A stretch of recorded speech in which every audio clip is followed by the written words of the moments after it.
Oh, is my live or not? Yes. Let's refresh the page. Okay. Microphone check 1 2 1 2. Okay, it works. Hotep Senuhena Senut Itiren Isha Kandukukemet. I hope you're doing well. It's about 1 minute before the scheduled time. We already have V. Bennett in the place to be who wrote, I wonder if he related to the great Moor, Islam Bey from Mongolia. Donnie Williams in the place to be. He wrote live from the Momo. Momo? What's Momo? Now, Hotep Senuhena Senut Itiren Isha Kandukukemet. The title of this live stream is Sabir Bey still scared to face me? Let's find out. Sunday, May 7 at 5 p.m. EST, and that's right about time. Now, for me, it's 11 p.m. All right, but it is what it is. Now, just to let you know, the dude was aware. The dude was notified. The professional courtesy, you have to be fair with people. You have to hold them by the hands and let them know it's all right, it's okay. So, can I make it larger? You have two screen prints here.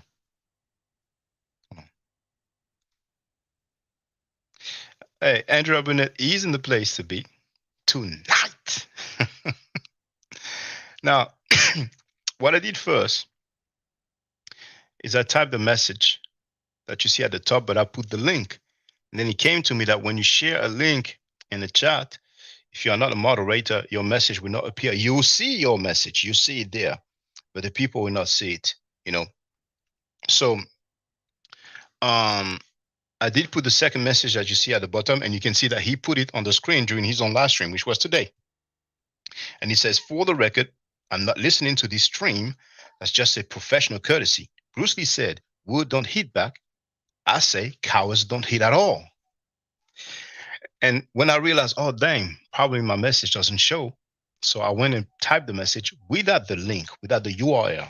And indeed, it appeared because he saw it and he put it on the screen. I don't know what he said. I didn't listen. I didn't bother to listen. But you can see that I wrote today at 5 p.m. EST, New York Times, Sabir Bey will get clowned if it doesn't show up on my YouTube channel, my Art Forever. You are all welcome, Frank White voice. That's what those who are saying the movie King of New York. So he knows. All right. Sabir, I know you're scared. I know you're afraid, but it's okay. I ain't gonna bite you, man. You just said some pseudo stuff. You can be a man, acknowledge that it was pseudo, and leave another day. Or you can remain pseudo. It is what it is. Now, another funny thing is that you see the title? It says, Philly Life, the killing of Jordan Neely, who's to blame, and Ibn Khaldun being racist. So did he acknowledge that Ibn Khaldun was racist, or did he cap for his white supremacist master? Tex Obama is in the place to be hello. Now, there's another thing that I thought was strange. But before I show you that other thing that I thought was strange, remember that I told you several times that these dudes, Biabe said that Moor means navigator. But guess what? I have the clip now. American. We always were travelers. We were always navigators. I heard a mention of something about navigating when I was out of here. That's all Moor meant, basically me navigator.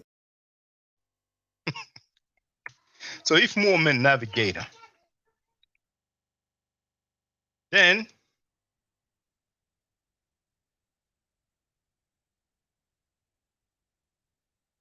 when you go on Wikipedia and type in navigator,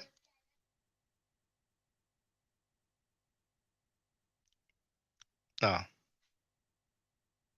it says a navigator here. Is that a Moor?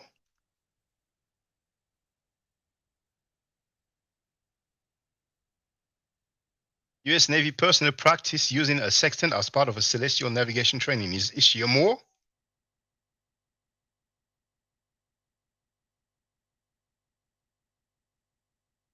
USS McFaul, personally using electronic systems and a navigation chart while she transits through the Turkish Strait. As those Moors? I mean, that's so funny, man. Now, the thing that I thought was strange, let me show you. Oh, damn, I forgot to share the link. Anybody can holler. Link to get on the panel. I don't expect that Acom is a coward. He's weak, he's scared, he's a sissy, he's pseudo. But here, that's the thing that I thought was strange.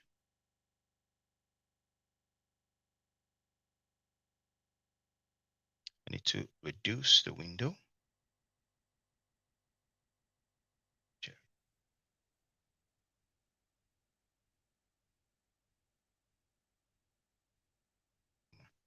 There it is. Look at this, yo. This lady, Sonia Bay. Sonia Bay. Groupie, idiot, sucker. Now, first of all, Lady Sonia Bay, is that your real name, Bay? Is that your real surname? Look at this dumb lady. She wrote, "Who call themselves Ma'af forever?" Shaking my head.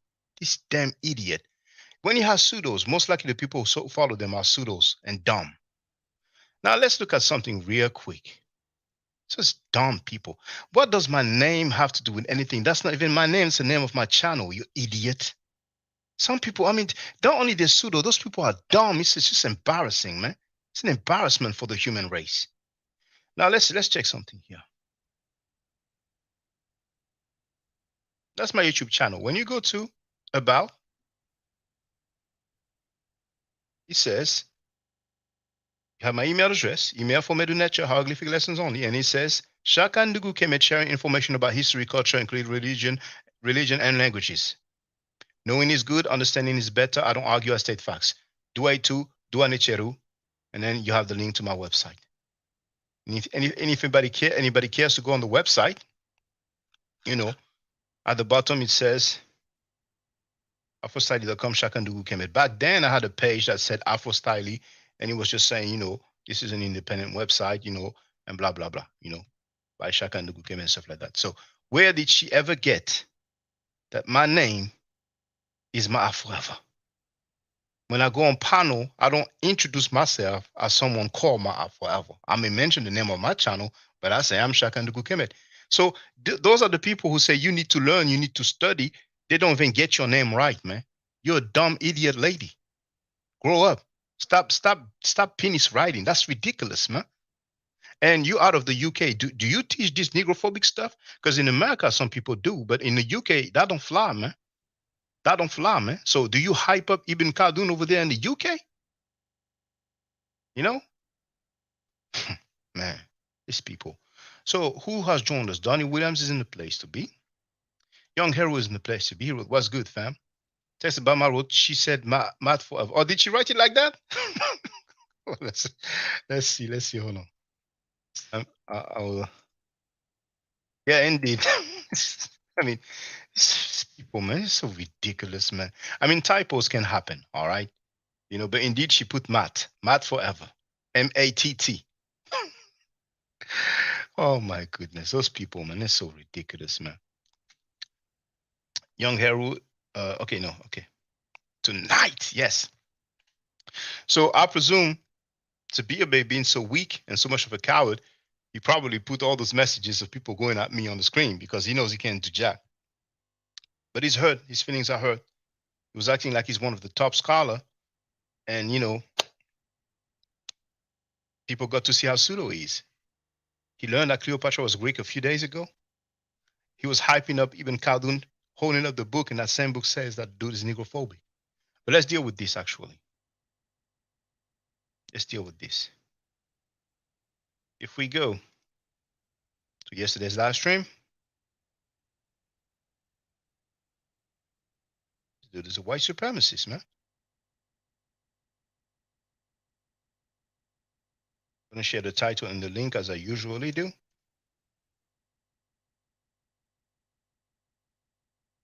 With the fingers. With the fingers, man. So thorough with it with the fingers. This is the link here. All right. Let's check it out for those who missed it. So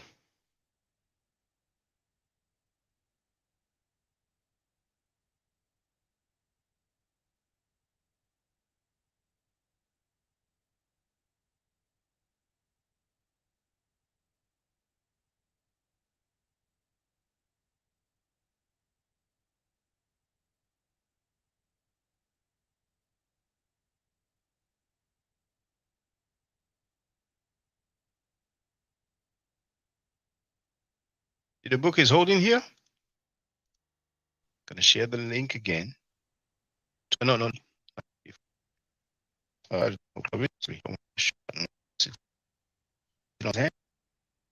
Yeah, all right. The book is holding here, right? That book that he has in his hand, you have that part.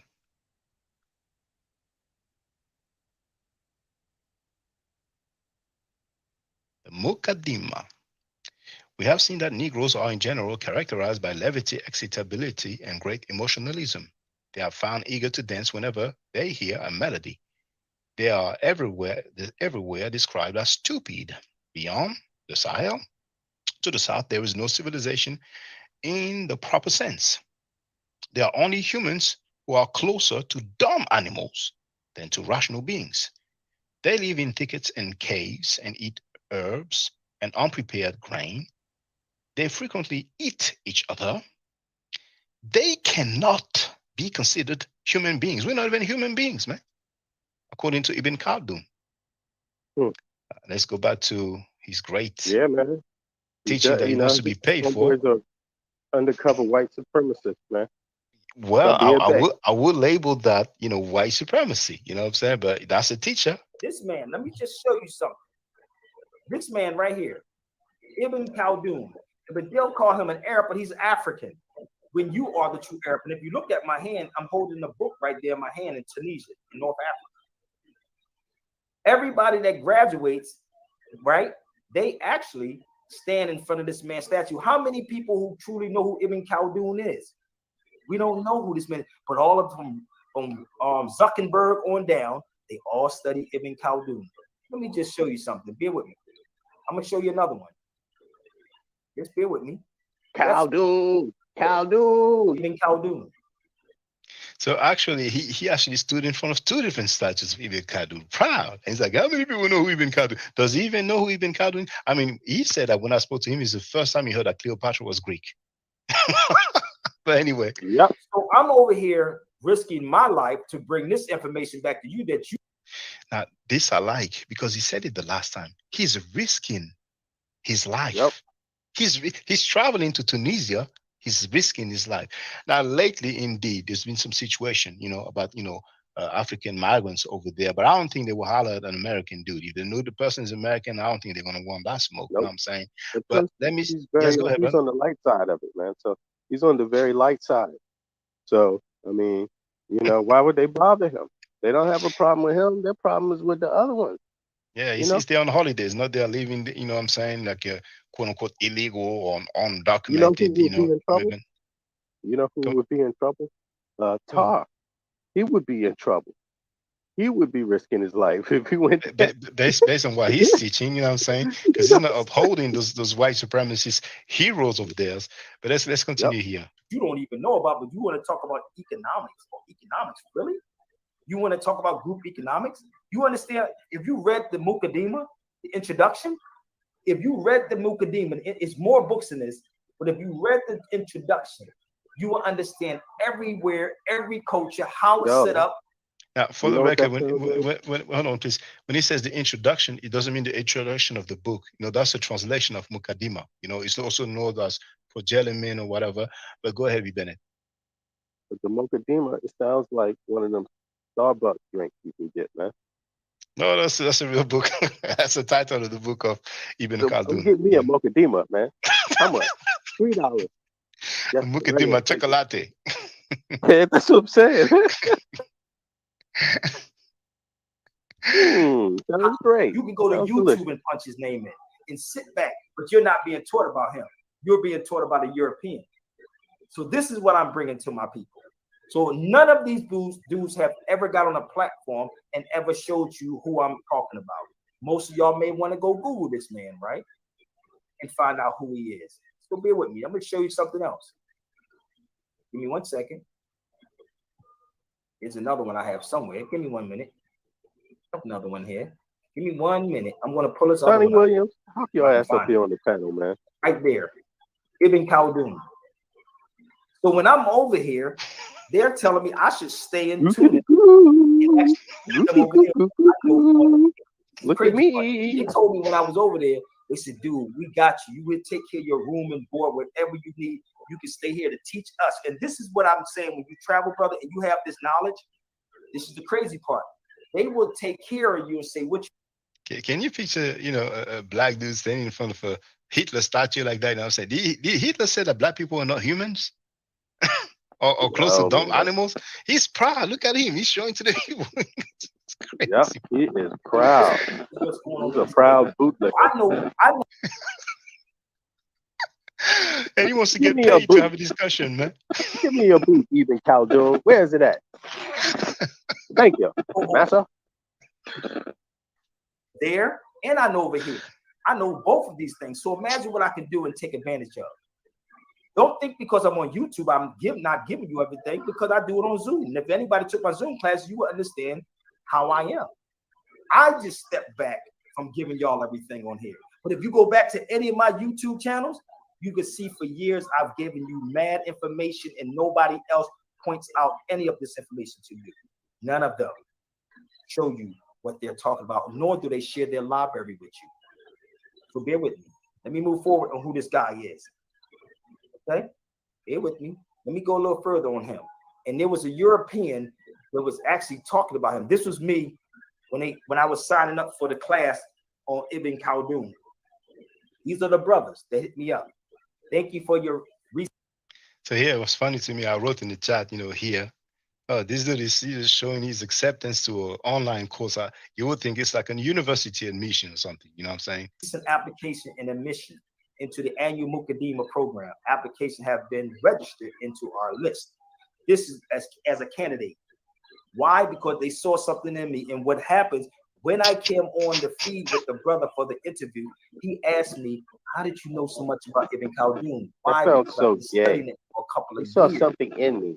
They're overseas with this. And they're looking at me like, how did you know? If you go to anyone, I'm dead serious, any of you on this feed, mention Ibn Khaldun to any person in Africa, they're going to say, how did you know about Ibn Khaldun? Do you know that Zuckerberg is actually studying him? Tucker, stop this. Tucker. He said, do you know that Zuckerberg is studying him? Go ahead, Ben. Now it's starting to sound like one of them sandwiches, man. One of them gyros or one of these. What do they call them damn thing? Doing them. A Khaldun. Do you know what a Khaldun is, man? It's bread, meat, all the best spices. Khaldun. Yeah, they should market that. Ironically, Ibn Khaldun is regarded, held in high regards, by Westerners, and surely by Arab people. He's known as, a great, sociologist, and he has other titles as well. But he was negrophobic. He was anti-black. Extreme negrophobic, anti-black. That is extreme. And every African needs to know who this man is for that reason. If for no other reason but that, But then the Muslims, you know what I'm saying, or the Islamic people, or the people of the Islamic persuasion, like the Moors, they will hold their slave masters to high regard as well. You know what I'm saying? The religious solidarity, you know what I'm saying? But yeah. They're over in England. They study this man, Ibn Khaldun, and y'all don't understand it. Here it is right there. There it is. Why don't we know about this man? But we over here talking about group economics, right? Group economics. But we don't know about what this man was doing. None of y'all knew about this man. You didn't know about him, right? So let me show you something about Zuckerberg. Well, you're on his Facebook and his YouTube, right? You're on this man's Facebook and YouTube. Look what he did. Is this him? Can I be heard, brother? Is this? Oh, this is Ibn Khaldun right here.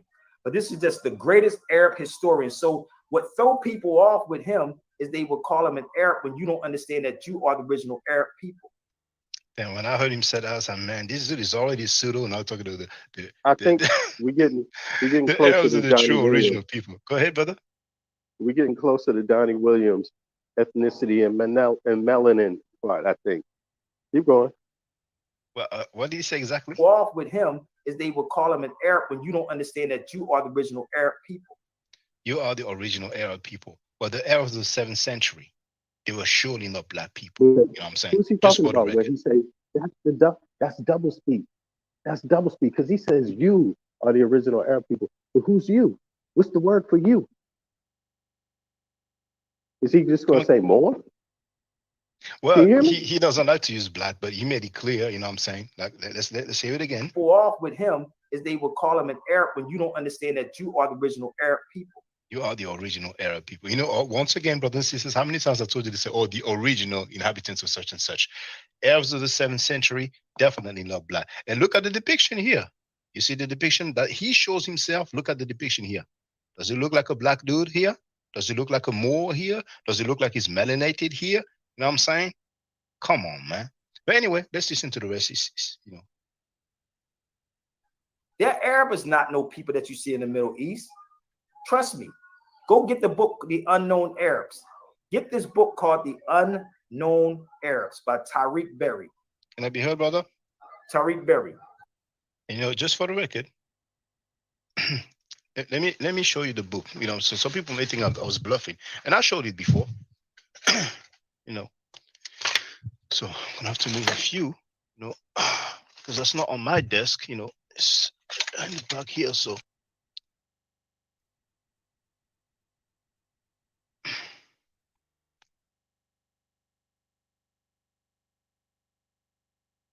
The Unknown Arabs by Tariq Berry. All right. And I think what year this 2000, you know, and Now I can see it.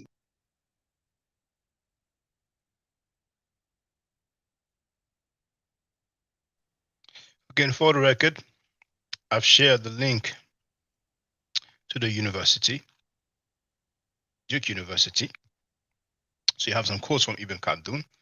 And now I'm going to do you one better. I'm going to quote from the same book that he was holding in his hand. That book that he's holding right down in his hand.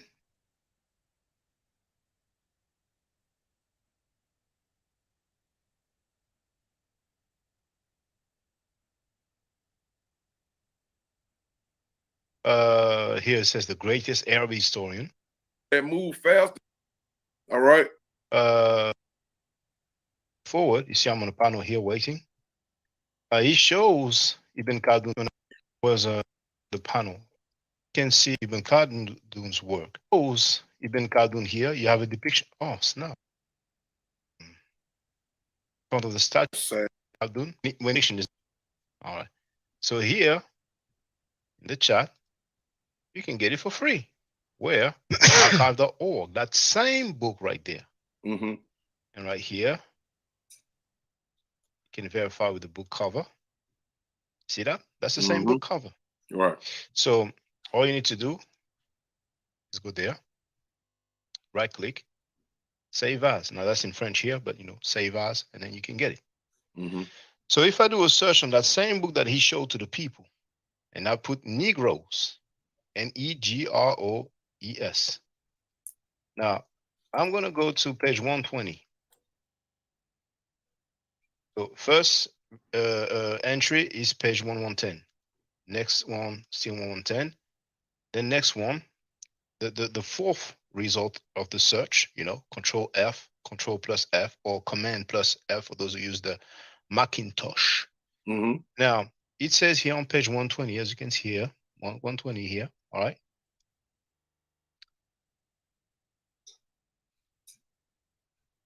Here you have their qualities of character, moreover, are close to those of dumb animals. But here we have the word Negroes. It has even been reported that most of the Negroes of the first zone dwell in what? Why don't I make it larger? It has even been reported that most of the Negroes of the first zone dwell in caves and thickets, eat herbs, live in savage isolation, and do not congregate and eat each other. All right. Now, next result. We're going to go to page 125. And page 125.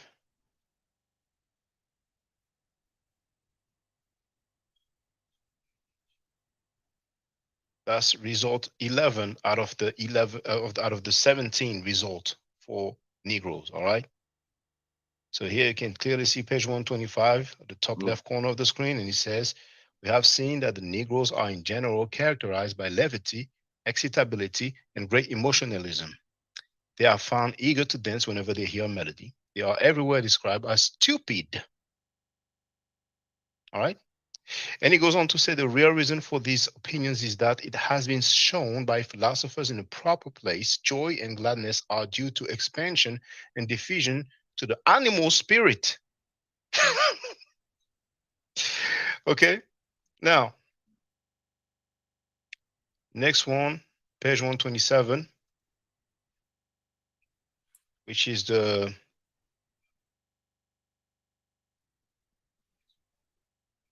th result of the search Negroes, 14 out of 17. Because if you type in Negroes, you have 17 entries.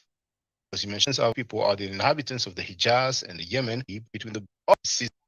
How come? Page 129. Oh,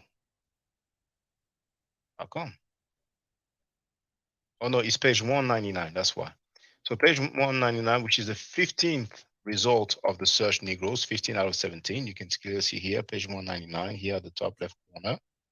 It says, therefore, the Negro nations are, as a rule, submissive to slavery, because Negroes, in parentheses, have little that is essentially, in parentheses, human and possess attributes that are quite similar to those of dumb animals, as we have stated. So when I say that Sabir Bey is pseudo, I don't make that up, man. Now, Donnie Williams wrote that he wants all the smoke. Well, the link is here for all the smoke.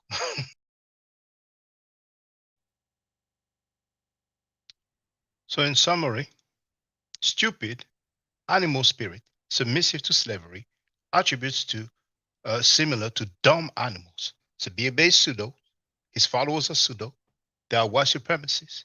Some people overseas, some people, in Europe and in Africa, they for whatever reason bootleg people in America because they've seen those Hollywood movies, so they feel like they have an inferiority complex, and they feel like anything that comes out of the U.S. is the best. And we've seen one dumb lady over there capping for the dude.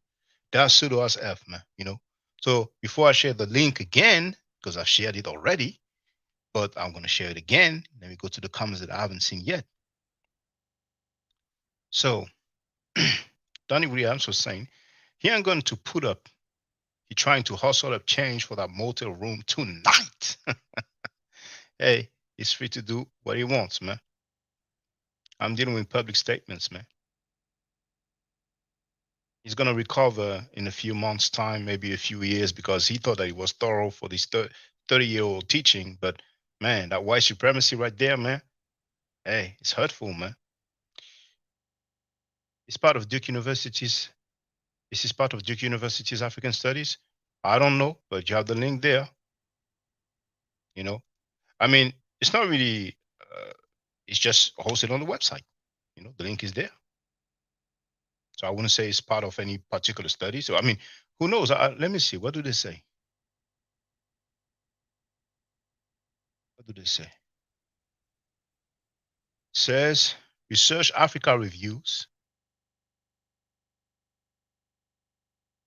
So obviously it comes from that paper there, but it is hosted on our website. What happened there? Research Africa Reviews, Volume 5, April 2021. And that's not old, So I'm not familiar with that paper, Research Africa Reviews.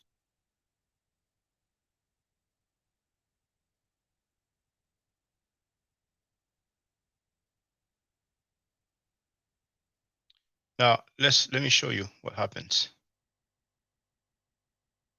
And I put up Research Africa Reviews. The first result is Duke University's website. You see, science.duke.edu. So when I click here, that's what I have. Research Africa Reviews. Copyright 2017 by Research Africa. Research Africa-editor at duke.edu. All rights reserved. Blah, blah, blah, blah, blah. There's the second result here. I think it's going to be similar. So editor-in-chief and the associate editors. So you have their names. So the editor-in-chief, you have Mohammed Harun, Professor of Religious Studies, Department of Theology and Religious Studies, University of Botswana, an executive member, Center for Contemporary Islam, University of Cape Town, Cape Town, sorry.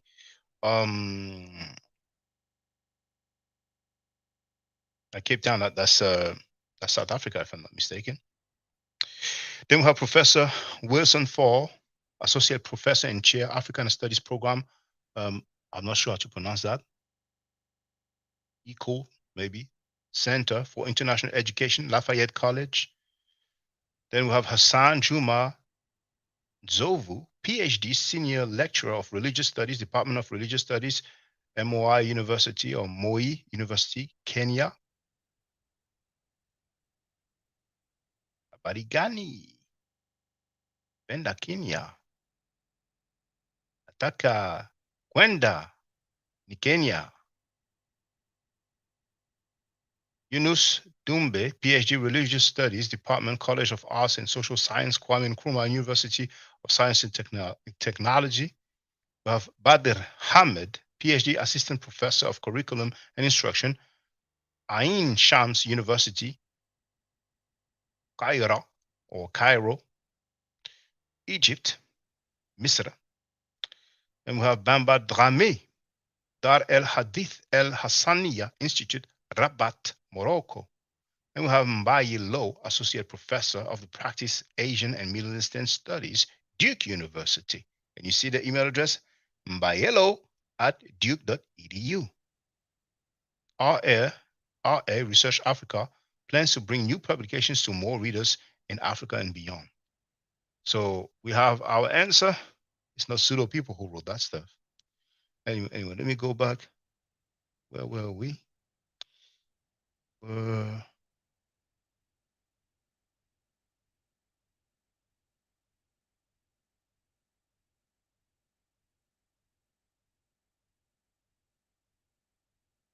They were there.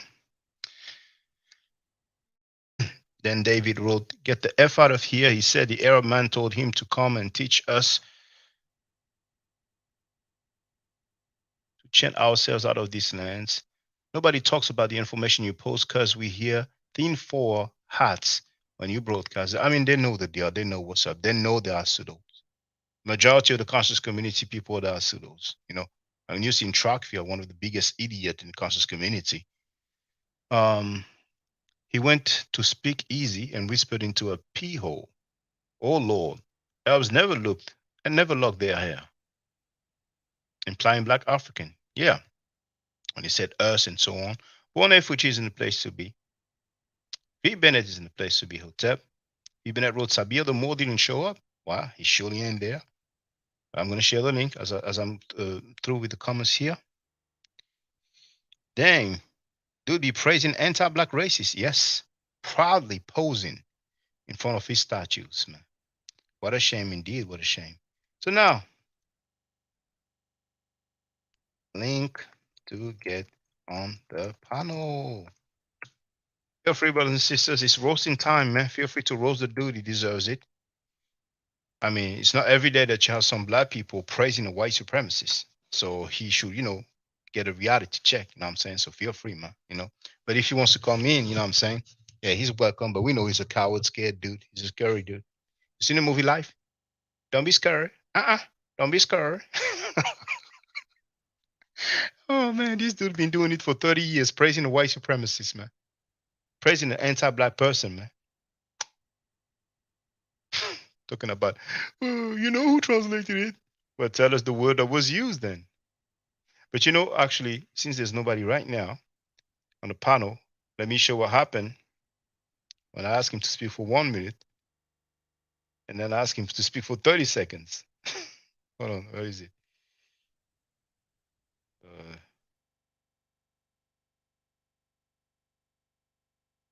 More books. Photo.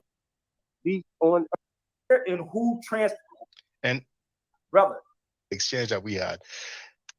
Tickets in case and eat the one who sounds like the heat that they bring up. They do this, man. The people in this not back what are you pseudo? Brother. Not doing what happened, posing proudly in front that I've said, also there to be Ibn Khaldun. I want you to go look at it. Brother, you pseudo. This is the exchange that we had. The video that I want you to go look at. Brother, you pseudo. Brother, whatever you saying pseudo, everybody's. Now, the reason why I told him you pseudo, because earlier he said that I sound stupid and like a butthole. You know what I'm saying? Let me go back a little bit, you know. Conversation, you're going to go watch my videos. That's what I'm showing y'all. Research. I've researched that. I have the book right here, The Unknown Arabs. I have it. I've communicated with Tariq Berry. I'm not going to get into it right now, but bear with me 1 second, okay? I already did videos on it. You want that conversation, you're going to go watch my videos on it, okay? This is Zuckerberg right here. Why Mark Zuckerberg is reading the Ibn Khaldun Muqaddimah? Why is the dude that y'all are on his social media with, right? Why is he reading the Muqaddimah? And I'm telling you to read the Muqaddimah, right? But you don't want to know about him because every.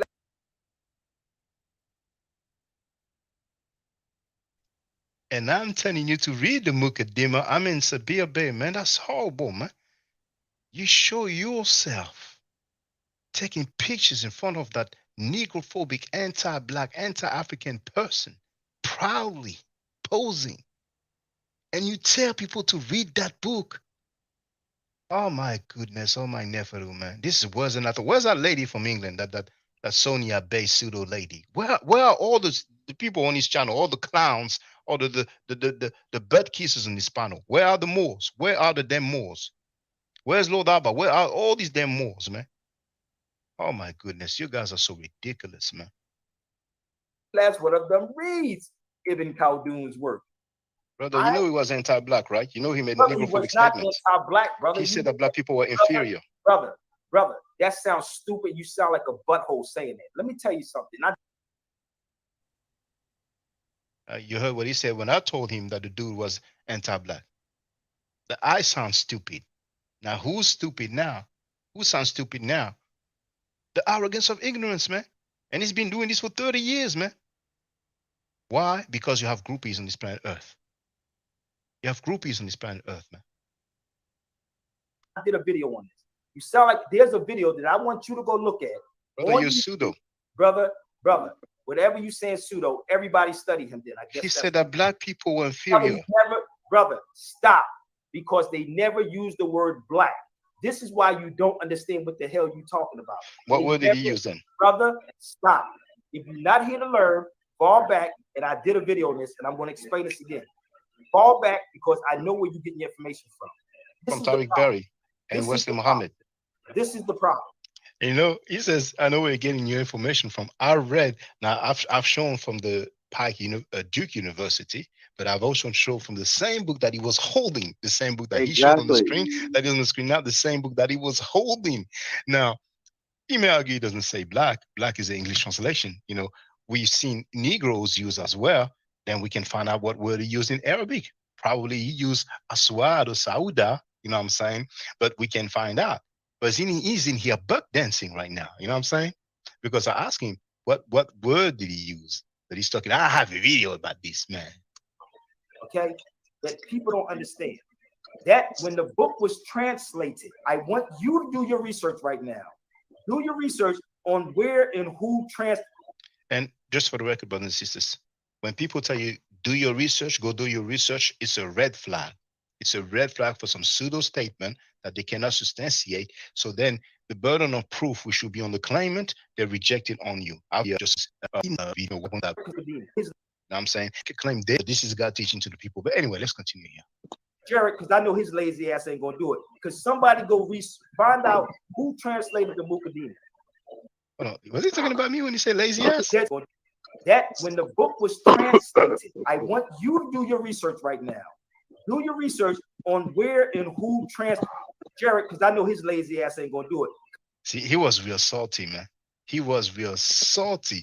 After I showed him another level, the dude found out that Cleopatra was Greek just a few days ago, and he's so salty now. And so his lazy ass ain't gonna do it. But notice he did not answer the question: which word did they use? So the book that he's holding, is the translation wrong?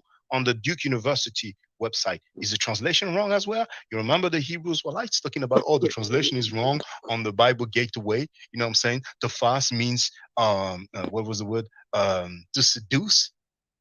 To fast means to hold, to grab. That's what it means. Those guys always like to play games, man. And I like to ask them, so are you saying this translation is wrong? Can you show me a good translation? But hold on, let me just finish with this. Because somebody go find out who translated the Mukaddimah. Dead serious. And he doesn't have the answer to that. So he's asking people to look it up. He's expecting the people in the chat to help him out. I'm going to show you how easy this is. Brother, please tell us the word but not you, Shaka. No, I want you. You can't help him out, Shaka. You can't help him, though.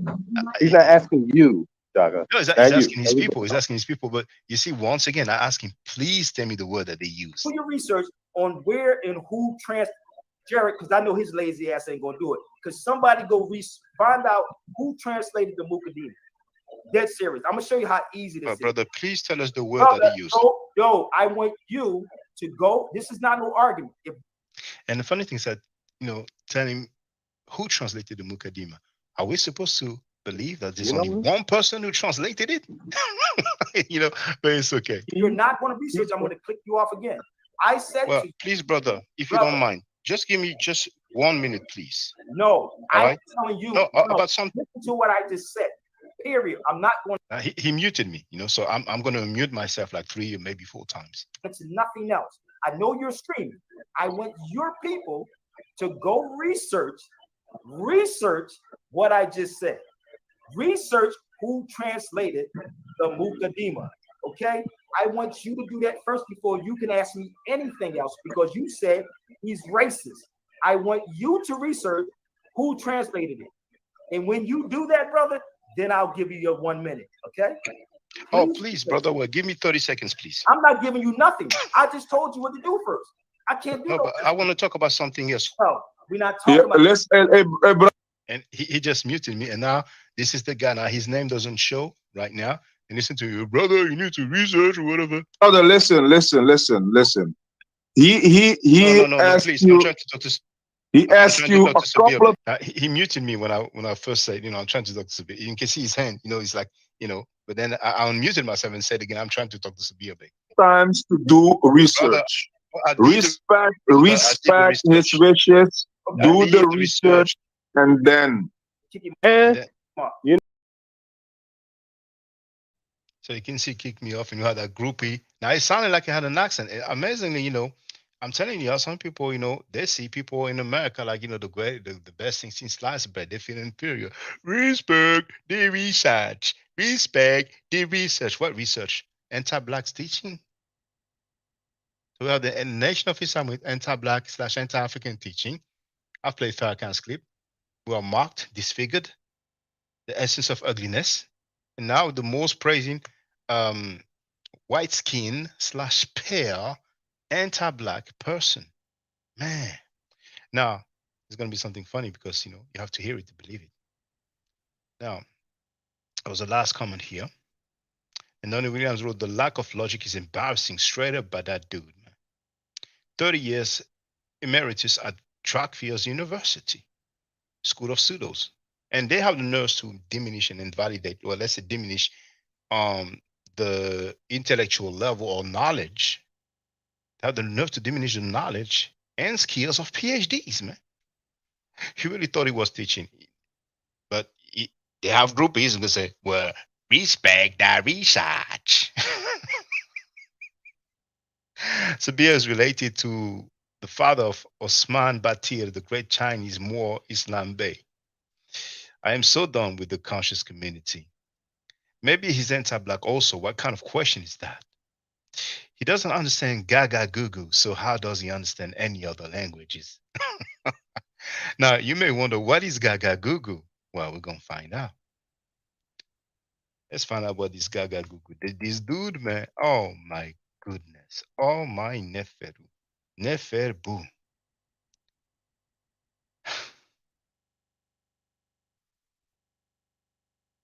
Oh my goodness. You have to hear it to believe it, man. Those guys are pseudo to the bone, man. Pseudos to the bone, man. They have the nerve to call themselves teachers. You see that link here?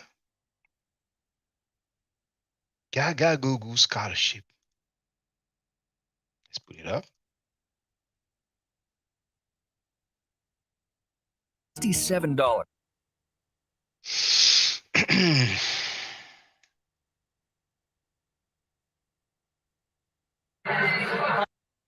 Let me help you out. I'm going to help y'all out real fast in some language, and I know his audience is listening. Do you know the first language ever? Do you know the first language, either one of y'all? Well, brothers and sisters, brace yourself. I don't know the first language ever. Apparently, he knows it. Let's listen. Yes, baby language. Baby language, right? So baby language is a language now? All right. Okay. Okay. Well, it's a language. We can learn it and we can speak it, right? Sounds pseudo, but it's okay. Baby language is the first language. Is Gaga Google, like Lady Gaga, Gaga Google, baby speak. Who else speaks like that? Who else talks?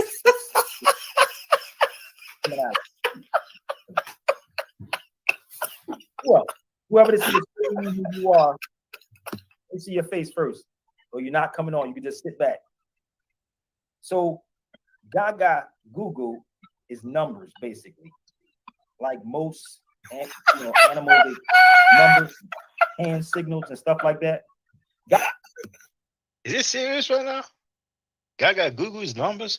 There's one thing I forgot, but he did say that more means navigator. You know what I'm saying? So if it's a nationality, navigators is not supposed to be a nationality.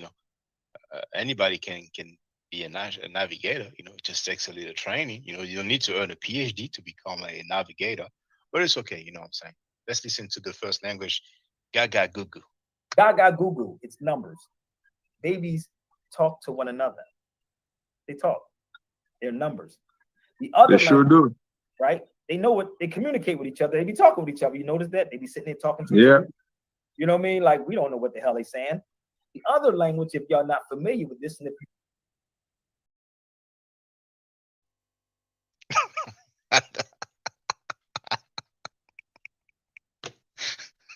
I didn't say it. He said it. Who said it? He said it.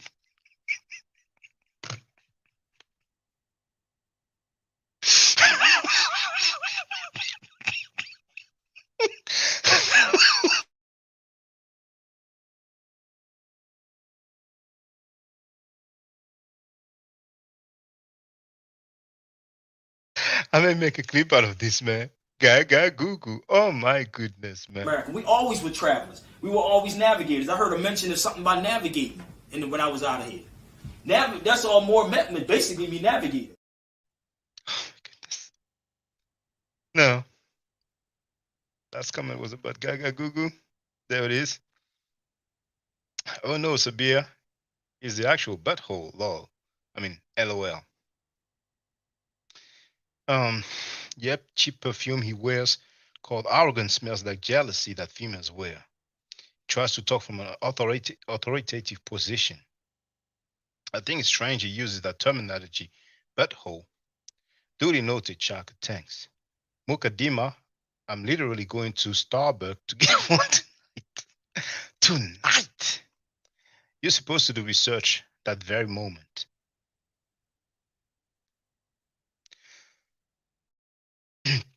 Texas Bama wrote, I have 4 children and maybe one of them made Gaga Google sounds. Yes, maybe. He did not just say numbers. Oh my Lord. Was that Ching Ching laughing? He was Ching Ching.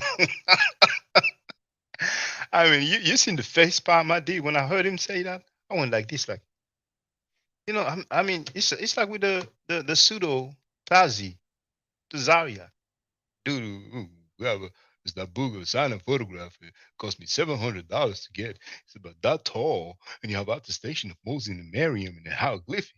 I laugh. I see you must be choking, brother. Sometimes you never prepare for the pseudo stuff that they're gonna throw at you, man. And they swear it's true. And when you ask them to show, they don't show jack. Comedy, exactly. Donnie Williams, exactly. It is a comedy jam. Def Comedy Jam. He should do stand-up, man.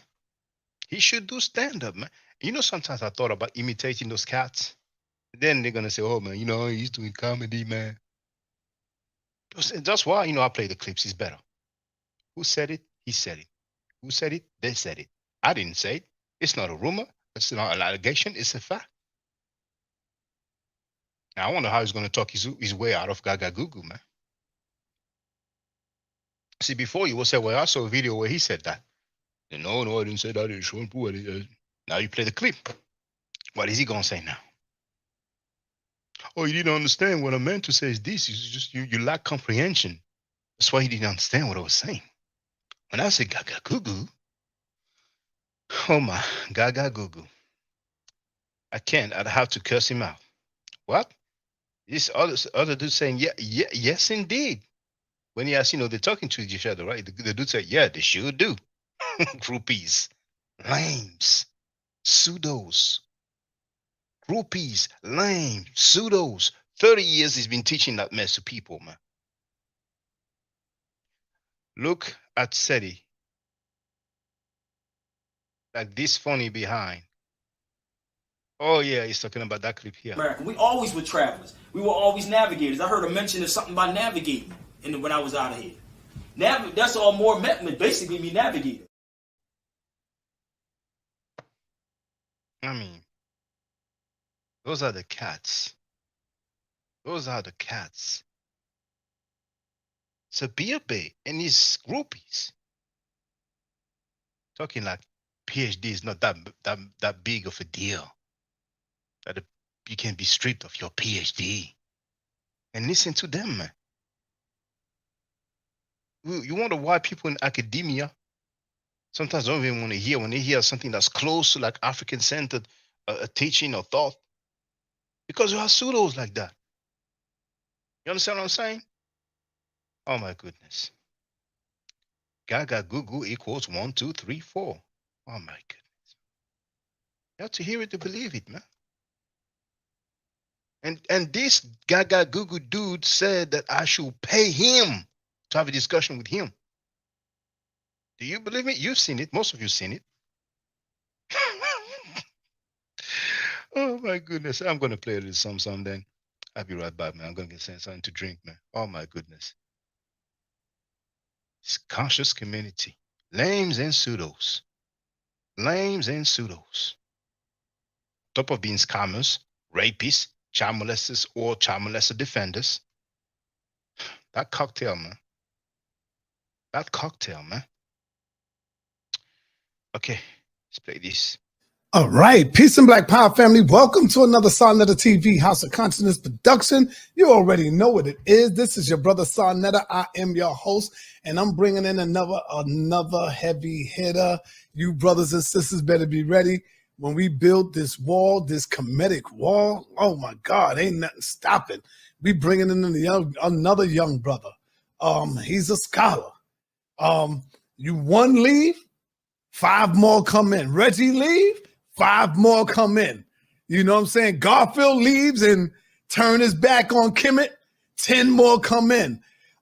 We already got Chris Harris. We bringing in another brother who is awesome, who is powerful.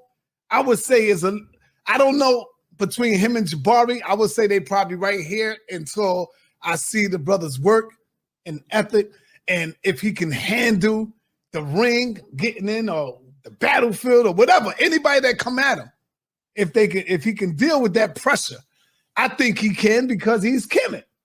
And so without any further ado, I bring to you my brother, Shaka, in the building. What's up, Shaka? He runs the channel of Ma'at Forever. So if y'all are aware of that, make sure you go and subscribe to Ma'at Forever channel. Go over there and show some love for our brother. Peace and black power to you. Hotep. Shaka, what's happening, man? Unmute yourself. Hotep Sen-E Sarnetta. Yeah. Thank you for the invitation. I just want to greet the people as I usually do. Hotep Senu, Hena Senut, Iti, Ren Isha Kandugu Kemet. I hope you're doing well. Bonjour, Sak Passe, Mbote, all that good stuff. Damn, don't y'all hear that? Don't that sound beautiful to your ears, man, right there? Just to hear him go in on that. I know he's dealing with knowledge, man. Have you ever met the Afala Benga? No, I've seen him. I've seen him, but You've seen him. I'm not acquainted with Well, him. you seen Yes. him on YouTube? But but brother, you like to say I know him and him. In 30 years, you don't have a book, you don't have a No. website, you don't have a platform. You have to go on other people's platforms. So you can talk all you want that you were acquainted with Well, you whoever. don't. It You doesn't have hold any anything? bearing I mean, with your scholarship. listen. I think everybody knows my work.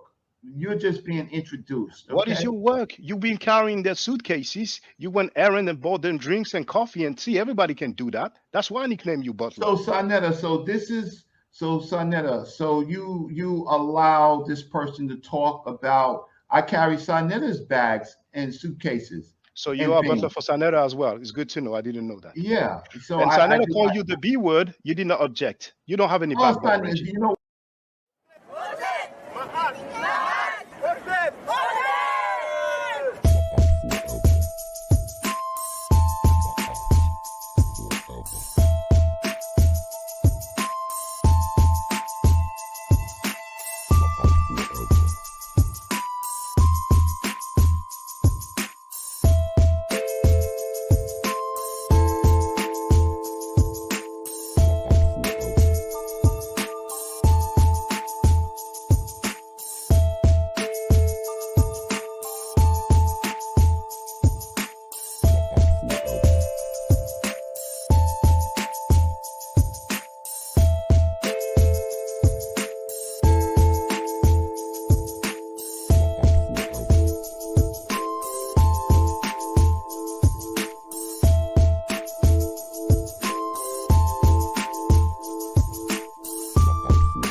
Hold on. I think I have a caller.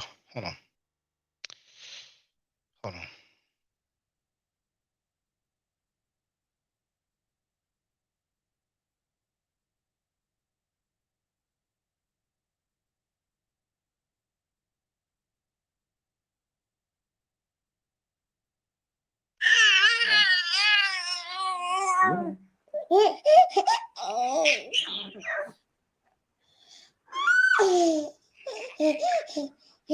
Say,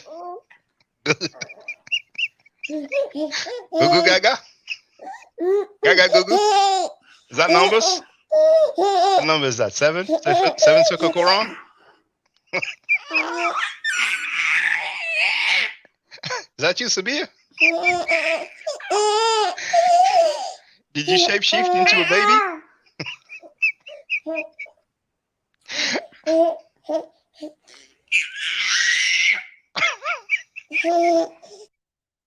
my goodness.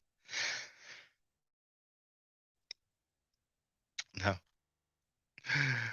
Oh my goodness. They need to help us make that sense. I'm sorry, they need to help us. I'm sorry. They need to help us make that make sense. Yep, they literally want no part of it. Real scholarship. I'm going to catch his live one day to ask him. Frankie is doing what we call putting the 2 on the 10. Dude be holding a ruler standing next to the pyramid, talking about Gaga Google.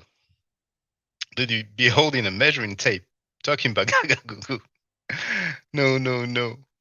Reggie be writing his Black City plan that failed to gain traction and complains no one give a F about him. Reggie's a butler, pseudo punk, traitor, bastard. Sorry excuse for a human being. Damn pseudo, talking about Heru is Greek and Maat is a bird, man.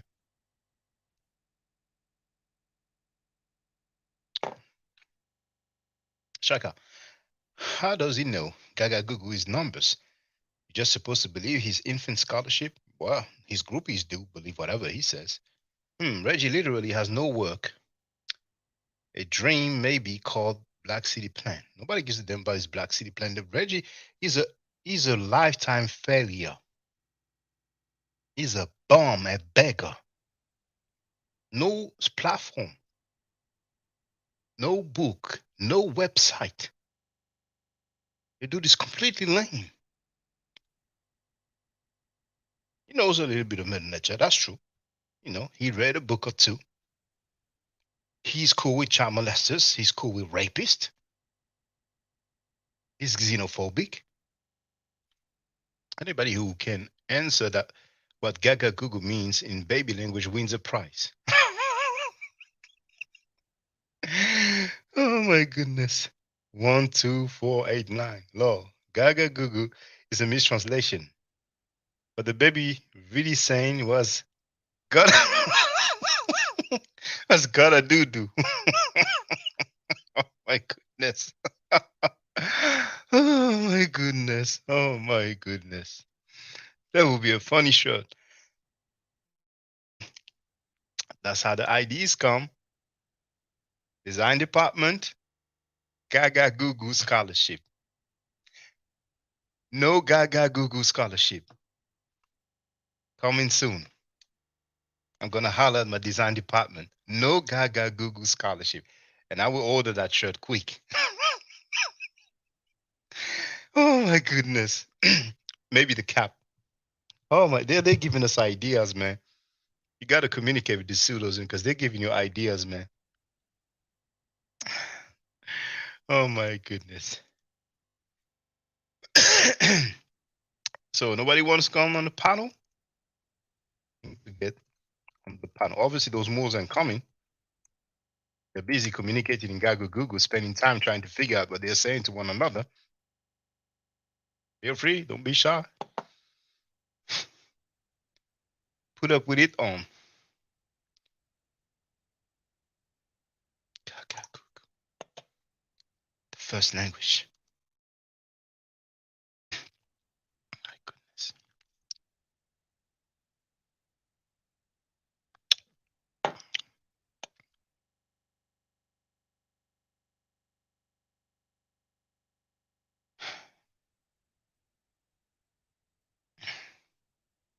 If you know some wars, let them know we're live now. Tell them they can put up, man. I don't need any preparation, man. I don't need to plan, to scheme. You can come here and have me on the ropes right now. Those are lame, man. Real lame. And you're trying to teach them. You're trying to educate them. They won't even have the decency to admit that, okay, I need to check that and all that.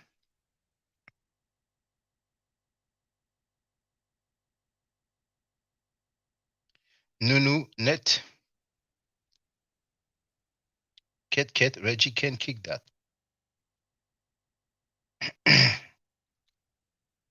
Well, I don't know what that means.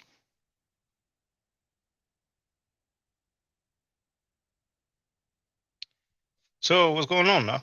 Is it going to be a short one today?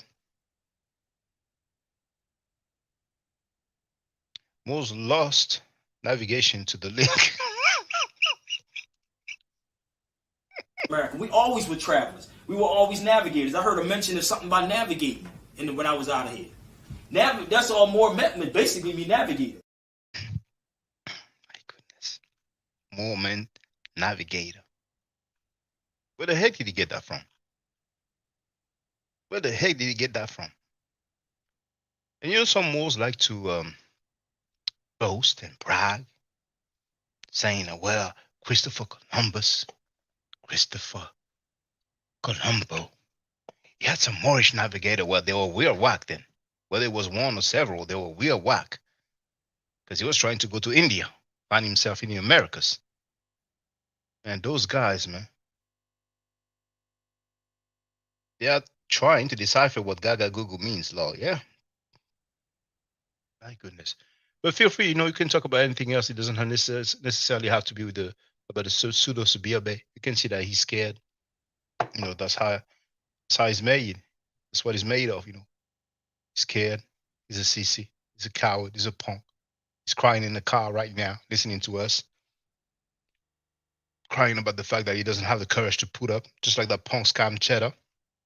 You see him when he was on the panel, leaving all these messages. I told him, no, put up, get on the panel. He couldn't.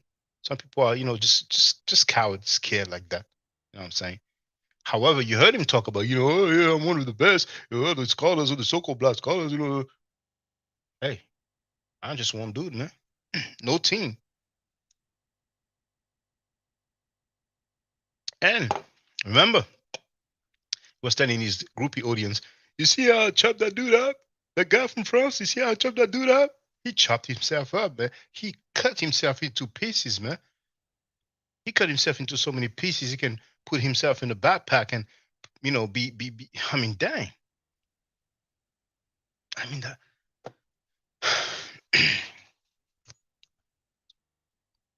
and I thought Lord Abba was pseudo, man. Dang. I thought Lord Abba was pseudo, man. Oh, my goodness. We can talk about everything. Feel free to take advantage, We noticed that I will be live streaming less than before. To take advantage.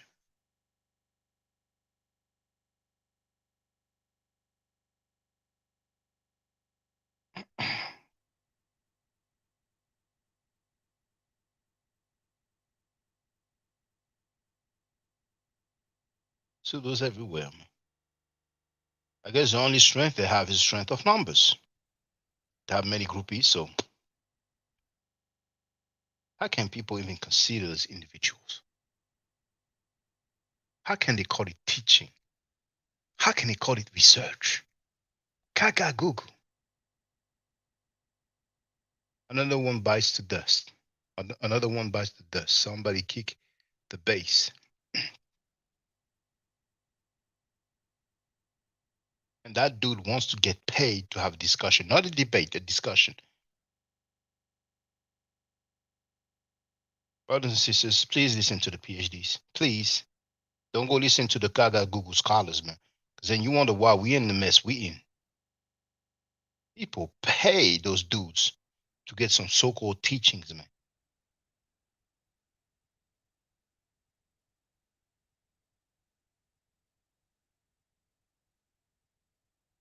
How long have I told you those guys are pseudo? How long? Now, thanks to these live streaming platforms, can show you.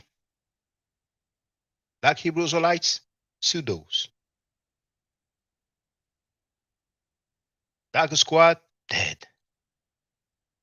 Butler Reggie, pseudo. Dr. Wesley Muhammad, pseudo.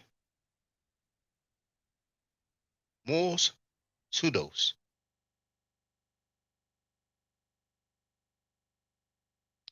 And they have those events where they gather together. They have those DVDs. They hop on those DVDs, sell it to the people, and then talking jack. Oh, Tariq, Gibraltar is named after Tariq, Jebel Tariq. Way! You damn lames. I played with Noko Rashidi explaining that this dude was treated as a second-class citizen. Those people love slavery, slave-minded people, man. Slave-minded people, man. Umar Johnson takes him more than 10 years to open up a school. The dumb groupies gonna make it rain over there. And wonder why we in the mess we in. Because the majority of the followers are nothing but groupies, man. Lames. Knowledge is meant to be shared. Conscious scammerly. Please. Listen to PhDs, then go back and verify. Oh, by all means, verify anything that's told to you, but usually PhDs will give you the references and the sources. So many people from the conscious community, they show you slides and there's no reference. They show you pictures, there's no reference. No name, no date, no place, just pictures. It's embarrassing, man. So-called conscious community is one of the worst teachings ever. Group of hustlers, man, who accept rapists, child molesters, scammers, thieves. Look at this here, man. Another joint. Hold it up right here. Another joint right here.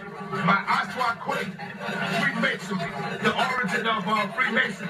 Now look at me right quick. I think Oswald crazy. This message is for you. Oswald don't like nobody getting his information out, but this is not this Negro information. This right here belongs to all of us, man. Yo, Oswald crazy, stop calling me, asking me if I'm selling your tape. Hell no, I ain't selling your tape. Whenever you go into ancient Egypt, our ancestors got that information for us, not for you. You sound like nigga that said discovered America. You didn't discover this. I remember watching one of the tapes, brother, and not to personally attack you. I get upset when you keep calling people, talking about this is your information. This is not yours. It's now to us. Holding the tape saying, hell no, I ain't selling your tape. Pathological lies. My goodness, please listen to the experts and the specialists, which are the PhDs. Remember the repairing nights? Well, the fallacy of authority, appealing to authority, referring to authority. Just because somebody says something, just because a bunch of people say something doesn't make it true. The repairing nights are gone, just like the Dog Squad is gone. The Moors gonna be gone too. Gaga ship. My goodness, man. Lames.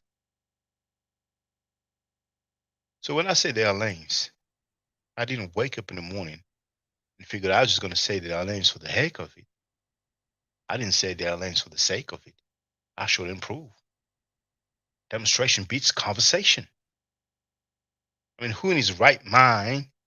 You notice none of them is none of them is here. Who in his right mind is going to come and defend Gaga Google scholarship? Anti-black person, man. White supremacy.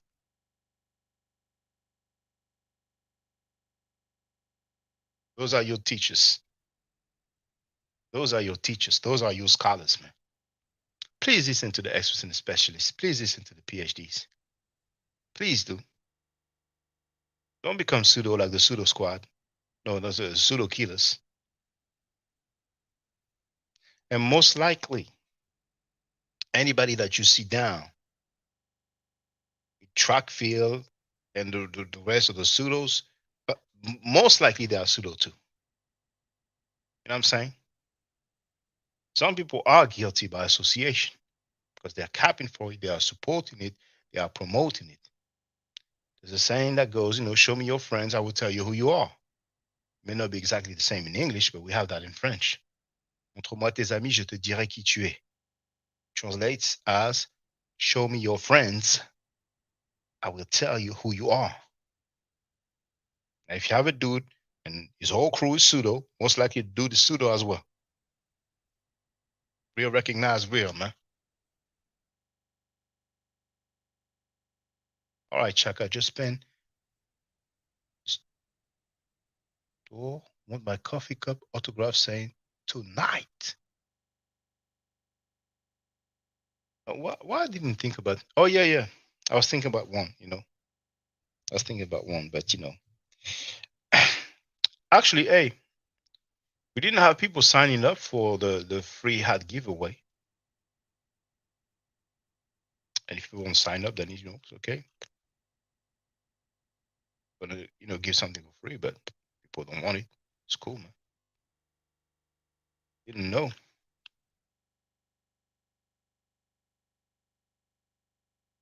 That's the link to register.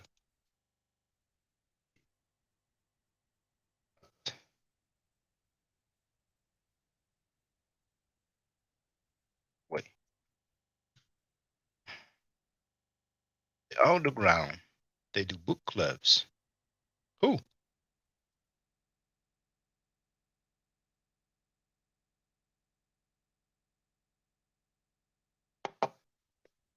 Black didn't exist before the 16th century. Black didn't exist before the 15th century. Really?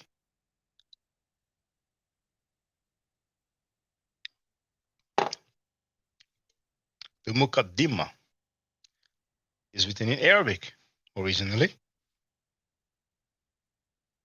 In the Arabic language, we don't have the word for black. And black was not used to describe people.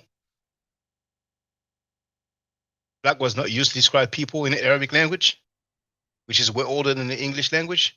You bunch of pseudo Moors, you lame Moors, you morons. Gotta be kidding me, man. Gotta be kidding me, man.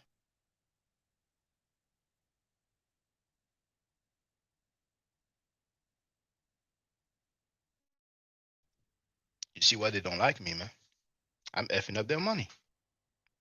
Everything was all good before Frenchie came through. We were teaching the people foolishness, and we were getting paid. Now he came in the place to be. We're getting less paper now. He's retarded. And but 5 of us just pick someone. I don't know what you're talking about, but if you're talking about the giveaway, that's the link to register. So what's that thing?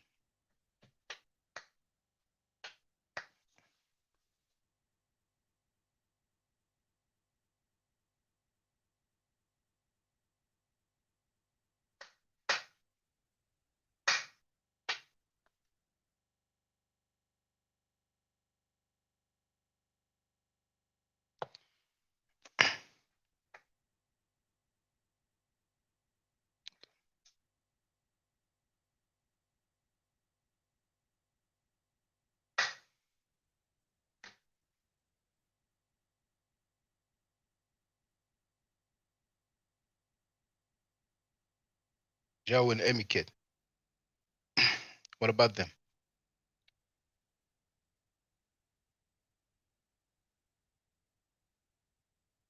Riparian outside dead. I haven't streamed for 5-6 months. See, it's a wrap, man.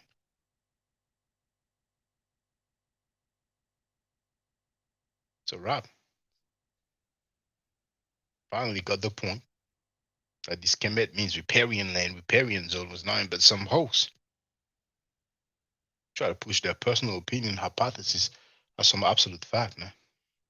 That was pitiful, man. Remember Batishan? Hey, the arrogance of ignorance, man. I'm telling you, man. Groupies, man. Straight up groupies. Straight up groupies, man. And the thing is, you see, for the life of me, that scamming track field. Not only people with different pseudos, but people who are scamming as well, stealing from the people. That's why I had to keep it real here. When I saw the brother live streaming, talking about community scammers, talking about polite, and they know damn well that Garfield really is a scammer, but they are protecting him and capping for him. What's going on, man? I mean, in this case, it's better not to address any scammers at all. How can you be cool and protect and support and defend a scammer? Then you're going to talk about other scammers. Life for me, I never understand that. There's no logic into that, so I guess I never understand that, man. It's just friendship, scholarship, and it's just, protecting each other, looking out for one another, man. We don't need to be scamming to move forward as a people, and we don't need to be pseudo to move forward as a people. They're still around, they do book clubs.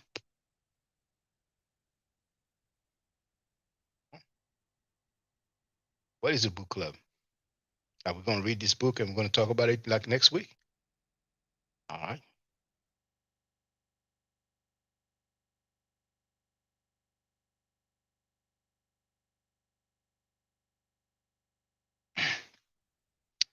And then, of course, one of the biggest pseudo around, emo fake. How many brothers capping for him? Even Seku, Groupie Seku, capping for the dude, man. It's so embarrassing, man. And if it was like, children and teenagers, you think, okay, they're young, they're gonna grow. We have grown men capping for a damn pseudo, a fraud. Not only in terms of credentials that he wanted people to believe he had, these pseudo claims, man. Allah and this is where I would disagree with Brother Shaka, is actually in the Egyptian text. The god Allah is an indigenous African god. In ancient Egypt, Allah is in his full form. These Hebrews, come from and who they are specifically, because based upon my research, these are African people. Then when you do a linguistic analysis, you understand that the Hebrew language is cognate with the Yoruba language. Read Dr. Yosef Ben Levy's article on the Hyksos, and he provides some very good information on who the Hyksos were. But as far as black is concerned, I wouldn't deem them black folks. But your Hebrew, original Hebrews, yes, because linguistics and the historical records say so. And you still have Hebrews. Fulanis are black as hell. The Afar are still black as hell. Your Abaroros are still black as hell. Original Hebrews, black. My goodness, man. We need to save ourselves, man. On some other notes besides the scholarship. If you heard about Michi X, man, she was crying, talking about, we're never gonna get free, man. It's so messed up, talking about, your scholars, your community people and all that, you know what I'm saying? But that can change, man. That defense writing, it will change. Not difficult. We have to say no to the pseudos. We have to say no to the scammers. I'm not saying go and fight with them. Just don't associate yourself with them, and surely don't invite them on your panels to teach the people. That damn track field, man, with his bachelor's degree in history, man. So embarrassing, man. And the thing is that when scholars will say that they earn some degree, they will say which university it was from at least. That track field dude hasn't done. And we know why he hasn't done it. It's because then people can verify. And Butler Reggie is capping for that. Butler Reggie is proudly promoting a fraud, man. Even preparing this slide for the fraud in order to go for a debate. And that dude been popping his mouth for 2 damn years. Always extending the time. Just like Polite is doing with his trial. That punk Trackfield did the same thing. If you go on Trackfield's channel, Garfield Reed, you will see grown men, be-made grown men sucker groupies, man. I never seen that in my whole life, man. I ain't never seen that in my whole life, man. See, where I grew up, when somebody's talking smart, people ain't saying anything. Looking away. They be looking away, they be looking down. They ain't saying anything. These damn groupies, when the pseudo stuff being said, yeah, yeah. Like the dude we heard with Sabir Bey, when he talked about Gaga Google, the babies talk to each other. Yeah, sure do. Yeah, right on. You know?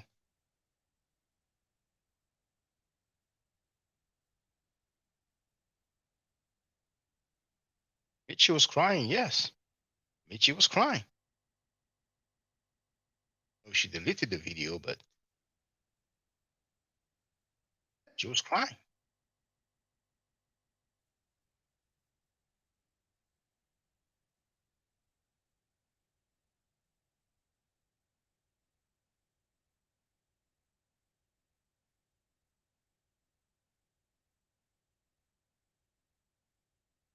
Share the title, as I usually do.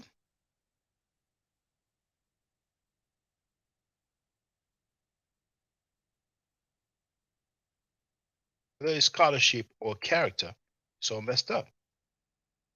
So Donnie, how you doing, brother? You're on mute, brother. Oh, peace. What's up, man? Oh, I'm chilling, man. Trying to figure out this Gaga Google stuff. I can feel speak, brother.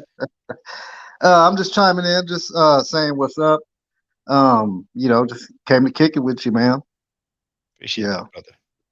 Yep, chilling.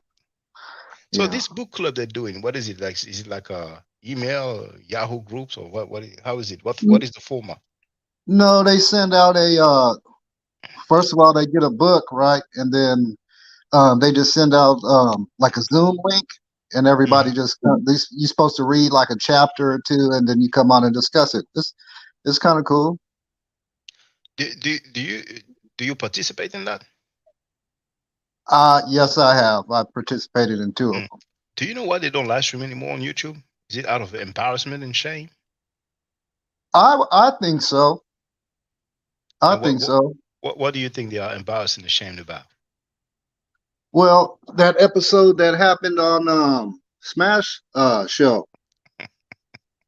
You know what I mean? They were arguing. My understanding is they were arguing that there's no need for the ancient Egyptians to call themselves black. And I guess Smash proved that.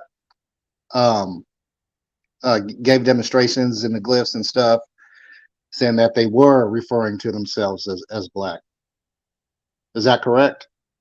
Well, actually, Smash and I, we destroyed them. You know, I'm going to share the link for those who don't know, but you know, we really destroyed him. I mean, it was so embarrassing. You know, Jao was fighting for his life, and the Sahimo fake try to help him, but you know, it's just horrible.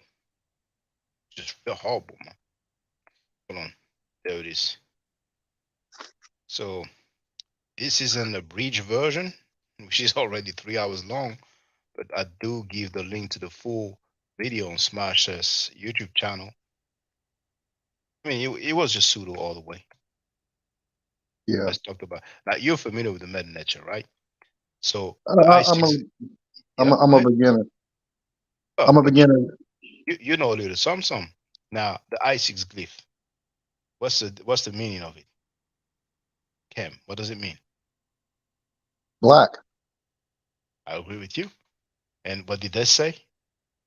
That Kemet means? Now, Kemet is translated as the black land. They would say the black land, but land, of course, they will add it. It's not written in the glyphs, but you know, it's implied, it's understood. Now, those guys were saying that it means riparian land, riparian zone. Where do they get the riparian from? He got it from a book, the book that he read.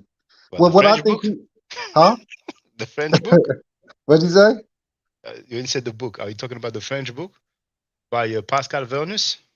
No, I have to look. I have to look. I'm not that fast with the sources and stuff, but I have to look. Yeah. I've actually seen I've actually seen the word in a book.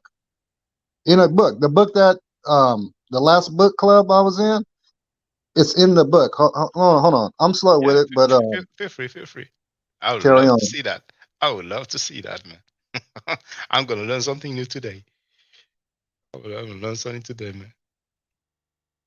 But you know, somebody was asking, you know, Michi was crying while the brother is looking for the source. Here it is. Y'all win. I'm done with trying to save our people. This is why. With Michi X.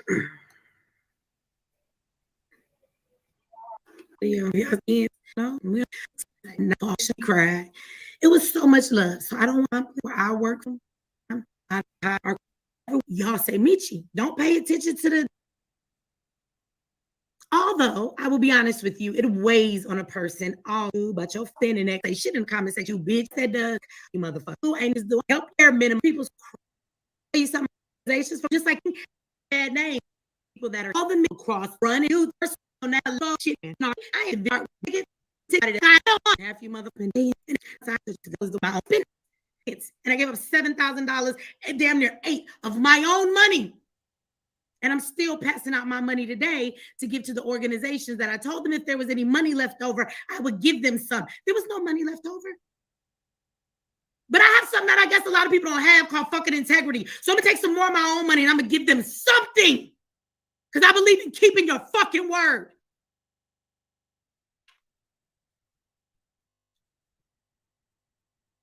So all of you give me a free ticket, niggas, fuck you. Don't ask me for free shit no more. I give away free classes. You motherfuckers don't appreciate it. Do you know I had somebody call me and cuss me out about not having access to a fucking class that I gave you for free? Bitch, you didn't pay nothing for it. And had you talked to me nice, I would have just helped fix the problem and got you in the class. This how y'all talk to me. This how y'all treat me. This how you treat all your motherfucking leaders. This is what y'all do to us. I want y'all to know that the night before the conference, I was at the conference hall till 1 o'clock in the morning. Me, with my children, setting up chairs. I set up 100 chairs and stayed there longer for the motherfuckers that asked for free tickets and you didn't show up. But I had to be back the next morning so I could make sure the conference ran. So that I could speak 3 times, don't go home, stay there all day to get ready for the VIP, to perform, to turn around, to switch the chairs again, and go home, get to bed about 3 o'clock in the morning to get the fuck back up and teach 2 classes.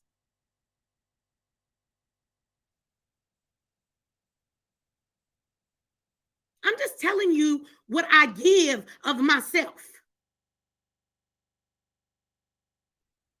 It's way too easy for y'all to stay in the bed on me when I stayed up all fucking night for you.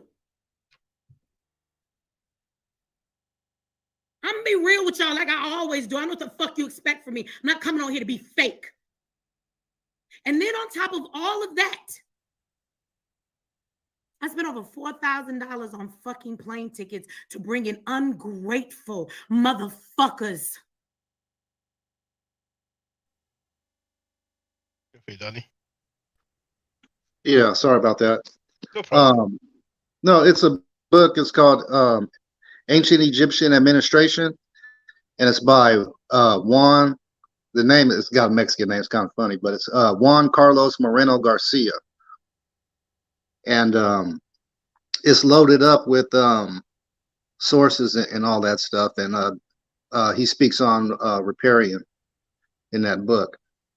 And I asked Wuja when is that where he got it from, and he told me that it's the first time of him hearing it. I didn't believe him, but that's what he told me. And have you seen the actual mention? Yes. If you because you could, it's easy to get the book and on a PDF form, and if you could do like a search and just put in riparian, you'll find it that way. I think that's actually how I found it. Okay, now hold on. Do you know the credentials of that guy? Oh, he's a PhD in digitology. Okay. All right, that's interesting. Okay. Now, do you know the page number? No, I do not. But like I was saying, if you could do a search and Yeah, I'm gonna try. Control F or something like that, and you could do a search and just punch up riparian. Oh, it's French. That name doesn't. Oh.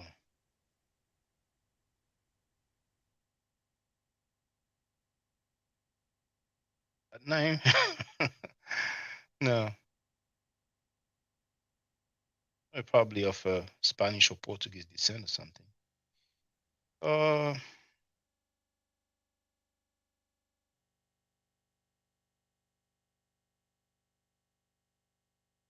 As a researcher in Paris anyway, University of Paris Sorbonne. Okay, let's find out this attestation here.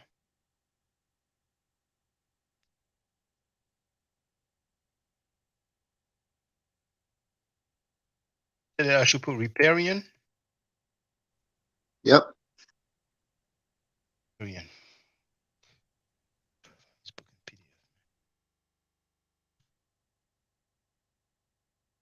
Yeah. Well.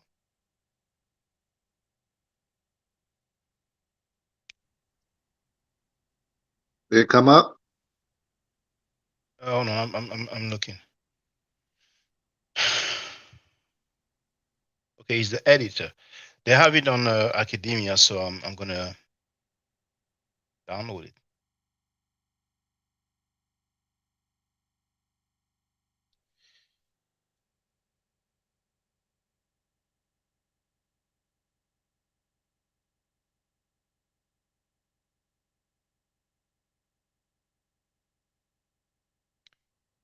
Time I'm trying to log in on academia, there's always something.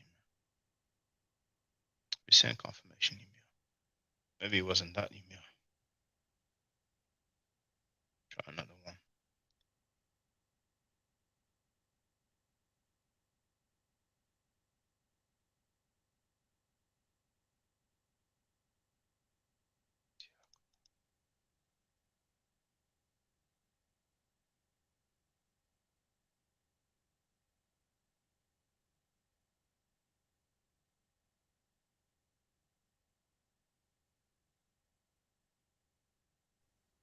But yeah, while you do that, I just wanted to say also that dude Sabir Bey, man, is just the lack of logic to me is just crazy, just insulting. Because, like, I mean, this dude, it's just weird, man. Like, I'm at a loss for words because it's just crazy, man. I've never seen anything like that. And he's a guy who boasts about doing it for 30 years. And most I like him. It's like the Hebrews were like trying to And then he actually, what did he say? Portugal is in Africa. He said Spain was part of Africa. Portugal was part of Africa. He said it. He said it. I mean, those guys are gone, man. Hold on. Surname is. He's actually the editor of that stuff, you know.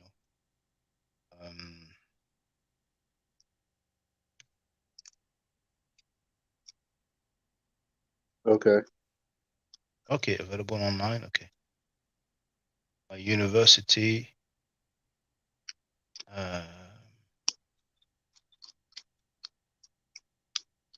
Get it.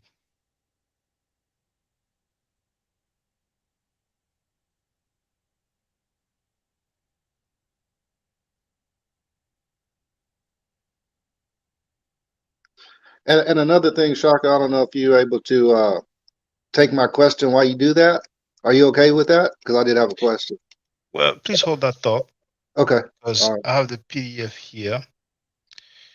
And we're going to see what's up. Let me share my screen.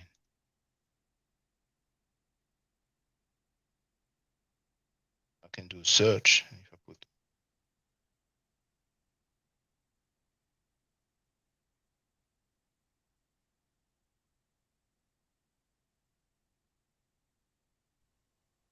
okay, repairing that doesn't come up.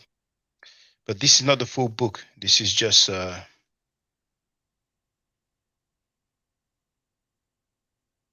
actually, it may not even be. This is your Journal of Eastern Studies. You don't happen to have the PDF, do you? Yeah, that's what I was thinking. Maybe I could send it to you. Yeah. You know my email address, right? Afro Styley, right? I could find it. No, hold on. There it is. I can't see the link, so if you put it in there, I can't see it. If I move away, right, I'm on my Android. Can you see the private chat? No, hold on. Okay. Yeah, I got it. Yeah, that's the one. Please. I got it. And feel free with your question. Go ahead. Yeah, I was curious about the store. It seems like I bought a cup and a shirt today, so I want my cup autographed tonight. But no, I'm just playing. But yeah, so that I noticed a lot of people use that platform, and I mean, how does that work? The store, you mean where we selling the Battle Forever Like, gear? Yeah, how does that work? You mean how does that work to purchase? No, how does it work to get some product on there? You mean to buy or to sell? To sell. Oh well, it's like Shopify, print or Sprint. You know what I'm saying? You get your designs and then you sell them. Okay. Is that easy, huh? Well, yeah, but if you cannot do the designs, then you need somebody to do it. You know what I'm saying? Okay. Yeah. I was curious about that. I was curious, how does it work? Oh. Be a nice little side business. But yeah, man. I'll send you that. I'll send you that link for that book. You haven't sent it yet, have you? No, I haven't sent it. Like I said, if I move away. Okay, yeah, Go feel ahead. free. But you're saying that he translated Kemet as riparian land? No, I'm not saying that. I didn't say that. I'm No, I'm saying just that. asking. No, to me, it's like he's trying to. I think he thinks he's trying to. Let me just say this. I think he's trying to push it forward, and I was taught that Kemet is a reference to the silt that the Nile, when it flooded, it left behind. That's what how many people I say, was. yes. But the silt is That's how black. I was taught. The silt is Okay, black. So so yeah. so that's where it's coming from. It's not in reference to the people. No, Chem means black, the color black. Uh-huh. And some people will say, okay, it was named as such because of the silt, you know what I'm saying, deposited, you know, after the Nile, you know what I'm saying, you know, makes contact with the earth and so on. However they word it. But we do have I'm sure you've seen James P. Allen, who translates Henry Chem as Henry the Black, right? Have you seen that one? No, I have not. Okay, I can show you. Okay. Open. You're familiar with James P. Allen, are you? I've heard of him, but I've never read any of his works or anything. Books. He's a PhD in Egyptology. He's well respected.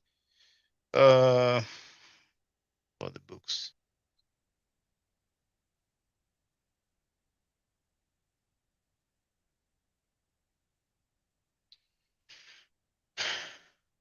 Books.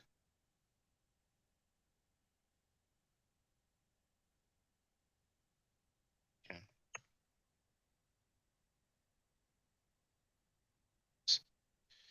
Finder.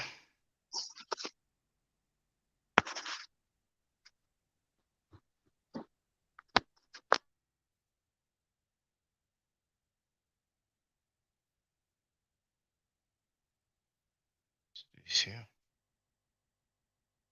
Jen.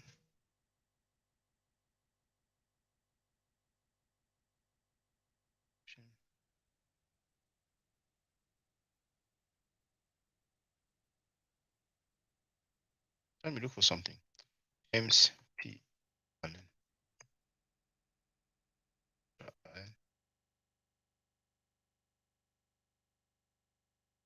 Never mind how to open it on PDF. I want you to share directly on the page.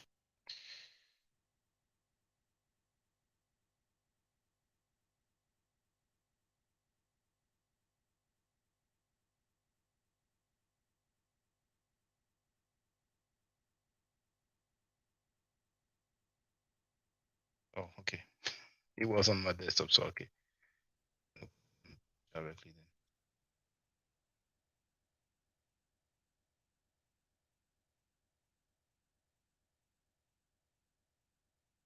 I'm going to share the page.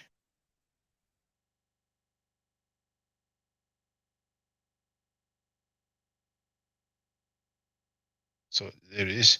James P. Allen, Middle Egyptian, an introduction to the language and culture of hieroglyphs. And then it's on page 5.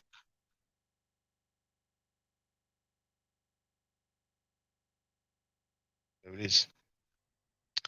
From the page 4, talks about the scene reproduced from Mayor 5. That's from Black Man. I made a video about that also. Black Man, all in one word. Plate 18. The man on the left is a sculpture. On the right is a seated statue he's working on. Above the sculptor's head are 2 rows of hieroglyphs facing right, which identify him as overseer of sculpting.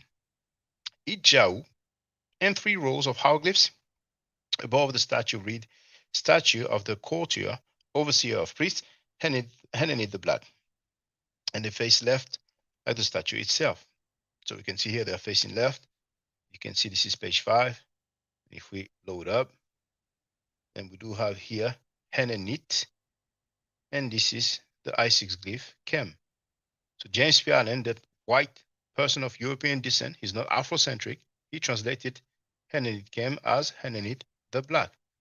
So that's one occurrence. And Brother Necheneb, who's studying linguistics at the university, he has shows Sabi Kem. And there's many other instances of individuals being labeled with the term Kem, and they are human beings. They are not sealed. See? What's up, Christopher? It's been a minute. You see it there, Donnie?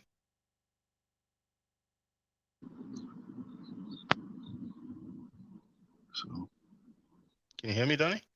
Yes, can you hear me? Yeah, I hear you now. Okay, yeah.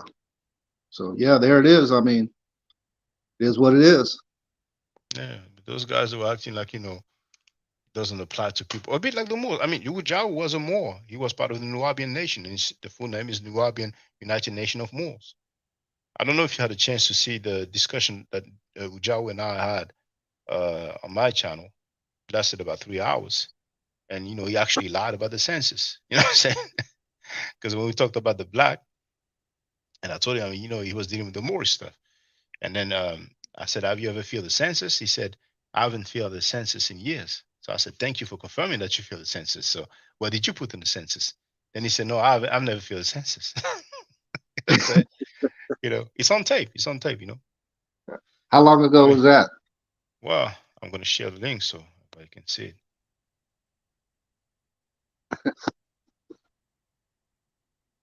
And I asked him, is Asahimo Fake's work peer reviewed? He's like, I don't know. Man, please. Just say, no, it's not. You're not going to die. Yeah. I think they stopped live streaming because, they got into an argument. I think Asahimo Fake slapped him, backhanded him, because he actually asked me for my address to send me the book. And Asahimo Fake must have went crazy. Like, what? You want to send him a book? So let me share the link here. Yeah, it was a chain of events. Like, because he actually got on a live with Chief X, and Wujau said the Egyptians are not black. Yeah, but Ujau's been tripping, man. You know what I'm saying? I mean, what shocked me is when I found out that Ujau was older than Asahimo Fake. That's what really shocked me, because I thought it was the other way around. But for the record, it's early on, so we may get to hear what I just said, so people can know it's not an allegation. That's not a claim. How long ago was that? How long ago was that? Yeah, that's 6 months ago. 6 months ago. Is my screen sharing here? Yeah, 6 months ago. So that's quite recent, It's not. Yeah. I don't think they're going to call it old stuff. Yeah. Because those guys, man, if it's like more than 3 months old, they say it's old stuff. I'm black. And it is probably one of the reasons why you don't want to. That's correct. Okay, right. We heard it for the record. The title of the Nubian is, and you're everything possible to answer your questions. You're going to do everything possible. Okay. So is he brown? Yep. All right. So basically, you're going to do everything possible just to not use the word black to describe an African American. Am I correct? I'm going to do everything possible to answer your questions. Now, I'm interested. Which is what I'm doing. I'm answering your question. Is it because you used to be a Moor? No, I was not a Moor. Oh, a Nubian? Yes, I was a Nubian. So, well, the title of the Nubian is, and you can correct me if I'm wrong, the United Nubian Nation of Moors. Am I wrong? Yep. But I was never a Moor. So you were a member of the United Nubian Nation of Moors, but you were not a Moor. That's correct. Okay, right. We heard it for the record. So Moors, they don't like to use the term black, and it is probably one of the reasons why you don't want to use the term black to. Well, I'm here to speak on that. I don't. That has no bearing. Right, that has no bearing on anything that I'm saying right now. Well, that's one of the reasons. I'm here telling you right now that I'm not a Moor. I was never a Moor. So you can't use that to say that I'm not using black. You can say that you are not a Moor, but people heard you. For the record, you were a member of the United Nubian Nation of Moors, but you are not a member. It's like somebody said, I'm a member of the Moorish Science Temple of America, but I'm not a Moor. You know, to me that's the same. But fine, I cannot dictate what you are. No, you tell me what you are. That's I'm fine. saying if you want to have a conversation about the Nubian organizations and how the name changed and stuff like that, we can have that too. But I'm telling you right now that I was never a Moor. So it was not the latest name that they had? Actually, no. Oh, so what was the latest name that they had? Sabians or something like that. Something like that. You're a member of the organization and you don't know? No, I was. Past tense. I left the organization. Hold on. When you were a member, left the organization 20 years ago. Wait, hold on. Let's put it in perspective, because this is like 20 years ago. Yeah, fine. So you forgot then. You forgot the name when you were a member. So this is a long time ago. So did you forget the name when you were a member? No, not at all. Okay, so when you were a member, what was the name of the organization? When I was a member, it was the Holy Tabernacle Ministries, the Egyptian Church of Christ, coming out of the Ansar Allah, Nubian Islamic Hebrews. He changed it up like 2-3 times already. I'm aware they changed the name, but the things that he's playing game. When they were on the land Tamaray, to my knowledge, the latest name of the organization was the United Nubian Nation of Moors, and he knows that very well. But but I, of course, I'm aware. It was Ansar Allah, and then you had the Holy Tabernacle. The whatever the Hebrew, the Church of Christ. Yeah, I'm aware of that. You know what I'm saying? When I was there. Like I said, I mean, if you want me to give you a history of my involvement with the Nubians, if you want to have a show about that, we could do that. No, I don't really need a history, but that's interesting. So it looks like you left before they got the name United Nubian Nation of Moors. That's what it looks like. So maybe that's where the nuance lies. So, but regardless, I'm telling you right now that I don't subscribe to Moorish doctrine. And for the record, I think it's being disingenuous because I heard he was dealing with the case. Was helping Malachi York. So if he was helping Malachi York, it means that he was a member when they had the Tamaray land, Yep. He's on record admitting that, yes, he did help. Those guys are like that, man. Just lying there behind off, but anyway. Of any sort. So whether it sounds like it to me. It sounds like it to me. So okay. May I ask what year you left the Dr. Yo's organization? I left in 2009. 2009. Yep, I officially left in 2009. All right. Okay. So 2008. Into 2008. Okay. So it means that Tamaray, the land in Georgia, was already there, but hold up, right? I don't hold up. Let me ask you: is this an interview? You interview me about Nubian stuff? It's not interview. If you don't want to answer, I'm fine. You know what I'm saying? Because you might be running from that as well. It's fine. Because I'm used to you running. So if you want to run, be my guest. Okay, but listen. All right, hold up. Okay. We opened up the dialogue. I asked you. For the record, if people don't know, York, if I'm not mistaken, was arrested and charged in 2001. The dude said he left in like 2008, 2009. You know what I'm saying? So he was definitely a member of the organization when it was called the United Nubian Nation of Moors. You know what I'm saying? But those guys, you can't buzz them so easily, man. Am I acting like I'm running? Like I don't understand that. You are, because I'm asking you when you not. left. Okay, well, so can I ask you when you left the organization? Did they have the land I'm trying in Georgia? Okay, wait. I'm trying to figure out how did we get. Again. You're running again. Are you gonna let me? Talk we have time, brother. No, I'll let you talk. Okay, are you gonna let me talk? But you notice I ask you a question though. But feel free. I understand, and I don't mind questions, but they got to connect some kind of way. I'm just wondering how we move from. Answer, though. Hold up. How did we move from the end of Smash's live talking about what we were talking about to jump over you asking me about Dr. York's organization. I'm trying to, I but I don't mind. I can I answer. don't asking mind a question it. you don't want to answer. No, you can answer, but if you don't mind, just answer the question. Then, if you don't mind. But it has to make sense to me though, because it is making late, sense.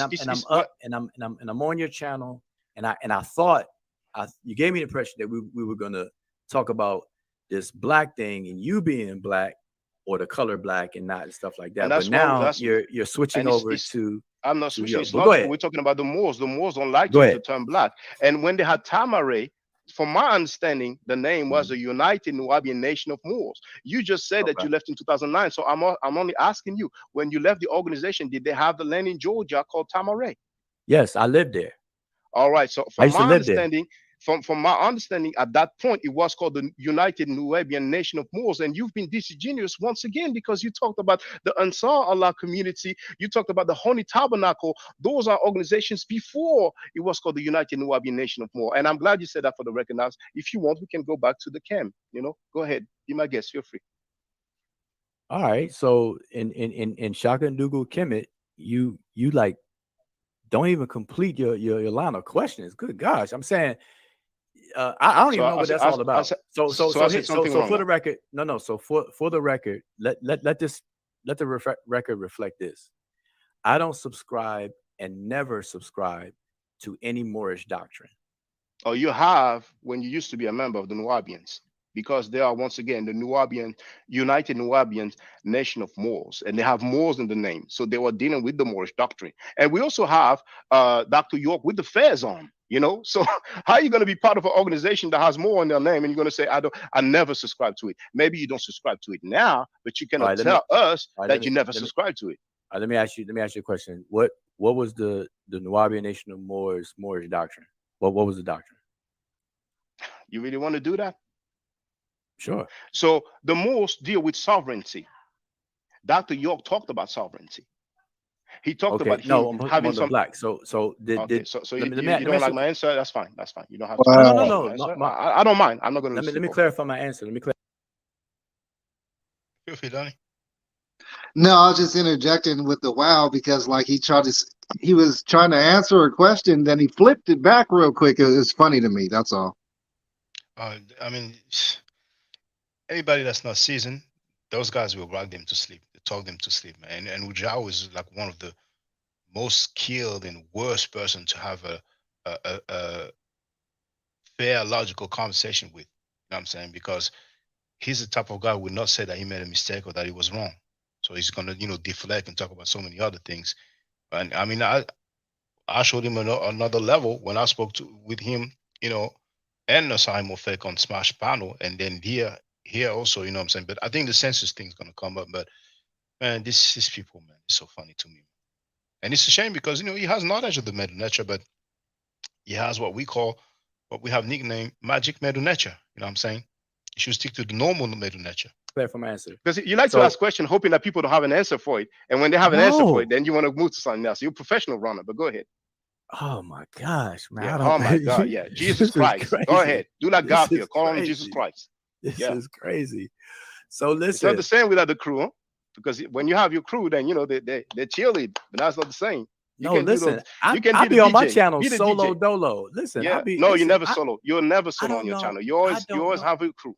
But go ahead. Ooh, go ahead. Good gosh. I mean, people can look at my archive and know that I don't know which world you in for real. But here, Go ahead with the hand hominems. You're high and mighty. You're better than everybody. Yeah. Okay, all right. Let's. I'm gonna ask you a question. You are very paternalistic. You always act like you the only guy who makes sense, and everybody else is like childish. Like you were talking about fighting. Oh, the guy's fighting. When I came on your part from my left, and you said always fighting. Who's fighting? When did I ever fight? You're paternalistic. Maybe you don't know that, but you are very paternalistic. When I say everybody's always fighting tonight. Oh, now you forgot you said that when I went on your platform just a couple of weeks ago, and I left. You said, "Oh, there's always fighting, always fighting." You said that I don't know how many times. So you want me to play that as well? No, I'm saying you act like I said that tonight. Whatever. So here's my question. Let's get back to my question to you, because if you keep this up, we ain't gonna get nowhere. So let me ask you a question. Yeah, we ain't gonna get nowhere. Be paternalistic. Okay. So let me ask you a question. Because you're bringing up the Nubian organization and Dr. York, right? And my relationship to that organization. Here's my question to you. Did the Nuwabians at any point were in the doctrine deny using the term black and so on and so forth? Like the Moors of the Moorish Science Temple of America, when they're adamantly against using the word black? Probably not like the MSTA, probably not like them, but they were still dealing with some Moorish doctrine. And when you ask me the question, I just answered the sovereignty and York talking about him having some Indian blood. And, you know, I'm paraphrasing, but, you know, he had the feather, you know, being a chief and all that. And even talked about he was a sovereign of Liberia or whatever country in Africa. So they were dealing with Moorish doctrine. Nobody can deny that. I don't think you can deny that. So to answer your question, and I think I have already, they were probably not denying black like the MSTA, the Moorish Science Temple of America, but they still had some Moorish doctrine, you know. So okay, so can I wait? So I appreciate it. Can I speak? Okay, so based on your admission just now that the Nuwabians probably did not, in your words, probably did not have an affinity against using the word black like the MSTA. So my follow-up question is, being the case, what relevance does you bringing that up in this conversation of me not saying that you're the color black have anything to do with the conversation tonight?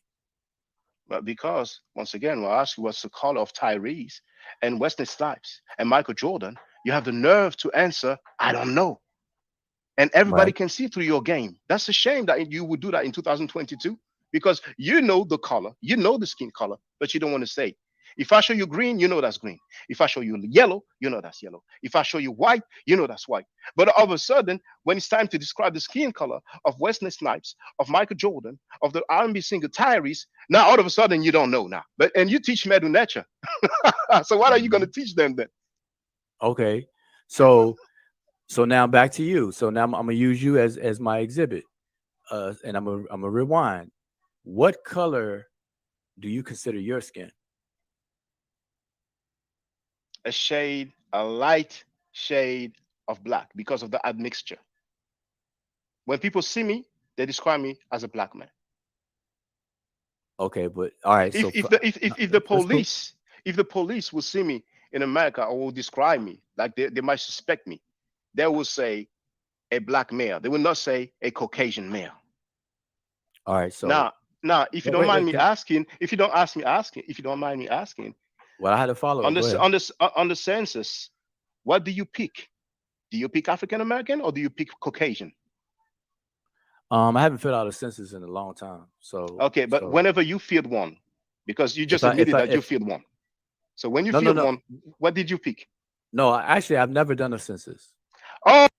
Oh, you just ran again. First you said, I haven't filled the census in a long time. And now that I caught you, you said, I haven't filled the census. No, you know the difference between the two, right? Yes, I know.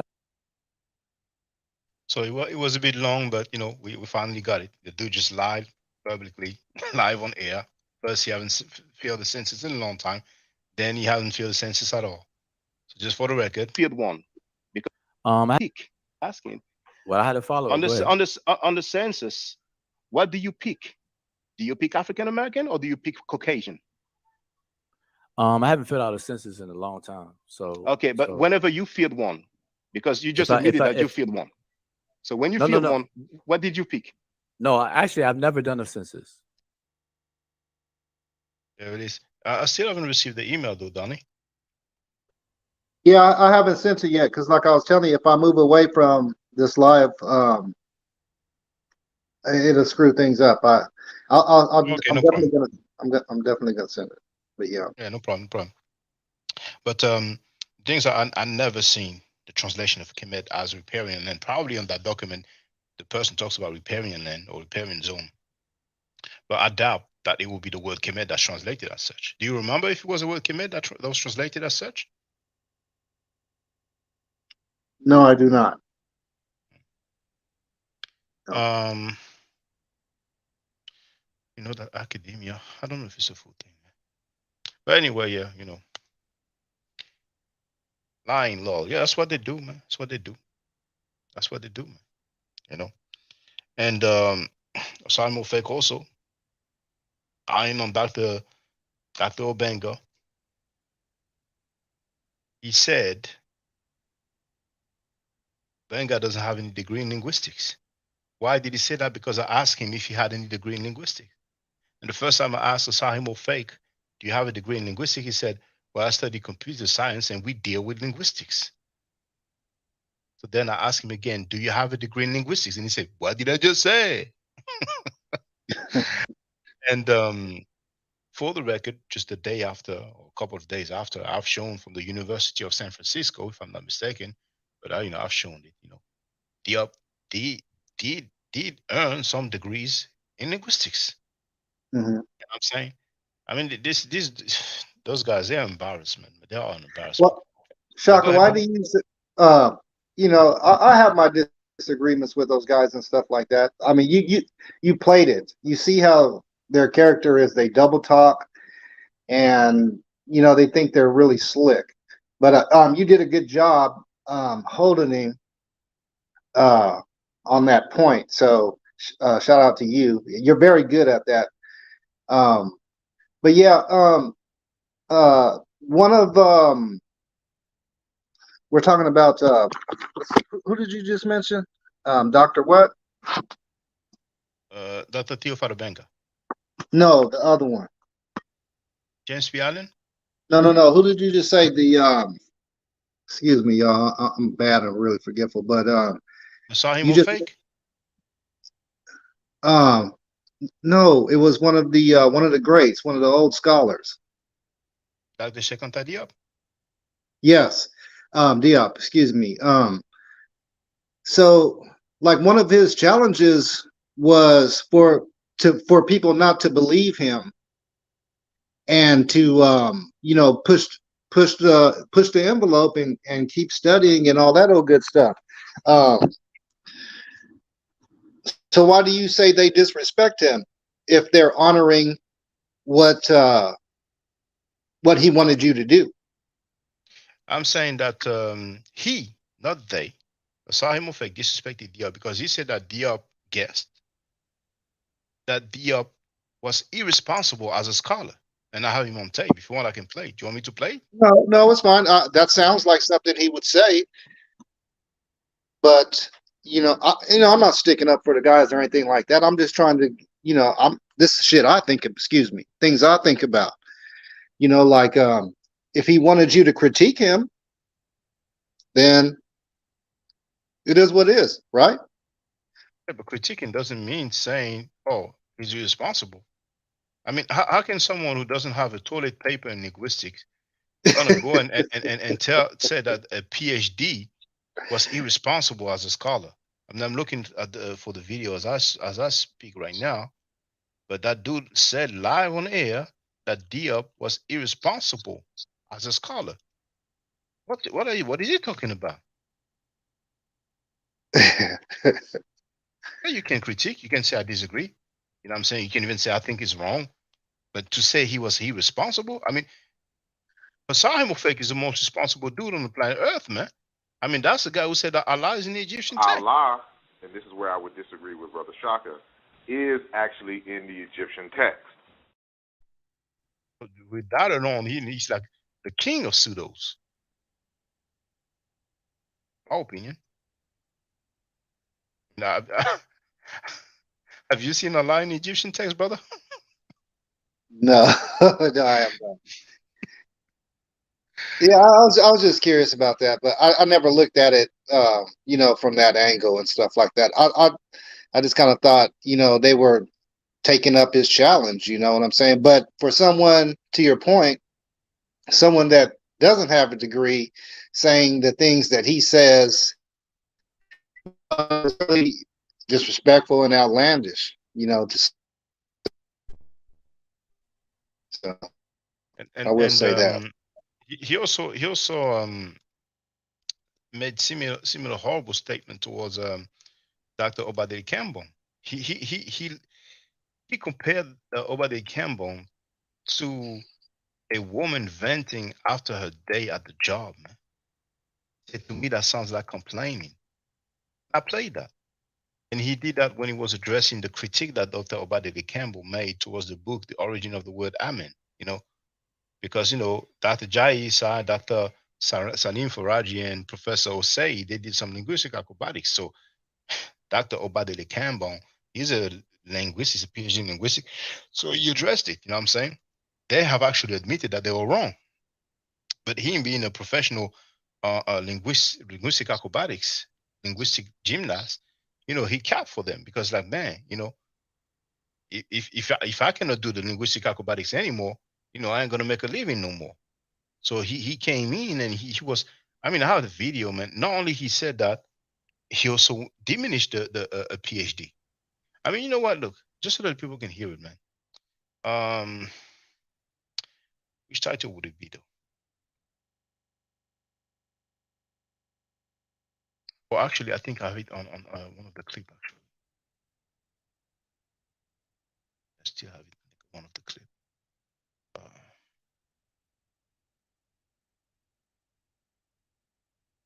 There it is.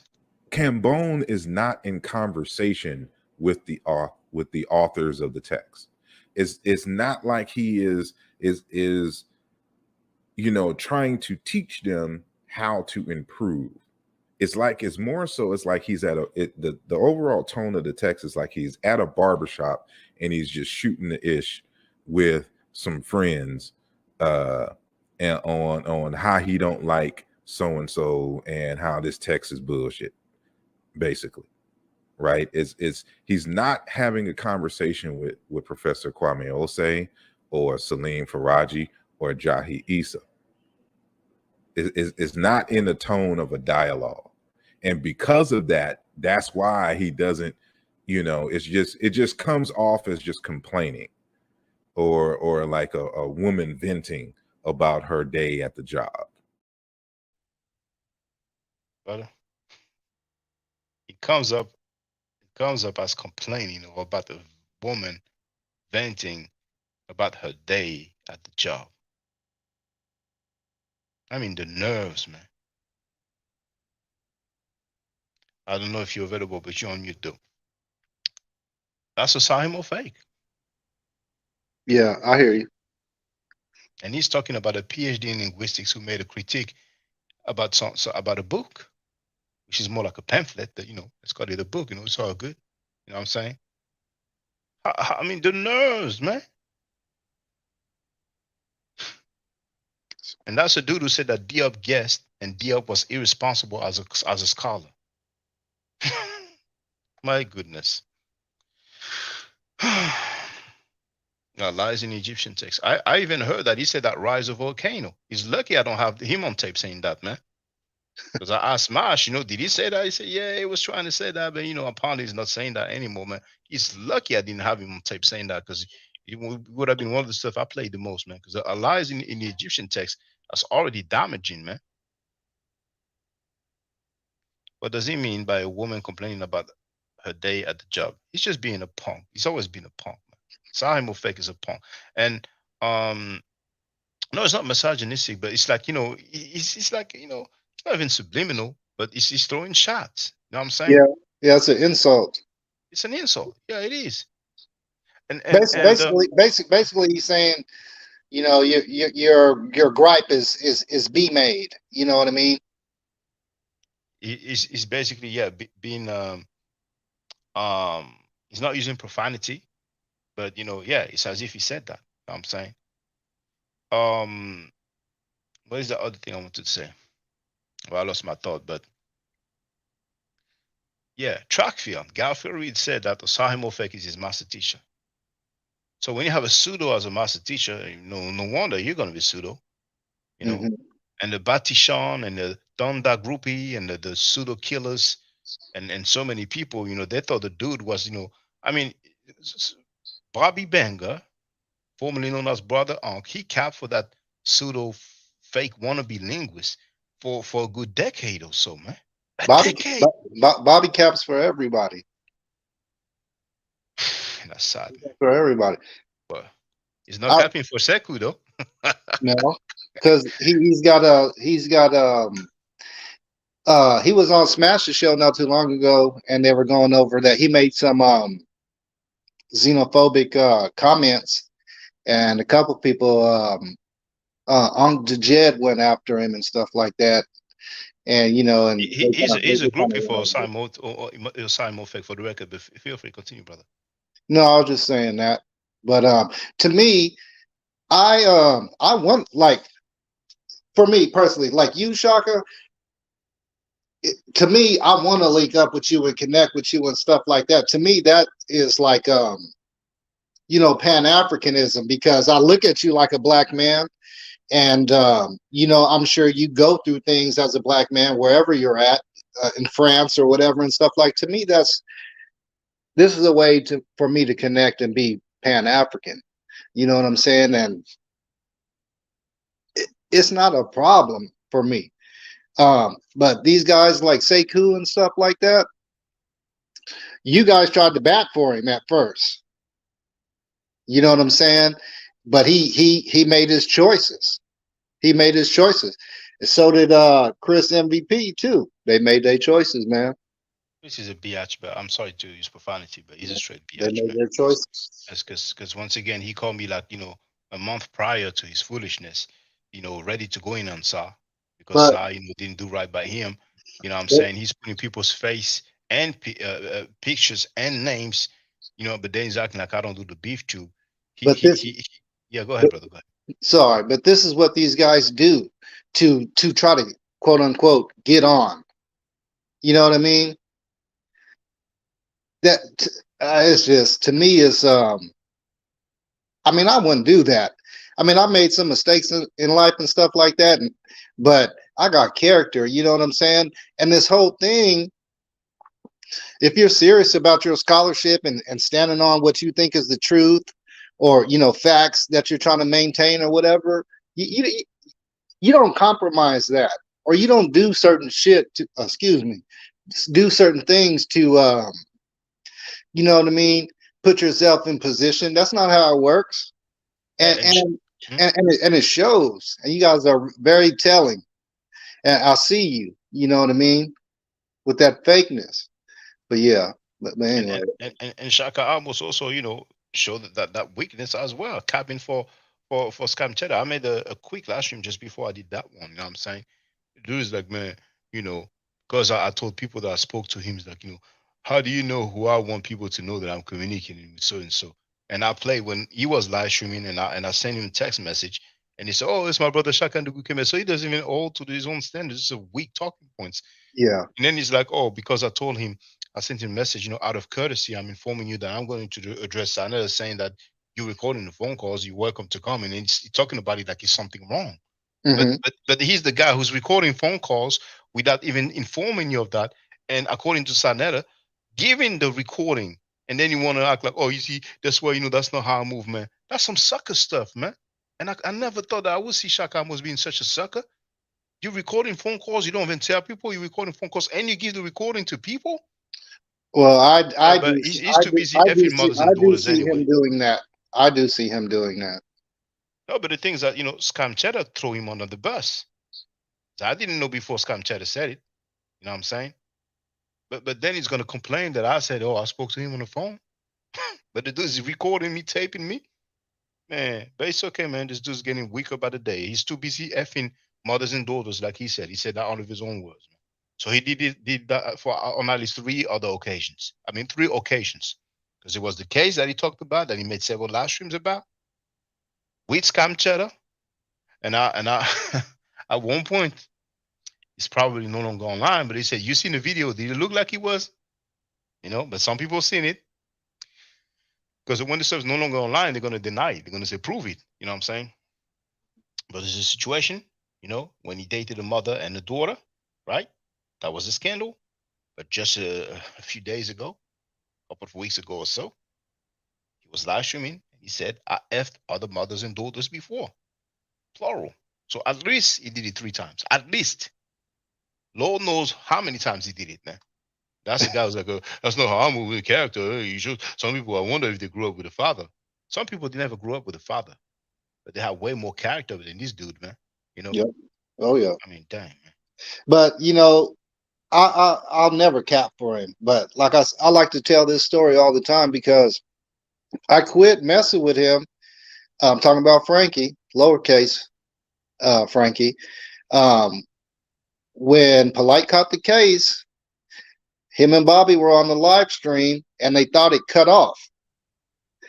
And all they cared about was views. You can hear him talking. Oh, you see how many people was in the building? Blah, blah, blah. You know, and then they finally recognized the mic was still on. You know what I'm saying? So I was already kind of making my way out, but that was the icing on the cake. And you know, so you know, And he was defending Polite all the way until Zaria told him, "Well, if Polite's on your panel, I'm done." That's their cash cow. They have to. When Jabari said he should be on timeout, he didn't listen. But for strange reason, he listened when Taziah told him, "I'm done." You know what I'm saying? And the irony is that Taziah sends money to a guy who was found guilty for child molestation. And thanks to Chris Snakes, we know he's his cousin. So when he's his cousin, it's all good. But when he's African Bambara, the dude is going on press conferences, he's going on Doggy Diamonds, talking about Bambara and the sexual, the child molestation. The irony and the hypocrisy, man. Mm-hmm. You know, but it's all good, man. At an all-time high. Yeah, it's at an all-time high. It's at an all-time high. Yeah, the hypocrisy that they do. And Chris Snakes not only reveals that it's Taziah's cousin, but he goes, "You don't know the specifics of the case." So basically, now Chris Snakes is defending child molesters. Now he wants to make excuses for it. Now, well, check this out, Shaka. So one thing is, why did he lie for Garfield? Oh yeah, I'm glad you said that. You know what I'm saying? Let me play it for everybody. Play it for everybody. But he did lie for Garfield. He admitted it. You know what I'm saying? But you just think about that. Unc lied as well for Garfield. See, I've been real nice towards you, dog. You ain't even got a bachelor's. I dare you to come forward now, my nigga, and show everybody that fake ass bachelor's degree that you showed me, or I'll bring it forth. You don't have a bachelor's degree, my nigga. I cap for your ass over there on Brother Shaka's channel, but I won't cap for your ass no more. And who knows how many times he lied before.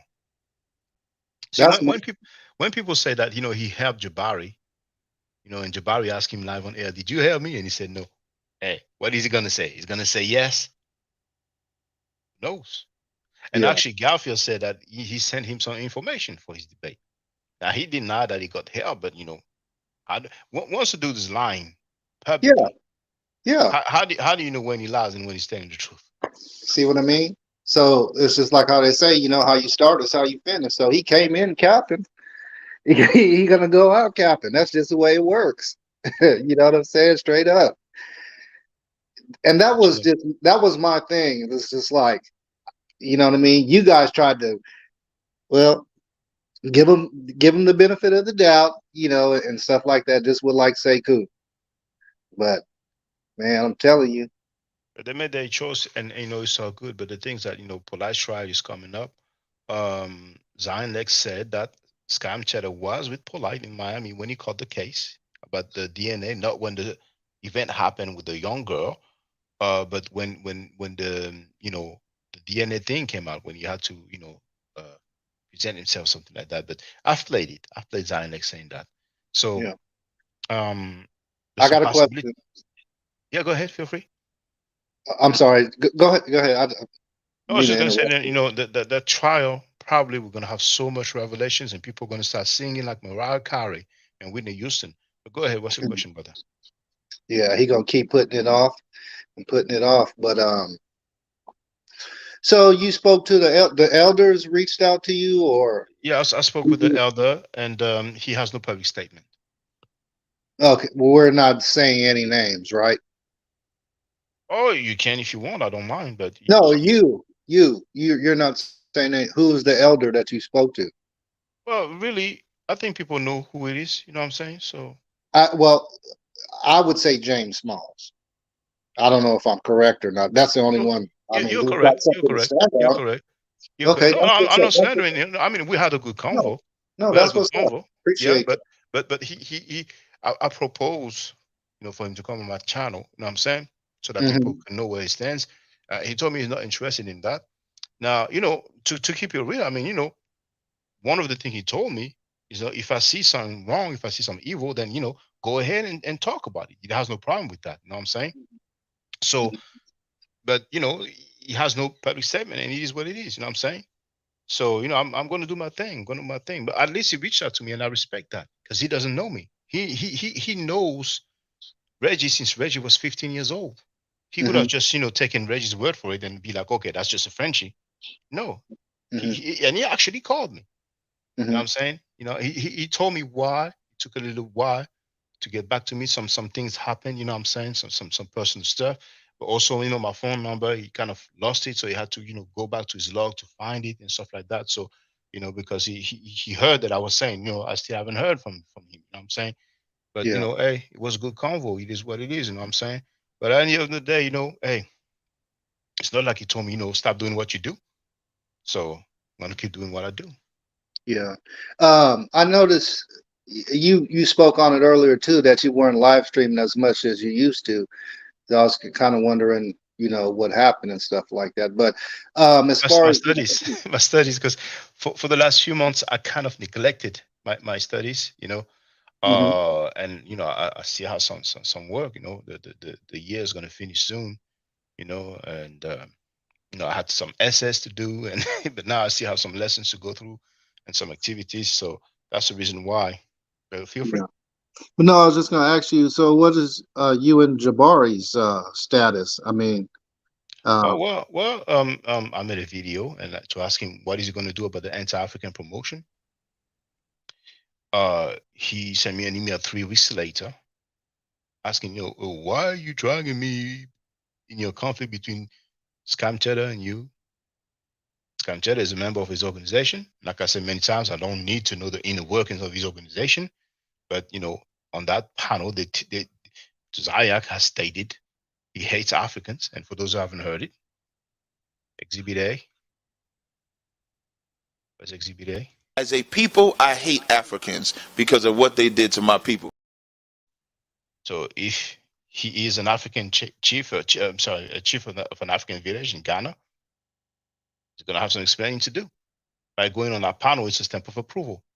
Furthermore, he's on tape, the only live stream on his own YouTube channel, where he says that Polite should be on timeout. Polite didn't have his day in court.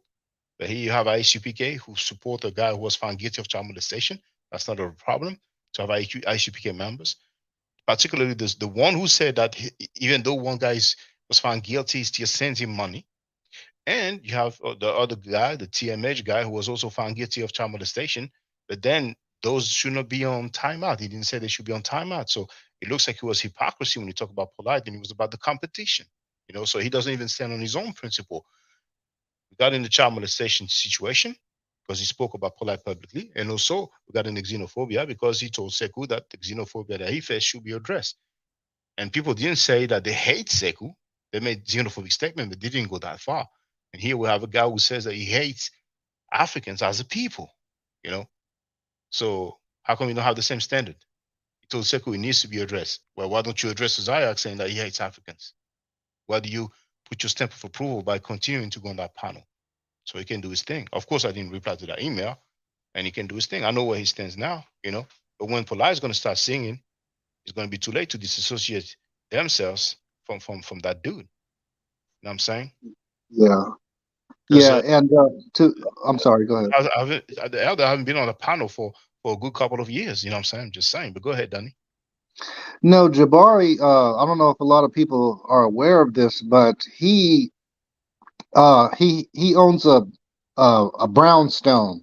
That's a New York style house, and they're real expensive now. And he was on a TV show showing off his house. You know what I mean? So he gets a lot of recognition and fame from Saw Netter's Frankie, the clown, lowercase Gary's platform. You know what I'm saying? So people just use him for that, but they don't realize, like how you said, you know what I mean? Show me your friends, I'll show you who you are and stuff like that. It's crazy to me. But yeah. It is what it is, man. You know what I'm saying? I know where he stands, and he has no obligation to to be down with me or agree with me, but then you're known as somebody who hangs on the platform that has convicted child molesters and anti-African people. Yeah. You know what I'm saying? So yeah, you're gonna have to deal with that one way or another. And he knows, none of these guys like him. They don't like him. On top of that, but what's funny is that he could just live stream on his channel and he get as many people, if not more people. But some people don't want to boss up. Some people just don't want to boss up. You know what I'm saying? But maybe Scam Cheddar has some dirt on him, because usually the people who hang around Sa, he has dirt on them. You know what I'm saying? Yeah. And it looks like ISUPK have dirt on him because he's been a good dog to the ISUPK people. How are you going to be Kemet and you have this people who like to hate Kemet and hate Africans? And you claim to be down with Africa. You claim to be down with Khalid Adu Muhammad. Khalid Adu Muhammad never made some negative statements towards Africans. So every time he talks about Khalid, that's a spit in the face. Khalid must be turning over in his grave. But Frankie is a bitch-made dude, man. You know what I'm saying? I ain't tripping on the dude. He's a real sucker. He's a real bitch-made dude, man. Dude's lying all the damn time. He was lying about Nikki. He didn't know Nikki. Now he remember who she is. Well, I'm laughing, but it ain't funny. But yeah, yeah.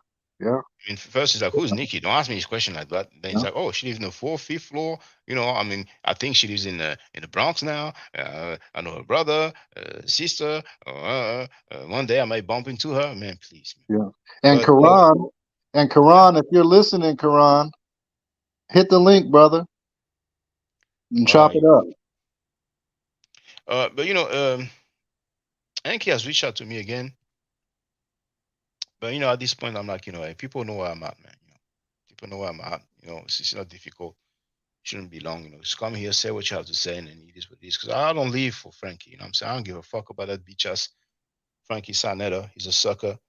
The dude's lies about his own health status. You know what I'm saying? He's on tape saying that 4 hospitals told him that he has AIDS. And then he says, "You have no proof that I said that I went to the hospital and said I have AIDS." This dude is a pathological liar. I mean, he's just right there. Just a few seconds here. You ain't got no proof, nigga, that I went to the hospital and they all told me I had AIDS. I went to like 4 hospitals, and the hospitals was telling me that I had AIDS.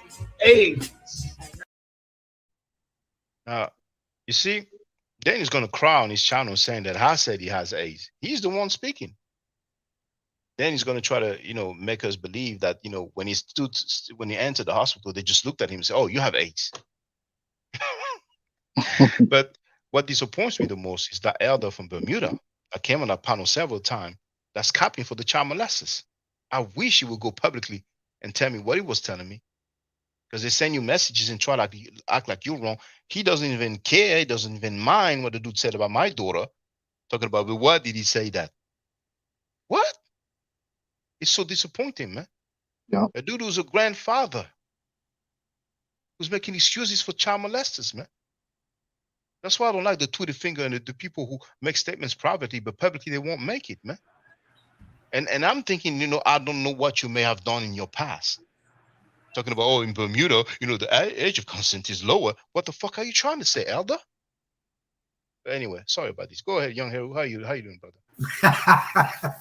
I listening to you. If you knew, brothers, the message that people send me in private, capping for these damn child molesters. Go ahead. Yeah, I gave up on humans a long time ago. You know that kind of way? Because every time I look for something better, I try to give them the benefit of the doubt. They always show me there is no reason to, They always stab you in the back. They always let you down. So when people say their dog is their best friend, sometimes it's really true. It is what it is. You know what I'm saying? Like, it's sad to say, but what can you do, man? Like, all you could do is keep, raising the awareness and letting your voice be heard. Let me just say this, man. That elder want to debate about involuntary deviant sexual assault. That's what he wants to do. Right? Who wants to debate that? The elder Against from Bermuda. Who? I don't need to say his name. Against who? You? The dude is capping for Sanetta and the child molesters. You know what I'm saying? So I sent him the link to the involuntary deviant sexual intercourse. I even make the screen print, right? And then the dude sends me a message and says, it does not say that DSI is a crime. And the does not is in capital letter. And the screen print that I sent him, the first sentence says, involuntary deviant sexual intercourse, IDSI, is a crime. So then I tell him, okay, the first sentence. He's still talking about that Hebrew guy? Man, no, it's not a Hebrew. You see, I mean, I think no, the guy he's talking about with the crime.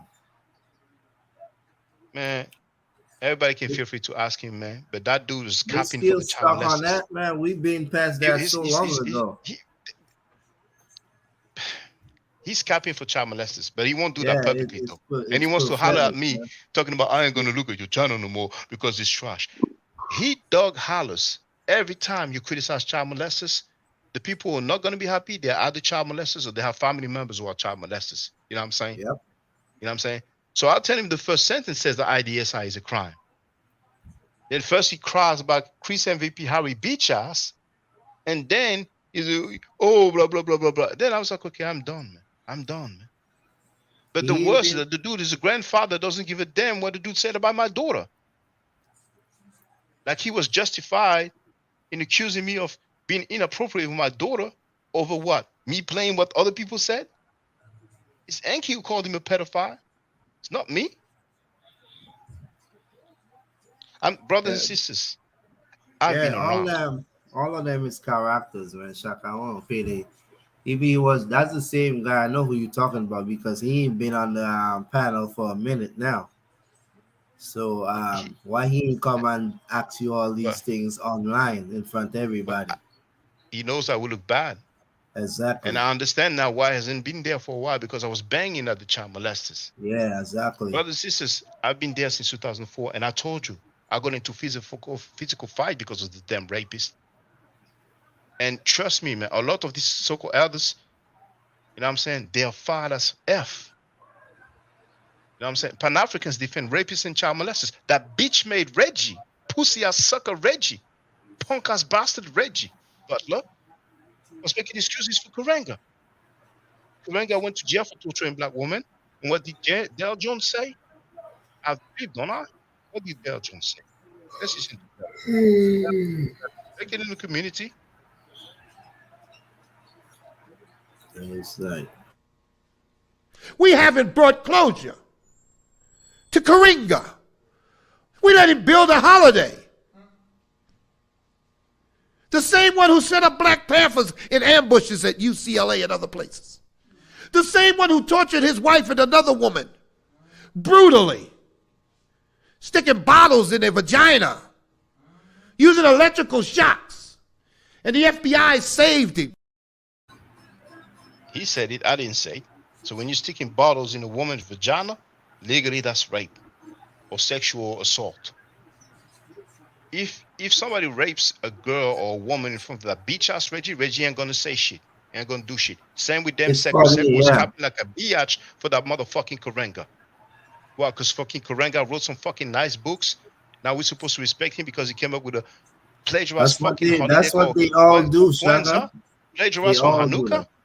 Man, I'm telling you, man. So you have some elders, they are grandfathers, man. They are capping for child molesters. Talking about, oh, in Bermuda, the age of consent is like 15, 16. What the fuck are you trying to say, man? Be real all the way. Please be public about this, man. For a grown-ass man to be sleeping with a 16-year-old, that make any goddamn sense? I wouldn't even waste my time with a 25-year-old because my level and her level is too different. Like, you know what I mean? I done been through them stages. So for me to go there and try to convince her to be with me and all of that is a waste of time. But I'm just saying, like, I don't get it, bro. Like I told you, they don't stand for nothing, Shaka. You know what I'm saying? Yeah, if they did, we wouldn't be having these discussions. And grown men that have nothing to do with the situation putting their neck out for people that, like, I don't get it. Like, even if I know somebody, but I don't really know them, That's not even my business. You know what I'm saying? So for you to go out your way to go against Saka because he's speaking up against these causes, it says a lot about you as a man.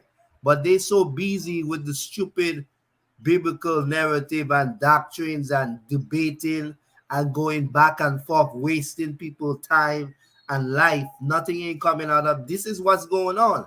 They choose the bullshit over reality. You know what I mean? And the kids, like you just say, like these people don't have no compassion. They ain't got no heart. Because just like I was looking at some the other day, and they were pressing the woman because she's some foster care agency who give children out to homes. And I can't remember in the time period. Who pressed her, brother? The Congress, the you know, the chairman them, you know, the people them that oversee her. You know what I'm saying? So they was asking her like there's like 8,000 or even more, man, like of children that's unaccounted for. And she has no response. She can't answer where they are, bro. To the point that she didn't want to answer. First of all, he said they were missing, you know, and then she didn't answer, and then he had to say they are accounted for, just to ease the question a little bit. You know what I'm saying? So that's just to show you, bro, like people don't care about people, you know what I mean? Like in general. That's what it comes down to, because if they did, they would have a heart to know if that would happen to my daughter or my sister or any of my family members. Imagine how would I feel? You know what I'm saying? So I like that you said that. I like that you said that, Young Hero, because when you see Jabari's email to me 3 weeks later, why are you trying to drive me in that personal conflict between you and Sa? Like, is it my family member that was raped? Is it my family member that was molested? Those people talking all this knowledge and talking ma'at and all that, and exactly. they be, it's a personal thing between him. That's so weak, man. You got people getting so weak. You got people getting killed, raped, robbed, molested right in the same city they are. You see what I'm saying? So all that they preaching, they ain't putting nothing into action. They worry about getting people to give them money to take them to Egypt. You see what I'm saying? That's what they worry about. I mean, we just gotta be honest about human behavior and human characteristic, especially in the Western Hemisphere, because that's what I know. You know what I mean? Whether it's islands, America, wherever, that's what I know. So that's what I could speak on. Facts. So it's saying that that's just what it is. I've been observing human behavior from time I was young, including mine, to the point I just try to correct my mistakes or not be a hypocrite. Because a lot of times when I say certain things, I'd have to look at myself and say, damn, I do the same thing sometimes. So if people don't do these things, and you know, they like, man, come on, man. Like I told you, people on a platform cursing each other, murder, disrespecting each other, calling each other pedophile, rapists, dopeheads, this, everything, and the third. So, like what you expect? And these people talking about the elders to who? You know what I'm saying? Like, you know, like the majority of young black men, they don't study these people. It's only these biblical people that running with the same narrative that's stuck on stupid. You talk about, you know, cussing mothers out. Konat, FOPE, FOPE. The dude said, I played it live on air. A senator called him one day and said, F your mother, F your wife. He's on that panel over there. Grown man. Pushing 50. And he's on that panel over there after the dude cussed his own mother out. And then he's like, I'm from DC, man. You know, in DC, that's how we get down. That's not how people get down in DC. Nope. That's not where nobody get down to have any respect or principle, man. Oh, my goodness, man. People always try to sever. That's another thing, is ignorance, you know? Oh, I'm from there. Oh, I'm from there. Man, you sound stupid. Well, shout out VB. He come up out of DC, right? Yeah. Shout out VB. Yeah, just saying that, like, people got this world twisted. Like, you know what I mean? Like, I don't know. That's why I'm happy I live different places in my lifetime. You know what I'm saying? So I experience different people, different culture, whether it's white, black, Spanish, you know what I mean, Island American. But in saying that, British or US, like no matter where you are, bro, it's people gonna be people. It got people that rape children, it got people that kill people, it got people that rob people, it have people that work hard, you know what I'm saying? It got people that sell drugs, it got people that do whatever you fraud, it got policemen that retire and they get caught on plane with all kind of drugs. I mean, you name it, wherever you go, it's the same. You cannot separate yourself from anybody else. You know what I mean? Because it has good and bad everywhere you go. So all that claiming where you're from, it really don't matter. Don't matter where you go. If you go and slip up or act bad or out of control and you run into the wrong person, the same thing gonna happen to you in your city, just like it will happen anywhere else in the world. People get killed everywhere. You know what I mean? So in saying that, people just gotta realize that. Stop trying to make yourself different from other people. Like, oh, I'm from New York. Oh, you know what I mean? Like, bro, please miss me with that, bro. Have Yeah, character, dignity, and integrity, and then real recognize real, man. You know what I'm saying? Yeah, exactly. You know, I mean, you know, I would still prefer some pseudo people like the Gaga Google dude, as long as he's not down with child molesters. But you know, I hear he's copying for. I mean, he's playing. You know what I'm saying? KRS One, we seen KRS One talking about the Bambada situation. You know what I'm saying? Yeah, So, he's you stuck know, in the I mean, past. He always playing some old rap music shit, and he swear he's saying something. I be like, bro, he was than Sanetta, Shaka. When it comes to begging, that boy be begging like his life depend on it, man. I swear to God, bro. I be and like, that's funny geez. to me, but I don't mind. But at least, you know, teach accurate information, man. You know what I'm saying? Yeah, I'm just saying, You know, man. You will ask politely, but for you to be begging and you pushing the people, like you telling them, or you spending their money over there, you criticizing people for spending their money with other people, but yet you begging and talking about it's gonna cost you this or it's gonna cost you that. What you wanna do, like people have to attend to you. Like, who is these characters, man? Every time, like I told you, they just even one for you, I wouldn't even know them, you know, because I don't pay these people no attention.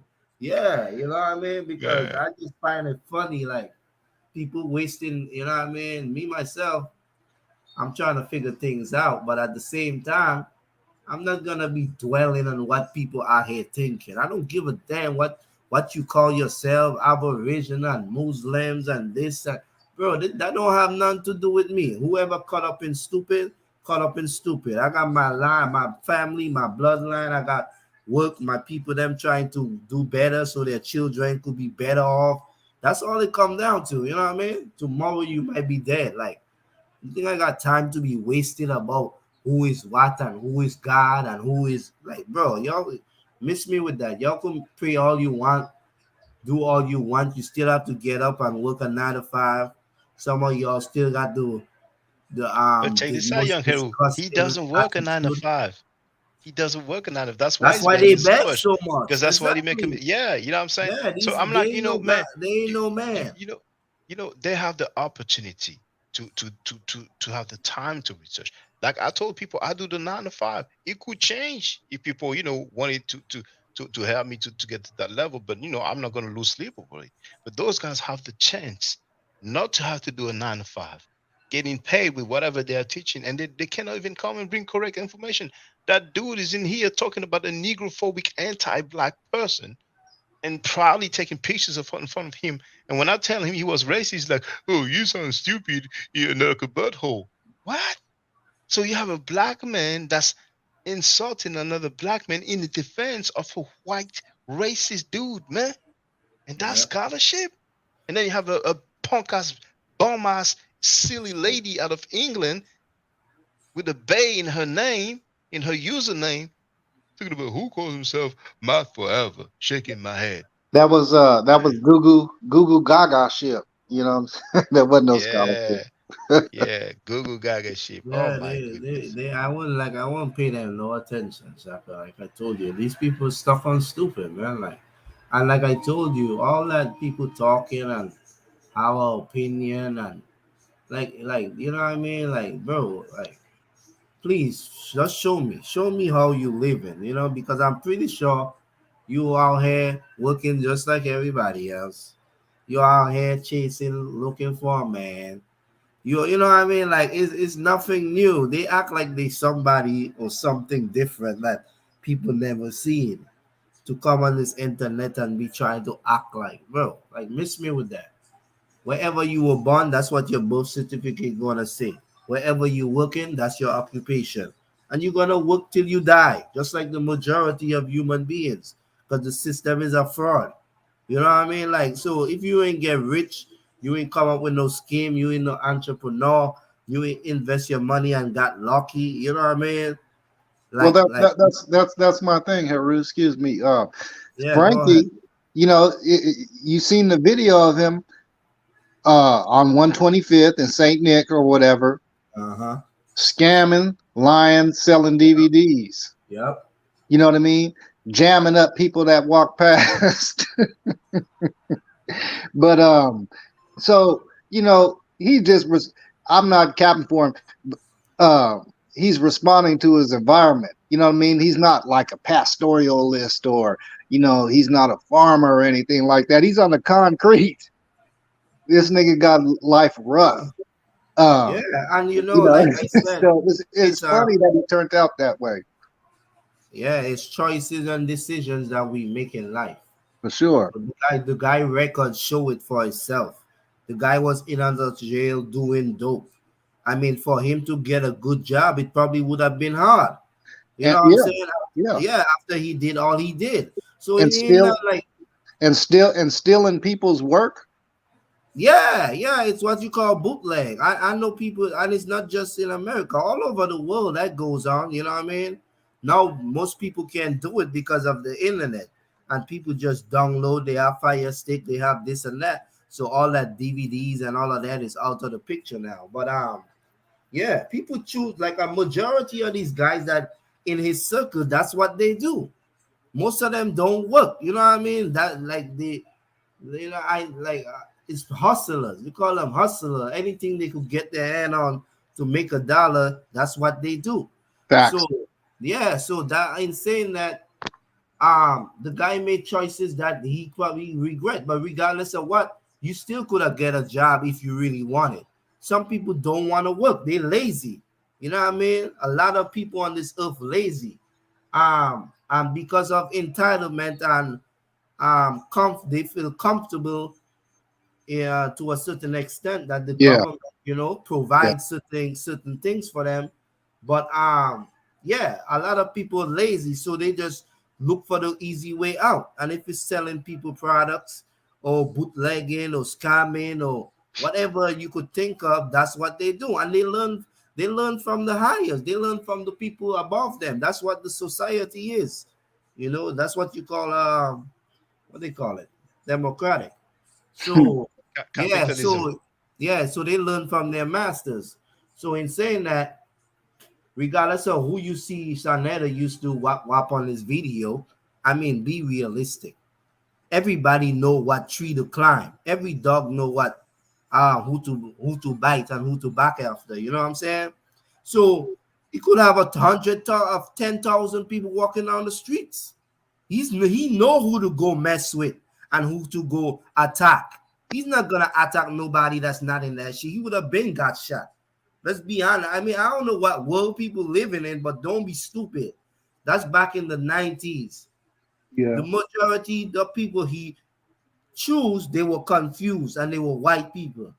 You know, some white people are scared of black people. If I don't know if y'all don't know it, right? I mean, it could be the most innocent looking black people. Some white people just have that thing about them. They scared of black people. They threatened by black people. Some of them, it's yeah, true. because that's how It society show us as a portrays threat. black people, in the exactly. movies, in So the media. so in saying that, people don't know this thing happen all the world. People know who to pick and choose to mess with. You know what I mean? And when they mess with the wrong one, you see the outcome. They usually lose their life. But yeah, man, I don't get it, bro. Like people are, yeah, I'm coming. But anyway, hold on. Here, Give me a minute. here, let me just, I mean, if the dude just, shows people that give correct information, then, at least you make a living sharing good information. But having all those pseudos who hate Africans, who celebrate the death of Africans, you know what I'm saying, and then defending child molesters. I mean, we have you on tape defending a child molester for 10 minutes straight. But to answer Brother V. Bennett's question, when he asked, okay, what does Bey mean? Here, this is, and I've shared a link here. You see, Encyclopedia Britannica. Bey is a Turkish title. Bey, Turkish Bey, or Turkish Beg, Arabic Bai, or Bey, title among Turkish peoples, traditionally given to rulers of small tribal groups, to members of ruling families, and to important officials. Under the Ottoman Empire, a Bey was a governor of a province distinguished by his own flag, Sankak, Liwa. In Tunis, after 1705, the title became hereditary for the country's sovereign. Later, Bey became a general title of respect in Turkish and Arab countries, added after a personal name and equivalent to esquire or sir in conversation in English. In the 20th century Turkish Republic, Bey, though surviving in polite conversation, was replaced by Bey before the name, equivalent to Mr. So there it is. Those guys are following Ottoman Turk stuff. Yep. And I don't know if they're going to say that the Turks were black people, but there you have it. I mean, it's white supremacy all over, man. I think it's because the people are being fooled. Like I told you, a lot of people don't have common sense. They think they have knowledge, which is information, but a lot of people don't have common sense, because the way I look at it, everywhere I turn around is, that's what you see. And people always follow trend. That's the majority of humans. That's why we can't get out of stuff, because when people stand up, they are the minority, and the majority want to do what's animalistic, because whatever is easy is considered, most likely is with the flesh. But yeah, so I feel like everywhere you go is the same thing. So that means it's the people that is causing the effect. Whether it's ISUPK, ICU, this one, Saneda, Moors, Muslims, whichever one you, and like I told you, is religion. The majority of people live in fear, and they know they have to go, they have to die. So that's how you catch them. So they live in fear. They always have to cling on to something that's religion. Whichever one they find, that's the one they find. And the people that control these religions, whether it's Christian, Muslim, you name it, where they have a church or they just have a little building, or they just on the internet, all of them, the number one thing they do is ask for money. Every last one. I don't care if it's a church anywhere around the world. I don't care if it's Muslims. I don't care if it's ISUPK are just coming up. I don't care if it's whatever, Ma'at, whoever, Tuli, and all of these characters. Everybody always asking for money. So it's the people's fault. That's why they continue this. Because if it weren't for that, they wouldn't do it. They would have to get off their ass and go work like every other man. You know what I'm saying? And that's not even, I ain't even talking about the females. I'm talking about men. The one that's supposed to provide and hunt and yada, yada, yada. You see what I'm saying? So imagine that, bro. They're more womanized than the woman today. These men. They don't want to work. They don't want to stand up like a man and do what's necessary to provide for their family. They want to come here. Some of them don't even care about the religions. They just know this is an opportunity to broadcast, to have a platform, to do like this one and that one, and put my Cash App, put my PayPal, try to do debates, whatever to get $1, just like the church. That's what they're doing. And the people falling for it. So I blame the people. I ain't got nothing more to say. You know what I'm saying? Like, period. Like, whoever want to be stuck on stupid, go ahead, man. Yeah, you have That's all I groupies got to say everywhere. about that. There are groupies everywhere. Now check this out, brother Young Hero. We lost Donnie Williams. Feel free to come back if you want to. I'll share the link for everybody who wants to get on the panel. In this video here, yesterday's live stream, Sabir Bey is scared, but I'm still calling him out.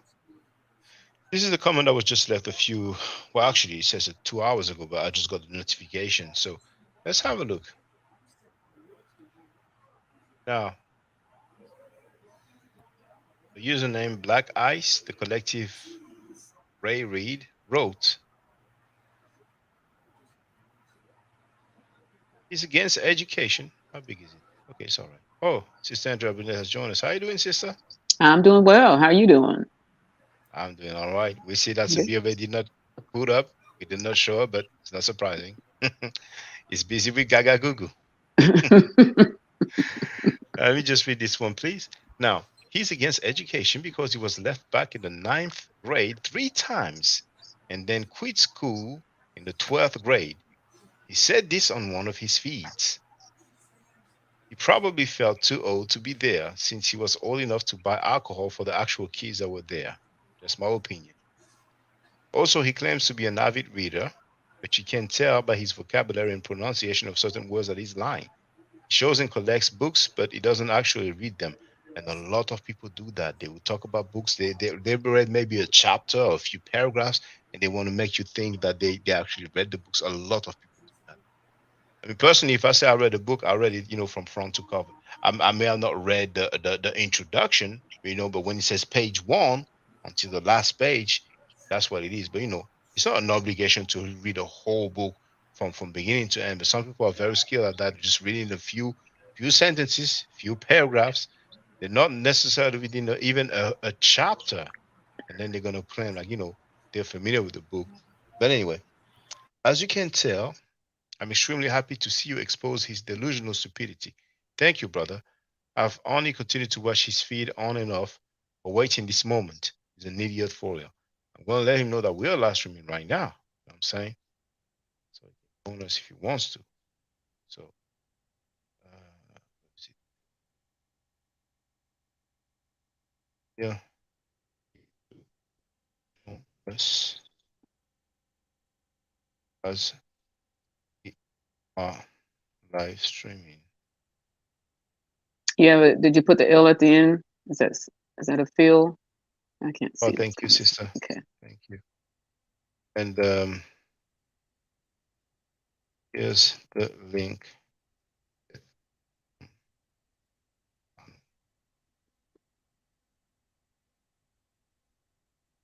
But Donnie is back.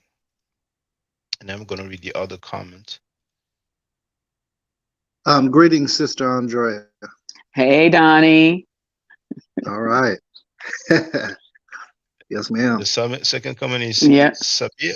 Yes, sorry. Sabir is a clown. I've been waiting for 4 years for someone to be able to keep online without being blocked or kicked off to expose him.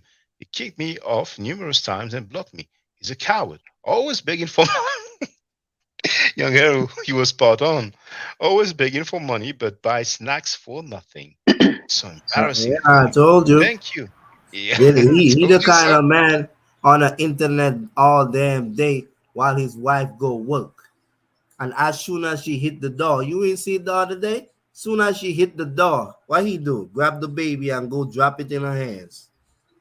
You ain't see the other day when you was on there? Yeah, I seen that, but I ain't worried about this dude's personal life, man. He's a pseudo I'm clown. just saying, Chaka, these people, they so far away from reality. You know what I mean? Like, it's pathetic. Yeah, they are. They don't know the hard life, like working an honest job and not tricking people, not cheating people, not scamming people. They don't know about that. They're just gonna talk their way, be slick, and to get people's money. It's so good to get paid for doing some proper work, you know what I'm saying? But the dude is in here, pushing for a goddamn racist, a white supremacist. You know what I'm saying? That's ridiculous. If anything, it should be more a donation for your work. It's not something you should be trying to come and make a living off. It's like a bonus. You know what I'm saying? Like, you have a job, But you know, on the side you got a little hustle and whatever it might be. You know, that's your bonus. You don't come here acting like your life depends on people to be begging for You money. leave. Go ahead. And here it's so embarrassing for him. Thank you for making my day. I also saw the first time that you were in his feed and you clown him. He tried to say that he meant to say he destroyed you. I saw that, and that's why I went back over there. Hilarious. You made him look very dumb. Yeah, we all seen that because he felt some kind of way, kept talking about. And the thing is that he shouldn't have said, you see how I destroyed him? You know what I'm saying? Because I wouldn't have gone back. The last stream that he did, I got the screen capture of the group he saw near Bay. I didn't even listen. I didn't even put the volume on. I'm not really interested. He knows what's up. Everybody can see he didn't put up. You know what I'm saying? But the nerve of talking about, you see how I destroyed him. You know what I'm saying? But hey, go ahead, Donnie. Feel free. No, I just wanted to make sure I greet the honorable sister Andrea. That's all I was trying to do. Hi. Hey, I was going to shock. I was going to say you almost lost me there. I was going to. He almost pulled me away until he got on that Google Gaga stuff. I was like that. That was just utterly ridiculous. I have not heard anything so stupid in my life. I'm not gonna say that. Yeah, like and then when he said it meant numbers, I'm like, okay, so when did you interpret that and decipher that? I mean, where did he get the inside scoop on what all that meant? All I know is something. It's like, who put that in the comment that the baby was probably saying got a doo-doo or something like that. That's probably what it was. But I wanted to say, yeah, go ahead. Go ahead. I want to say, Young Heru, man, you keep throwing it down, man. I tip my hat to you, man. You keep it real, and I like hearing the stuff you say. It just, I'm on that page myself. So you keep doing what you're doing too. Appreciate you. Yeah. Shaka, you know we got you. You know we in your corner, man. I mean, I'm glad there's somebody out here standing up like that. I mean, we don't. I tell people about it all the time. I said, man, I'm on this panel. I don't know how in the hell I found it, but I'm glad I did. And I said, because it's standing for something I really believe in. And I'm y'all keep doing what you're doing, man. I'm I think 20 plus years older than most of y'all, some of y'all, and then other years 10. But man, I admire y'all. I admire y'all for what y'all are taking a stand on. I really appreciate that. I really do. And it's so bad that the dude says the Gaga Google stuff. He says like Lady Gaga. Then indeed he says he means numbers. Where did he get that from? If you were to ask him, sister, he would say, well, you need to read that book. You need to research before you ask. Or go look at my video. Look at my video. I made a video about this. Oh, man. And when Ching Ching started laughing, I had to mute my phone because I was like, "You have got to be kidding!" I mean, I have heard. We have a guest. Yeah, I'm sorry, sister. Hold on. We have a guest here. Hello. Lift every voice. Feel free to speak.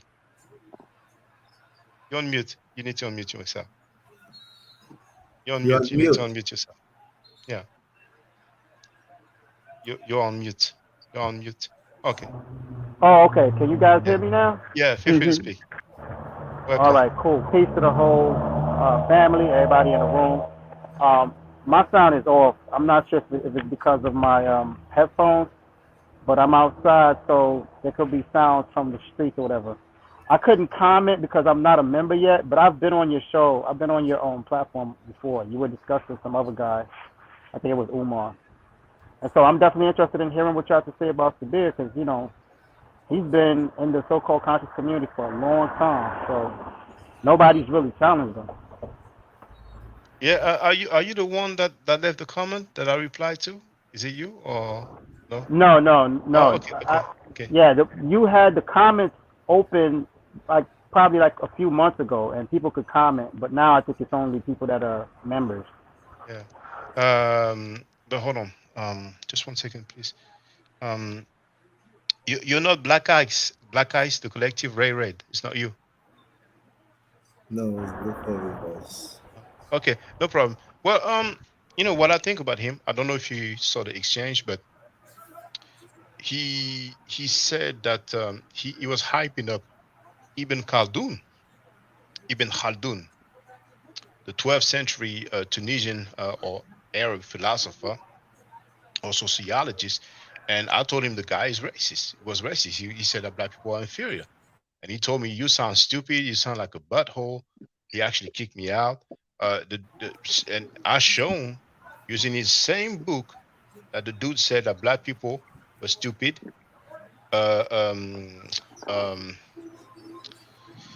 What's the word again? Inclined to slavery or something like that. And that, you know, we cannot be like, we are less than human beings, you know, like, you know, and we were comparable or similar to dumb animals, you know. So if that's not racist, what is it? Also, when I talked to him, you know, he said that it's the first time he heard that Cleopatra was Greek. So with all due respect, he's pseudo. And I went on his panel to tell him that I was going to do the live stream. He knows because he put the comment on screen, and he's a coward as well. You know what I'm saying? So I didn't know it was that pseudo. He said that Arab people are us, like Arab people are black. You know what I'm saying? I mean, he's just all over the place. I don't know. How do you feel about him? Do you agree with some of his stuff or something? And Portugal is in Africa too, so don't forget that. Portugal and Spain, you know, were part of Africa. He said it. We have him on And tape. and Gaga Google means numbers. That was the first language. Gaga Google is the first language. Is the world's first language. But feel free, lift every voice. Feel free. Can you hear me? He probably got a delay. Oh, there you go. Yeah. Oh. Go ahead. Yeah, feel free. I mean, even if you disagree with me, I'm fine with that. You know what I'm saying? Feel free. We don't hear him now. I think he's muted again. Yeah, he's muted. Yeah.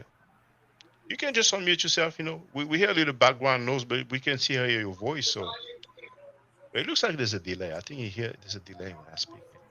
Yes. Can you hear me? Lift every voice. Yeah. I was trying to fix my sound a little bit, but I kind of get the gist of what you're saying. The issue with Sabir that I, had with him in the past was that his personality is kind of weird. One thing is, he's got the information that he's been putting out, but then when you interact with him, it just seems like, for one, you hear him talk, and then when you interact with him, he's a totally different person. Like, where's that personality come from? It's one of those, like, real nasty attitudes. There's some stuff going on. But I don't know if it's a Philly thing, and I heard he was shot 5 times. That could probably be because he was talking crazy to somebody, and so his personality. His personality. He always on the ropes. He's like, he's like so disingenuous. Like he can't be honest. You know what I mean? He have some agenda to uphold. So with the agenda, he put away all his logic and reasoning. You know what I'm saying?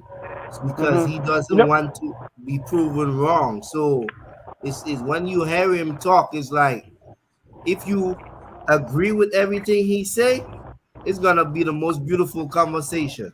But anytime you say one thing and go against what he's saying, he's gonna act like he's better than you, or he acquires something that you haven't acquired in order for you to even understand. So he's trying to make you look smaller than him and try to shoot you left, right, up, down, north, in order to clarify whatever he's saying without even answering your question. Yeah, it's always a one-upmanship with him. But you know how the saying goes, right? The saying is, it's not what you say sometimes, it's how you say it.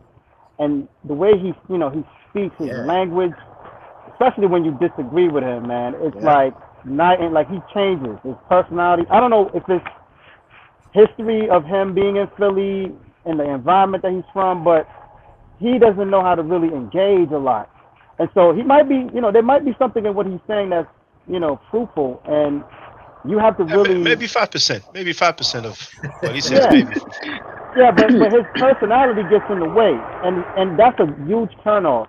If you're going to be in the public, you cannot have an antisocial personality. This is what I don't understand. It's like, engage the people. And if you don't know something, say you don't know. Yeah. There's nothing wrong with that. You understand? These guys try to make it seem like they know everything. That's not true. Don't do that. That's a big mistake. And this is where he could be in trouble when you know people call him out for debates, and it's probably on topics he can't really stand on, and he can't just say, "I'm not really well versed on that." Did that cost anything? Did you lose credibility? No. Just say you don't know. Yeah, you're right. You're right on that. Yeah. And you know. Yeah, go ahead, sister. Go ahead.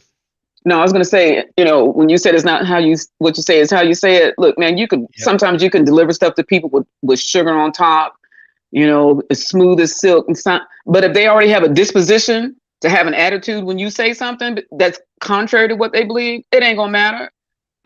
You know, I mean, you can be as nice as you want to be. I mean, Shaka, I take my hat off to him sometimes too, because sometimes he'll say, "Go ahead, feel free." We're like, you know, man, tell him to shut up. No, feel free. And we're like, man, he's freed himself, and he keeps, you know, whoever it is that he's talking to. I'm not just that particular guy. And I'm sitting over here, man. They done said enough already. Tell him shut up. But he gives people the room to express how they feel about a particular subject. And that's what a good teacher does, or somebody who's trying to give people information. You don't sit there and, you know, cut people off or block people or do all that stuff. If you know what you know, you're not going to be intimidated by somebody asking you a particular question.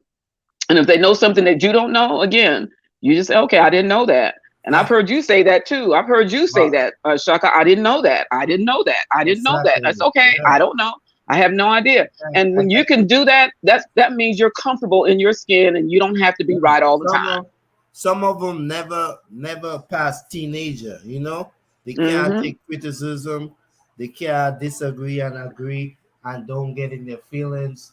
So in saying that, you know what I'm saying? Like I said, that's exactly what happens. When you have an agenda, you know, like it makes you put all common sense aside, you know? You would defend it till your grave. And it's a fairy tale. Anytime you see these people with these emotions and actions, it's because it's fairy tale. There's no reality base to it. You know, reality base have military, governments, you know, hospitals, you know, I mean, them people, the emergency people, whatever technology, you know, cultivation, defense. You know what I'm saying? This is what reality is, regardless of how you want to look at it. And all these people that have all these opinions and all these narratives, fairy tales, is because they want to escape their reality. But people that have a power, people that are into certain things, they run into reality because they chasing victory. There is no victory for these black people to chase. They already see themselves as failures. You see? So this fairy tale allowed them to continue every day. You know, they can't just be. You know what I'm saying? Let me say this. Hey, Shaka, how long have you been kicking it with Sabir Bey or known of him? Well, I known of him. I think I was still living in England, so it was 2008/2009. But it's when you had a discussion with SETI, with the guy called Brooklyn Intelligence. That guy called Brooklyn Intelligence.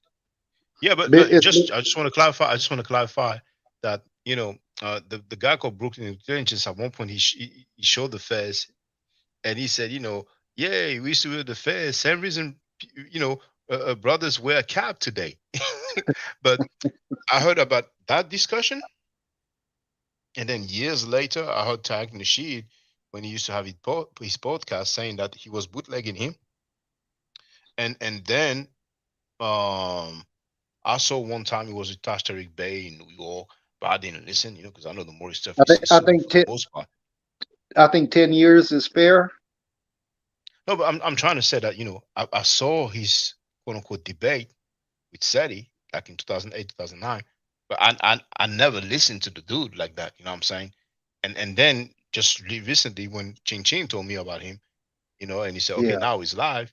That's the first time I spoke to him. You know, I didn't watch his videos. The only thing I recall watching is that discussion with SETI. The clip that I played when it said movement navigator is from that discussion.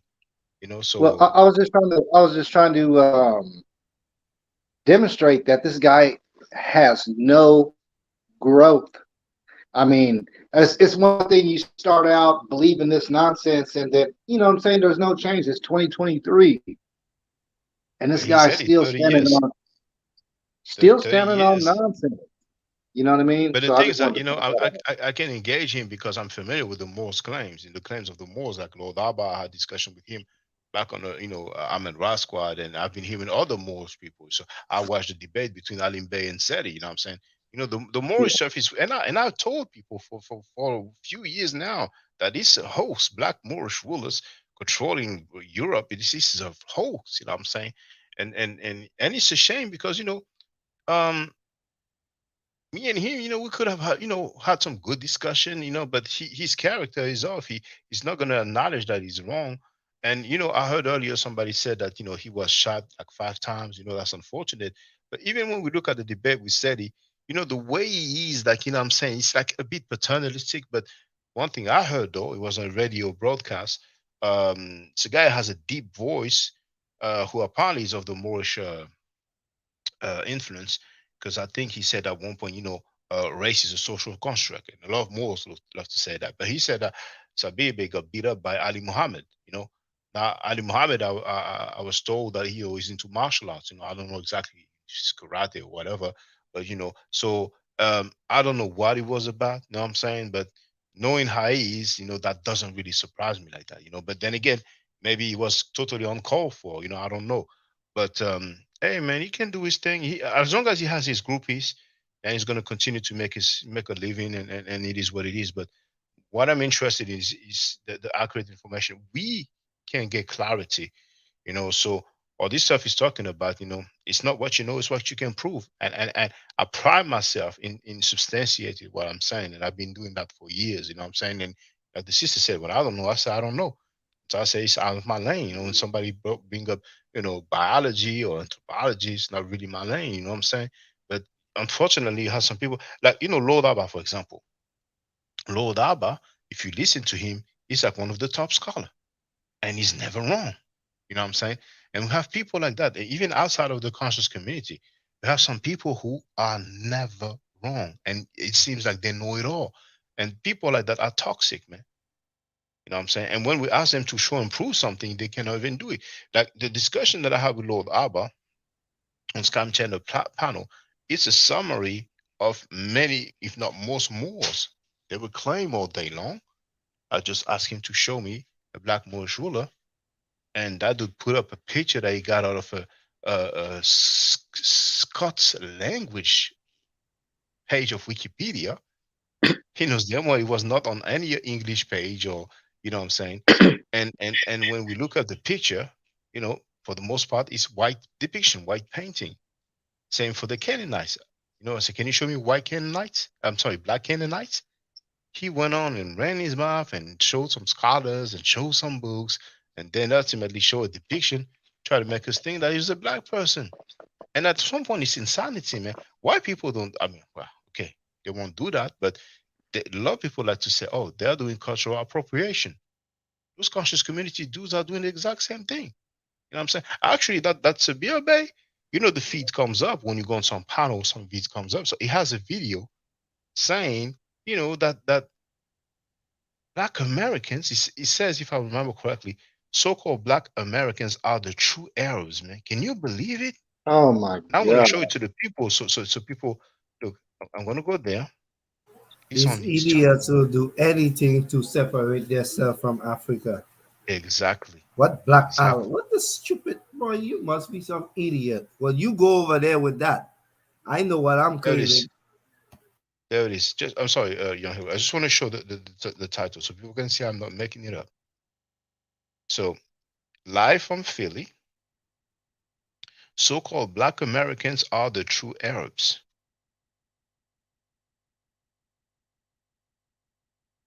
That's what he said, man. You're free, brothers and sisters.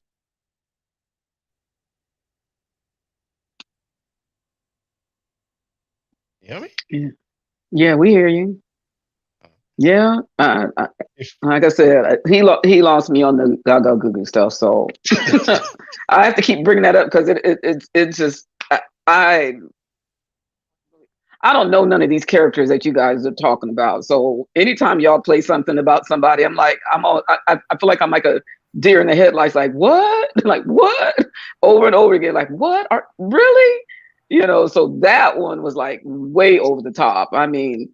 I've heard some stuff, over the last 5 months that just keeps me scratching my head. Like, I'm glad I'm still at the age where I want to learn stuff, but some of that stuff is it takes a whole lot for the brain to stretch that far. And my brain I don't have the capacity to do that anymore. It's like I'm trying to keep all the cells I got alive, and that was just some information that didn't need to hit my cranium. It just didn't. I need to do a dump. Sidebar real quick. Elder James never pulled up. You ain't seen him in a minute. I'm worried about him. I've been saying a few times, I hope he's doing well, because yeah, me too. Age, and I don't have his email address. So, I don't know. I mean, I don't think that it will be because I went outside, because he didn't really see too much like a reliable dude, let's say, but I don't know, maybe I hope for the best, what I'm saying, but I have no news from the elder James Powell. I really hope he's doing well, and if you can hear me, or if somebody knows him, I think somebody got in contact with him because they're from the same area. But yeah, at least leave a comment, even if it's not in the chat during the live stream, I'm saying, leave a comment on the video so we know we're doing well. Feel free to send me an email also if you hear us, Elder James Powell. So feel free, Don. Yeah, just some more of it, man. Just carrying on and listening to y'all, enjoying y'all. You know what I'm saying? I want VB to come up in here and kick it, because VB got an interesting perspective and V Bennett. Yeah. V Bennett. Yeah. He's in the chat there. He's in the chat there. Yeah, Donnie was wanting me to come on yesterday. He said, Sister Andrew, you need to get out there. I said, man, I was out there yesterday morning. We get out there again. I said, you get out there. And then Texas Bama double dog dared him to get on there. I was getting ready to write the same thing she wrote, and she beat me to it. I was like, double dog. Yeah, V Bennett says that word. But Donnie Williams, maybe there's some things that we did not agree with regarding ethnicity, or maybe it was more you and V Bennett. No, I wasn't. You're going back and forth in the chat. I'm not looking for a debate or anything. I like. No debate, but we can discuss. Like the way the brother chops it. That's all I'm saying. You know what I mean? Ethnicity and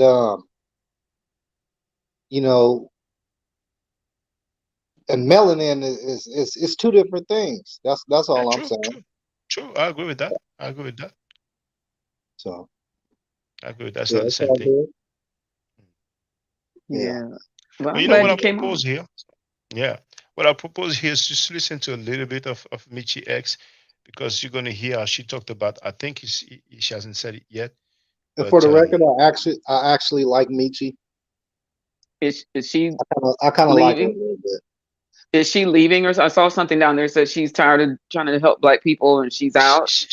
She did say that, but then she made other live streams. Sometimes you and it happened to me as well at one point years ago. You'd be like, man, what's the point, man? You spend so much time and energy and money, and then you. I mean, some people do disrespect you. Indeed, it's not just people don't support you and don't follow you, but you have some people who really do disrespect you, man. But and she said, it weighs on people, but maybe that part has been passed already in the video, but she did say that some people did not turn up for the event, and she gave them free tickets. And some of the participants for the event, some guests did not come because they were watching the fight. Man. You know what I'm saying? Something interesting about Michi X. I'm not trying to smash on her character or anything like that, but she actually was involved with a dude, and they robbed the bank. You know what I mean? So that's not her fault. That's not her fault. She about to smoke. So I like Michi. That's what I'm saying. Yeah, I mean, no, I mean, she But she even admitted to some stuff that she done. You know what I'm saying? But she said, you know, it wasn't our people, but you know, because I know directly she brought up the fact that she had a son in jail, and I'm like, you know, what does it have to do with her? You know what I'm saying? You know, okay, she raised him, but at one point, you know, you're not responsible for grown men. But what she's gonna say is that she was about to send money to one of the participants, one of the guests of the event, and then she realized that the guy was just talking smack about the event itself, and it's really hurtful. But you know, I'm gonna play just a little bit. You know, I didn't watch the whole thing though. You know, so here.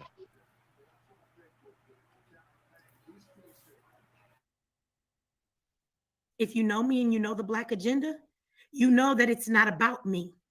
Even though people that were there will tell you that Michi didn't sit down hours straight. Like I kept getting the fuck up to go do this, to go to that. I'm supposed to be sitting in the VIP section. Thank you very much for the offered executive security that was given to me. And I worked the hell out of this lady because I was up every 5 minutes. While y'all were enjoying the conference, I was walking around till it was my time to do what I had to do. I would also like everybody to know, because I want to show how y'all some weak punk bitches for the fucking people that I brought in. And not everybody did this, but you're going to watch this video and you know who you are. And if you know who you are, put on the shoes, bitch, tie them up, walk in them, sleep in them, keep them motherfuckers on, because you know who you are. So about 3:30 the night before the conference started, I got woke up at 3:30 in the morning. I told you I just went to sleep at 2 after setting up chairs for the conference. 3:30 I got woke up because I'm passing a kidney stone. Have you guys ever had a kidney stone? Have you ever had a kidney stone?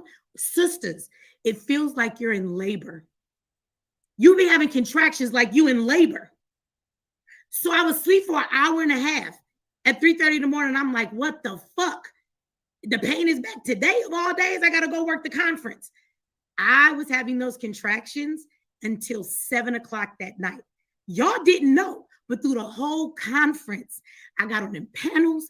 I fucking did my job, and you didn't know the pain I was in one moment. And you fucking bitches that I invited out couldn't get your ass up the second day to be at the fucking conference that I brought you out to be there for and paid for your fucking hotel room because you was tired. I have no respect for a lot of y'all because y'all bitches. I know the shit I go through. I know what I muscle up my strength and I do my job. I told y'all yesterday I should have been born a fucking man because you niggas is weak. There was no way after all I put into that conference, I was going to sit down. I worked the whole thing through pain. Ask anybody there, did you know that I was going through that? And if you've ever had a kidney stone, oh, you know. Sisters, if you didn't, just imagine being in labor and you have to do a whole fucking conference while you're in labor. And I'm not saying that's the Black people's fault. I'm just telling you all I give of my fucking self.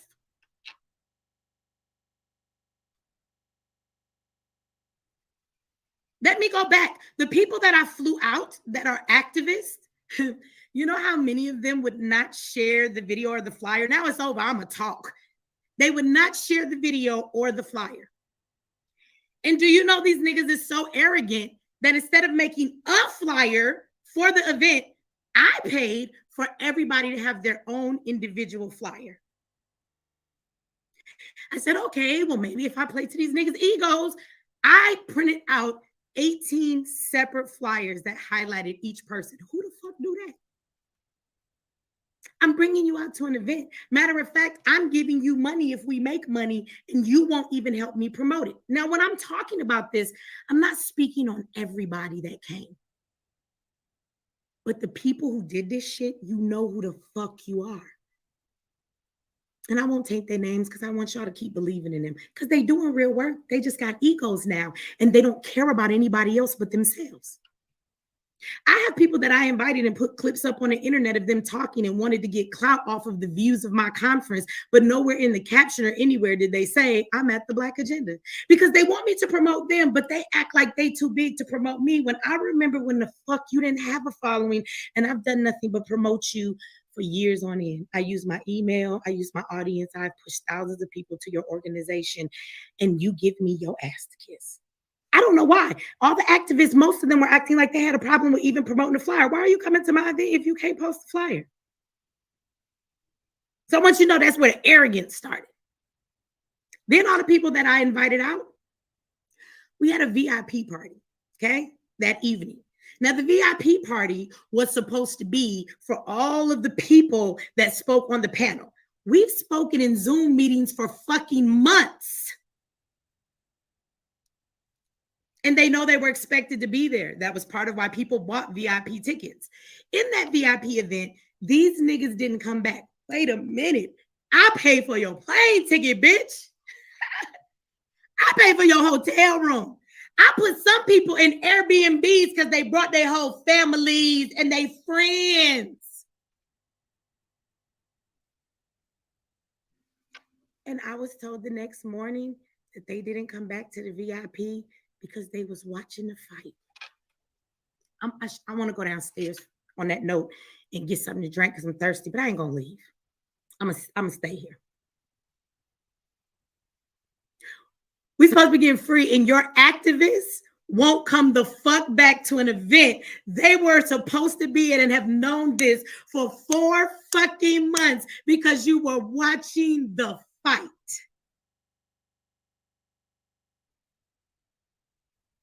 We're not gonna never be free, y'all. Fucking for real. Never.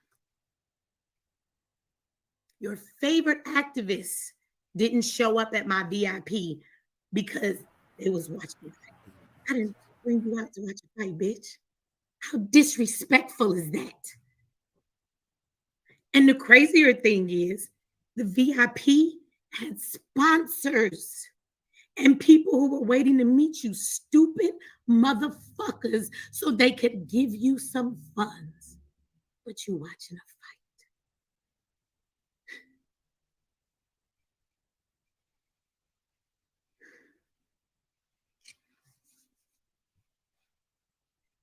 No, these niggas have no fucking integrity. They don't. They don't.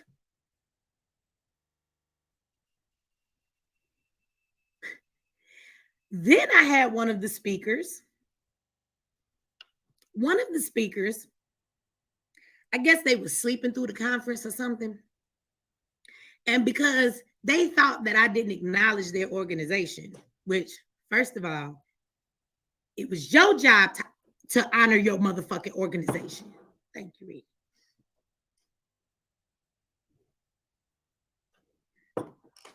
If I invite you and I give you the platform to talk about your organization, isn't that your job to do? It is. But they went home and I guess they was mad because they said the Black agenda didn't acknowledge their organization. But I was really confused because the person who said this, when I had a keynote moment, it was for me. See, I cut my keynote moment down to 20 minutes when I was supposed to speak for 45 because everybody else was talking and anybody there would tell you I didn't do much talking. Even though I was up and down on the panels, I answered my question in 2 minutes. It wasn't about me. I was highlighting everybody else. This event wasn't about me. And then I got up to have a moment when I was a keynote speaker, and in my 20 minutes, I actually did nothing but speak about that person. I did talk about your organization. I used my moment to highlight you. I guess you were sleeping. That's why you didn't hear it. But then you go on your fucking social media and send passive aggressive messages, and these are your favorite community leaders. And they say subliminal messages like people didn't do what they said they was going to do. Okay. And then they don't come back the next day because they have an attitude for no reason, unbeknownst to you. And not only do they not come back and they don't come to the VIP when I had people waiting there to see that specific person, they actually called up one of my other people, my speakers that I flew in. And on Sunday, he was supposed to be at my conference. This person called them up and said they would give them a ride to the conference. But when he got in the car, they actually rerouted him and asked him if they wanted to come hang out with them. So they not only did not show up to my conference, they went and got some of my speakers and brought them to their house or wherever the fuck they went to watch the game and didn't come. I didn't fucking pay for you another stay in a hotel room and an airplane day later for you to fucking go hang out with them. So you didn't come, but then you went and snatched up my other speakers that I paid to be here. And the crazy thing is we have a group chat, y'all. And the whole time this is going on, I'm not knowing this happened until this morning. I found out more. But while I'm on the phone with this person saying, hey, thank you very much for coming, I'm texting them and I'm saying to them, we didn't make any money because I had to fork out my own, but I told you that I would give you money. So can you please tell me where to send it? Because I'm going to send you some money myself. I want to send you $1,000.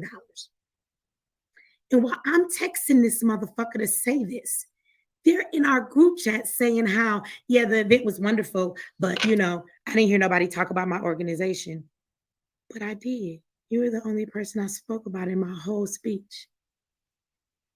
I flew people out and they got rent-a-cars, even though I rented a whole fucking van, and then they got that rent-a-car, y'all, and they was skirting all over town, and they didn't even come back to the conference. They came at whatever time they felt like coming. 2 people I flew in from the same area, and when they got to the fucking conference, one dude said he had to leave early, and I'm thinking, you don't even live here. I brought you here to be at this conference. Where the fuck do you have to go? And not only when he left did he leave, he took one of my speakers with him that hadn't spoken yet. So I flew him out for no reason because he didn't even speak. And what I want y'all to know is that this is not a new thing. This is what happens in the world of being an activist. This is not the first time I've experienced shit like this, and I'm just tired. I'm tired. I'm over here trying to do the right thing and have some integrity, and everybody's coming up with fake things in their mind about why they should be mad at me. Like, are we really finna get free when the niggas we depending on wouldn't even come to a conference? They played them fucking sales. I had people in the room who wanted to give them donations. I'm talking about thousands of dollars. You didn't show the fuck up. These people bought tickets, and I'm talking about, I'm sorry, because they expected you to be there. That's why they bought a fucking VIP ticket. Bitch, that's why the fuck I told you you had to be there. For 4 months, and you never said, and you get here and act like you're on vacation and not here for a conference. Your favorite activists are fucking assholes. And if it ain't about them, and if the focus ain't on them, and if it ain't all about them, they don't give a fuck. They don't give a fuck. They're doing great work in the community. But this is why we'll never get free. Because when motherfuckers try to come together and we try to work together, all these egos get in the fucking way. Everybody there thought they should have been a superstar.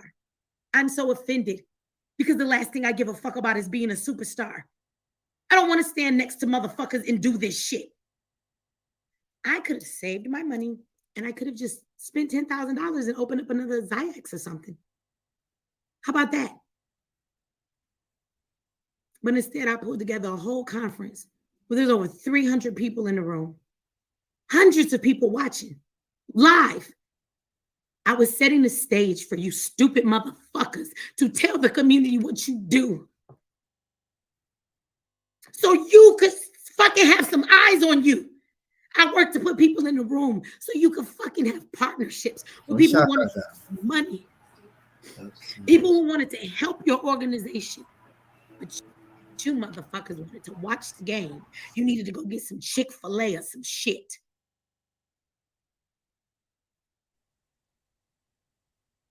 Yes, brother Young Hero. No. I just saying if you left because we were going for a while.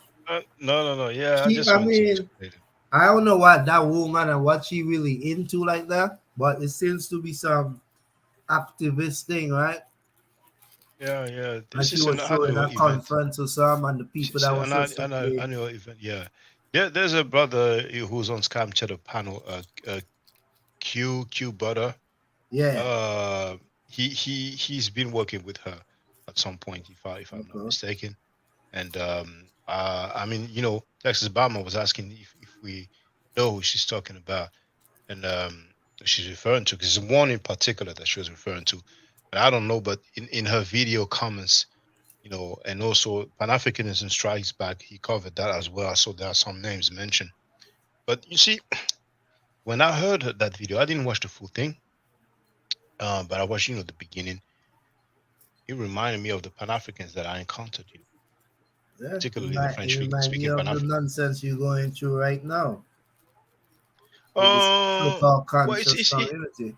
Yeah, it's similar, but she knew those people, like, I guess, way longer and stuff like that. But it's so-called conscious community. The funny thing is that title, Yeah. But Pan-Africans, it's that people have no idea how far those people are. You know what I'm saying? I mean, there's one of the guy I used to roll with, man. He felt so high and mighty and superior. You know what I'm saying? Even when we will meet every Sunday in that library, when I was giving Mendonetscha classes and Swahili classes, and we were talking, you know what I'm saying, with, among non-Abrahamic believers. When it's time to clean up the room and fold the chairs and stuff like that, this dude never touch a chair, never clean, never pick up room and stuff like that. And I would sit there in my mind, I'm like, what the fuck is wrong with the dude, man? You know what I'm saying? But that's just a small example. But people do take the money of the people.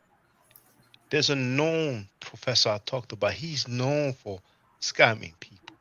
He's known, and nearly everybody know it amongst the French Pan Africans. But there's a buckets in the dude, Yeah. you know. Then That's you what have they this do all this. everywhere. In America, that's what's going on right now. People butt kissing, and I hate that. Yeah, and they like to fool them with the credential thing. I'm a this, I'm a that, I'm a this, I'm a that. So Yeah, but if they are, that's cool. But the funny thing is that so-called professor who's known for scamming people think that he has a doctorate degree.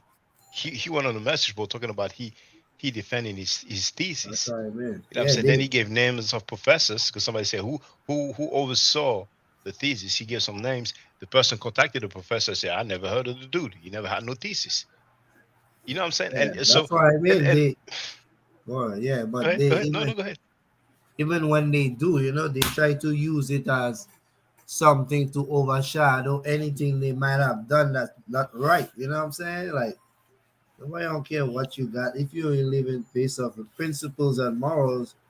You know what I mean? All of it, like I told you, bro. Like, I have no idea but the majority of men, they all about, what I'm saying, their self. So whatever Well, they could get. some females too, man. Some Oh females, yeah, you know what I'm well saying? that's what I mean. I Yeah, mean human yeah. beings. When I say man, I mean Yeah. humankind. I know, I know. Because there's some sisters also in the woman, you know what I'm saying? All they want is to be praised and stuff like that. A lot of Yeah. women, they were not, that involved in their normal life. Some of them were real thoughts. And then when they become Pan-Africans, all of a sudden, overnight, they become queens. Because we Yeah, have some simp brothers in here. yeah. Hey, queen, how you doing, The queen? You're the goddess, goddess of the the universe. goddess. Yeah, goddess. You know what I'm saying? Yeah, Because we have a like lot get of the simps in this hell out conscious of here with community. that You know what I'm nonsense. saying? Don't be talking about Feel me free, like sister. that. No, I was talking about you. I was talking about you. You know who we talking I'm just about. messing. I'm just messing. It's the same thing men do, they kings and they gods and they malls and they everything in between. You know what I mean? But they still acting like you know who. Yeah. And Like here, let me just idiot. share this before. Yeah, let me share this before I forget. I just came across that name, and I was shocked, man. Like, this is a link. This is on Wikipedia, Thomas. and that guy, man, Thomas Thistlewood. I never heard that name before. I heard it, I forgot, but I think I would have remembered. So, born March 16, 1721, died November 30, 1786. He was an English planter in colonial Jamaica.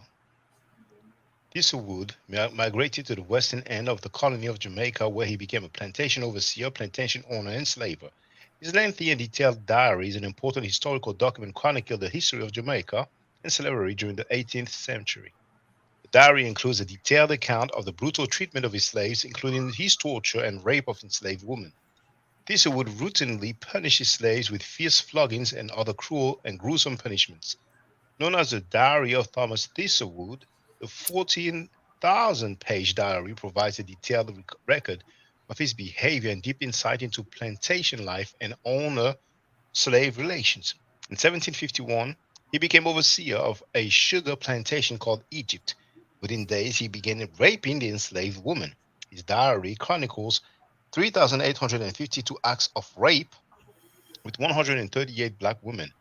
He systematically raped enslaved girls and women. Those that ran away were whipped and put in chains, collars, and placed in field gangs. He sometimes raped more than one woman in a night, after which he would give them some coins for their troubles. In 1753, Thistlewood received a runaway slave's head, and he put it on a pole on the road near his home. Thistlewood invented a form of torture called Derby's dose, which entailed flogging a slave, rubbing lime juice on their wounds, and having a fellow slave defecate into their mouth. So defecating is basically, poo-poo, for those who don't know. And I just want you to share that briefly. I never heard of that. But anyway, some people are going to say, well, slave trade is a hoax. Show me the boats that they used to take, the enslaved Africans to the Americas. That guy wasn't born over there. He got there. What did he get there for? Slave master? Yeah, it was. Yes, he was. It was a slave master, a slave owner. Yeah, buddy.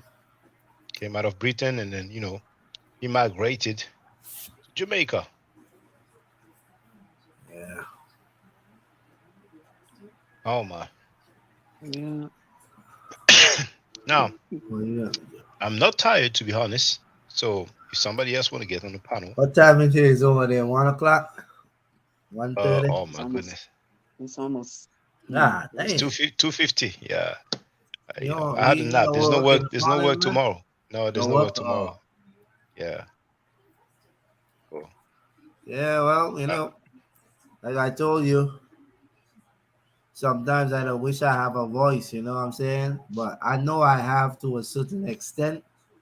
You do have a voice, brother. You sure haven't do. You seen Scam Cheddar? Haven't you seen Scam Cheddar shouting you out?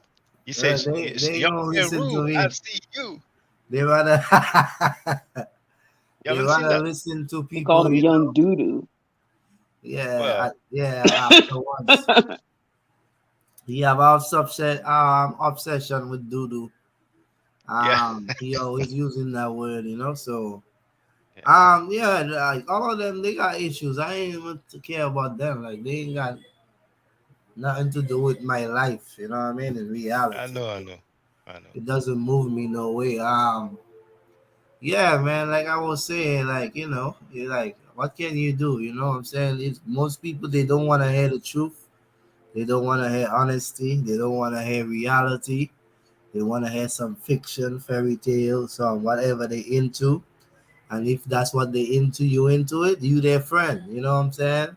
As soon as you step out that box, you're not their friend no more. So anybody that, matter of fact, I gotta go check out Sister Noble channel because I saw she left a clip. She was cursing and calling some woman out her name and saying she going to speak on it and she tired of this. I don't know if it's the same one, the same ex-wife that.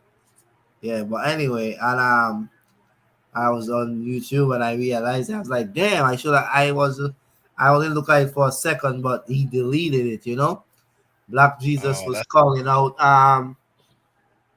I don't know. That's what's a shame. But I just want to say, there's somebody who put a video, but I forgot who it was. It's like, oh, Sister Noble, you're finer than the mofo. And I'm like, you simp ass dude, and her cleavage is getting wider now. But go ahead, feel free. Yeah, but I'm just saying, like, they have a lot of time to waste, That's all I see it, because like Shabazz told him, he told him a long time ago. After every debate, they're gonna tell you the solution to Black people problems is at the next debate. We have Chief X. We have Chief X, Young Heru. Finish your thought, Young Heru. Huh?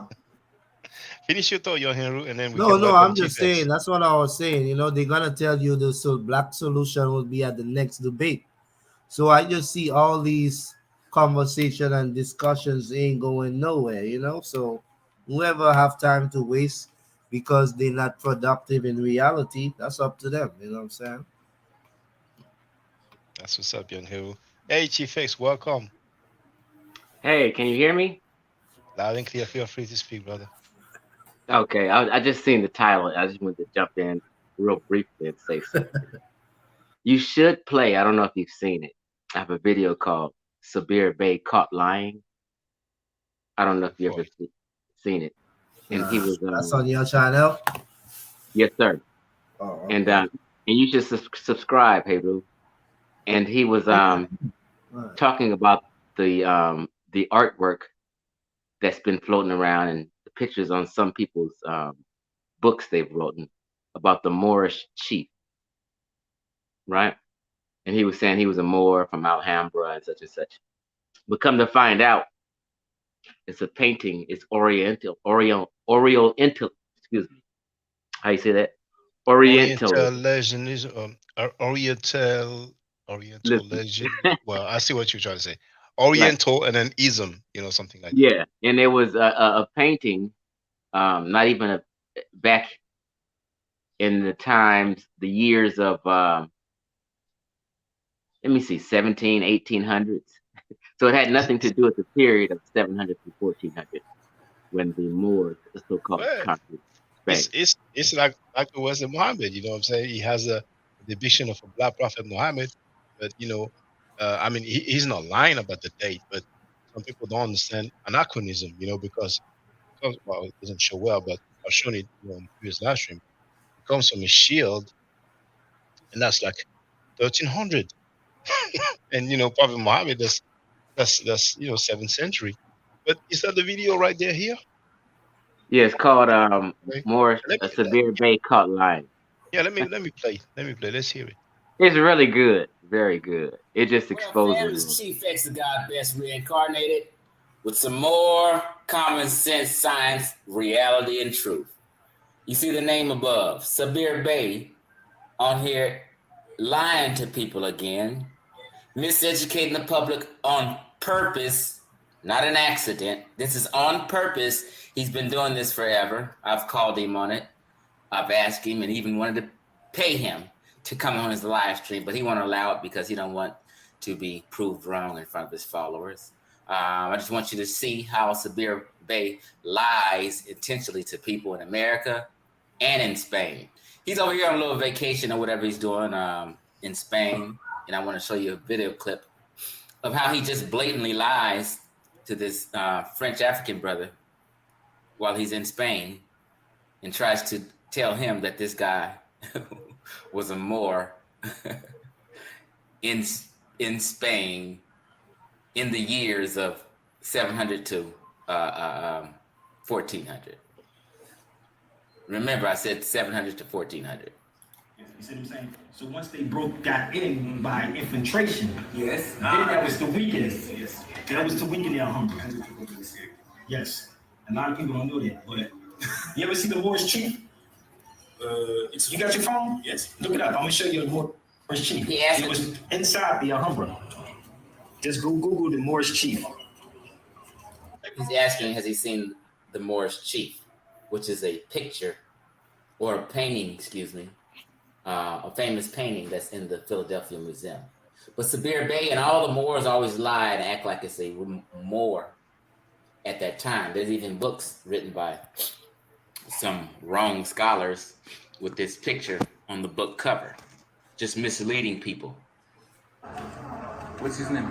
Let's punch in Moorish chief. The guy asked him what's his name. He said, he said, just punch in Moorish chief. He can't tell him his name. Moorish chief, M-O-O-R. M-O-O-R. Chief, like separated chief. There you go, right there. Now click that. I want you to see the photo. Now go to the photos. You see that? Don't go to the scholarship. Go to the picture, because niggas is picture prone. They see a picture and I'll get all thrown off, but they never give you the art history of a picture. If someone's showing you a picture or a meme, ask them where is the source? Where is the art history of it? Most pictures have an explanation of what they are. He looks like you. That was done in the Alhambra back then. He just said that was done in the Alhambra back then. He's referring to between the times of Moors, which were Arab and Berbers, not West Africans, not Sub-Saharan Africans. They were Arabs and Berbers. So he said this is him in the Alhambra back then. Neither one of those two statements are true. Oh shit. Yeah. Edouard Charlemagne. Yeah. My Charlemagne. Yeah. Inside that mosque, inside the Alhambra. Mm-hmm. Oh, right in there. You heard him, inside the Alhambra. Most people don't even know about that. He has actually a fez on his head. And told the man he got a fez on his head, which he doesn't. It's a turban. Sabir Bey is so disingenuous and fraudulent. Oh, it's a famous painting in Philadelphia in the Art Museum. One of the most famous paintings in Philadelphia Art Museum. Now, he knows it's in the Philadelphia Art Museum, but he won't give him the real story. He wants this man to walk away thinking that's how the Moors looked between 700 and 1400. Those are the people who conquered Spain. That's what he wants this man to believe. That's wicked behavior. I would keep that. Yeah, look it up. Yeah, I'm telling you, look it up, brother. What's your name again? Basi? Yeah, Sabir. Sabir Bey. Yes, sir, no doubt. That's what you do. You teach and you build. You teach and you build. You see how that works? He's from France. He said, you teach and you build. Yeah, he's trying to miseducate on purpose, like he always does. So let's go over here and see the real history of this picture. This picture today is titled The Moorish Chief. It wasn't when it was painted. Guess when it was painted? Guess when it was? 1878. They call it the Moorish Chief now in the Philadelphia Museum. 1878, that's damn near 1900. That is 400 whole years later from the Arabs and Berbers conquering Spain. 400 years later, meaning it's not in the Alhambra, and it wasn't a Moorish chief. The artist is Edward Clermont from Austria. He's an Austrian. It's an oil painting. The Moorish chief. This is the art history of it. Source. Looking down at us, a tall man in white robe standing in the doorway of an impressive palace. People have marveled at this painting's detail and speculated about its subject for over 100 years, but no one knows for sure who the man is because this is not a portrait. The artist used a costumed model. It's a model. A model in costume standing in a Moorish palace. It's not the Alhambra. The painting is filled with many realistic details. Look at the man's clothing. He is dressed in the kind of hooded cloak sometimes called a burnous and typically worn by Arabs and Moors. Arabs and Moors, it says. A Moor is any Muslim in Northwest Africa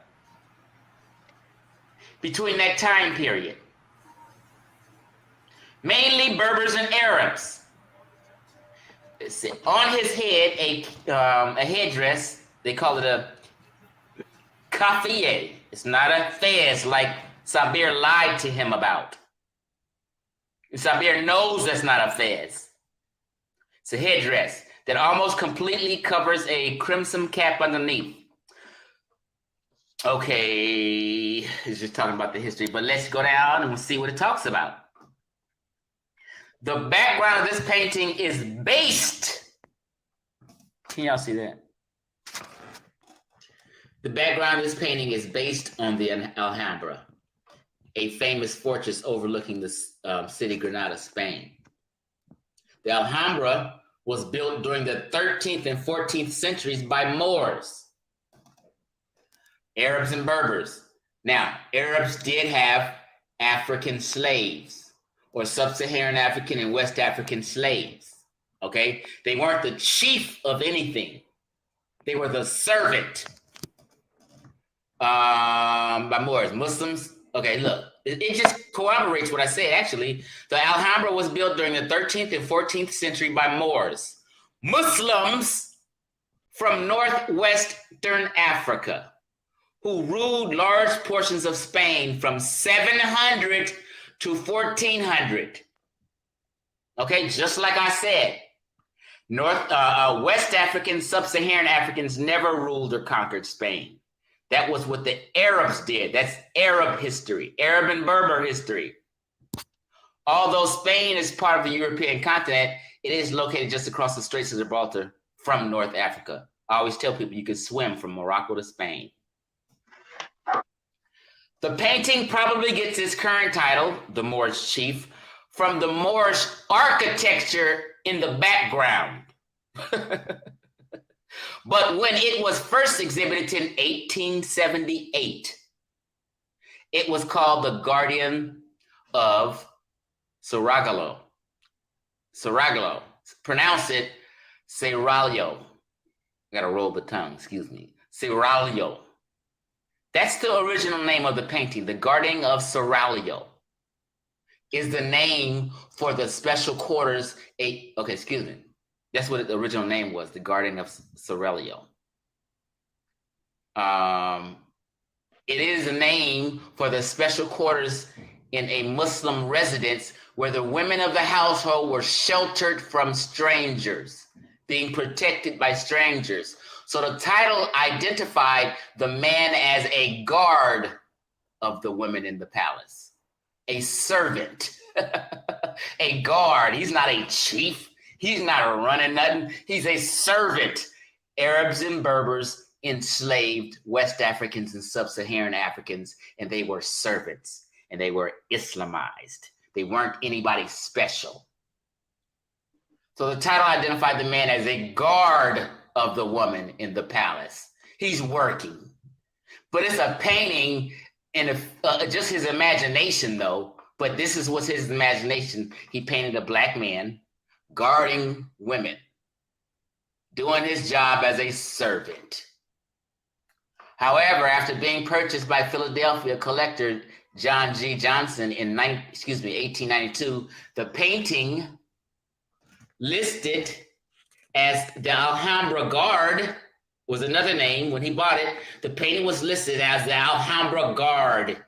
He's a servant. This title makes sense since the palace in the background resembles the Alhambra. It's not the Alhambra. He just painted what looked like the Alhambra with Moorish artwork. Finally, the painting came to Philadelphia Museum of Art. People began calling it Moorish Chief. People later just called it the Moorish Chief. So as do you find that these different style, so they called it the Moorish Chief because it had Moorish artwork in the background, not because of any kind of ethnicity reasons. It was just an imagination. That's what he used in his imagination, his painting. Okay? The artist, Edward Charlemont, made the figure and the setting look so true to life.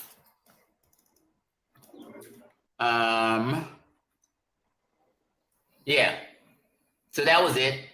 And they, in the video, he also calls the Moorish chief Charlemont, but that's the name of Edward Claremont. Charlemont was born in 1848 in Vienna, the capital of Austria. His father was a professional artist who painted miniature portraits. It just goes on to tell you how he uses imagination from different books he read and things he's seen.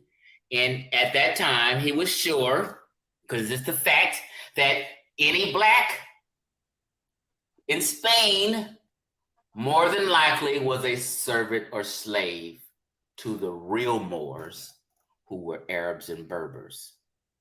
Chief X, I'm out. Stop lying to people, Sabir Bey.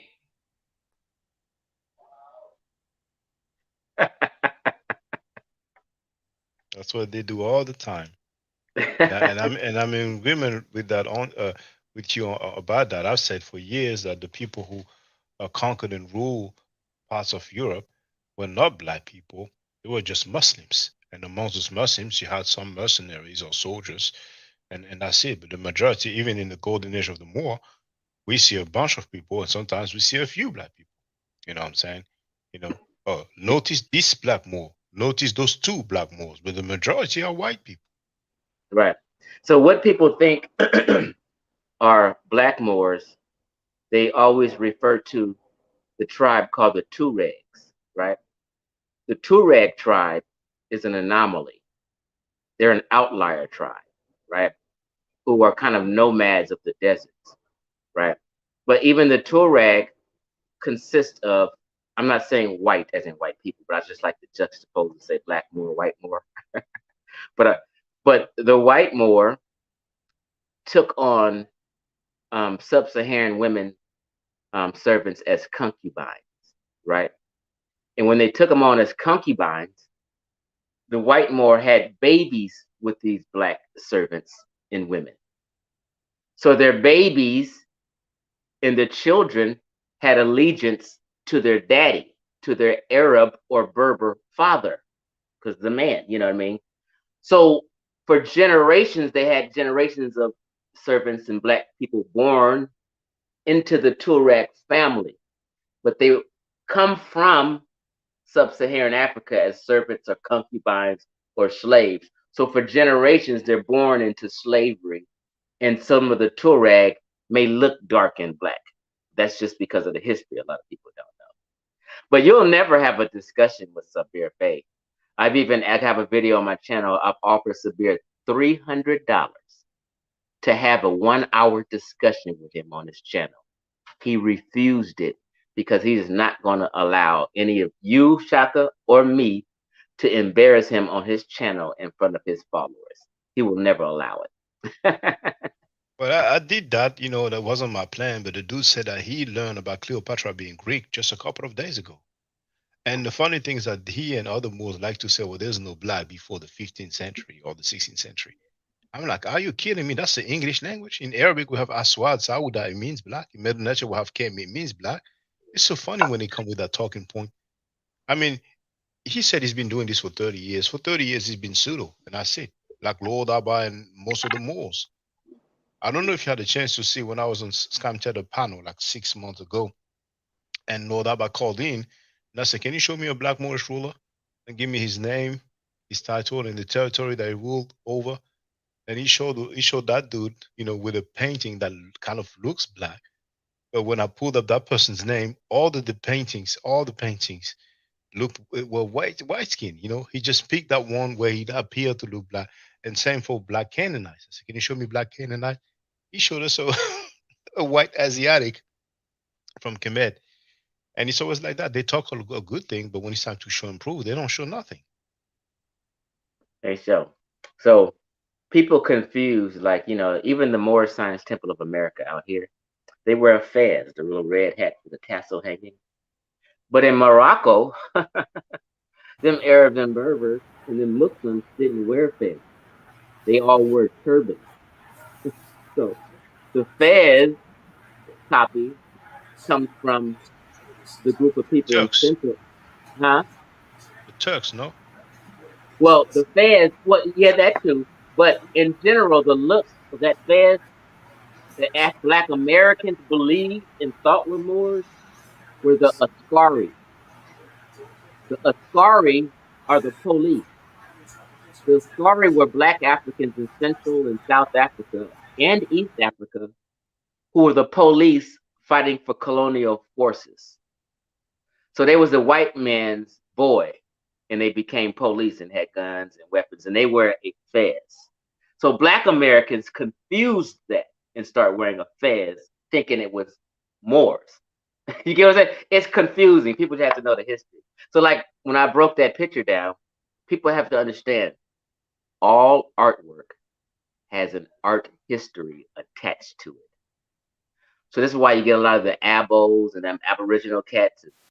They're showing pictures of what looked like Black people in America. but they're all botched up and shit. If they're not giving you the art history, don't listen to it.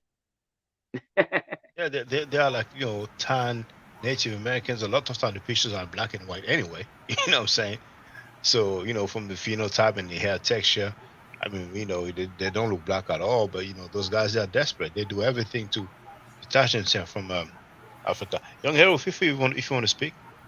No, like he said, you know, he has a point with the whole picture thing. You know, people just taking things from whatever time and trying to say what it is by the way it looked. You know, if you don't have records of what that picture is or who draw it, they would have leave some kind of evidence of what it represents. You know, so for people to just take something from the past and claim that's what, and just like he says, like 400 years after the fact, you know, like, and then, you know, the people, so the people in America that put it in the museum is who name it, the Moorish chief.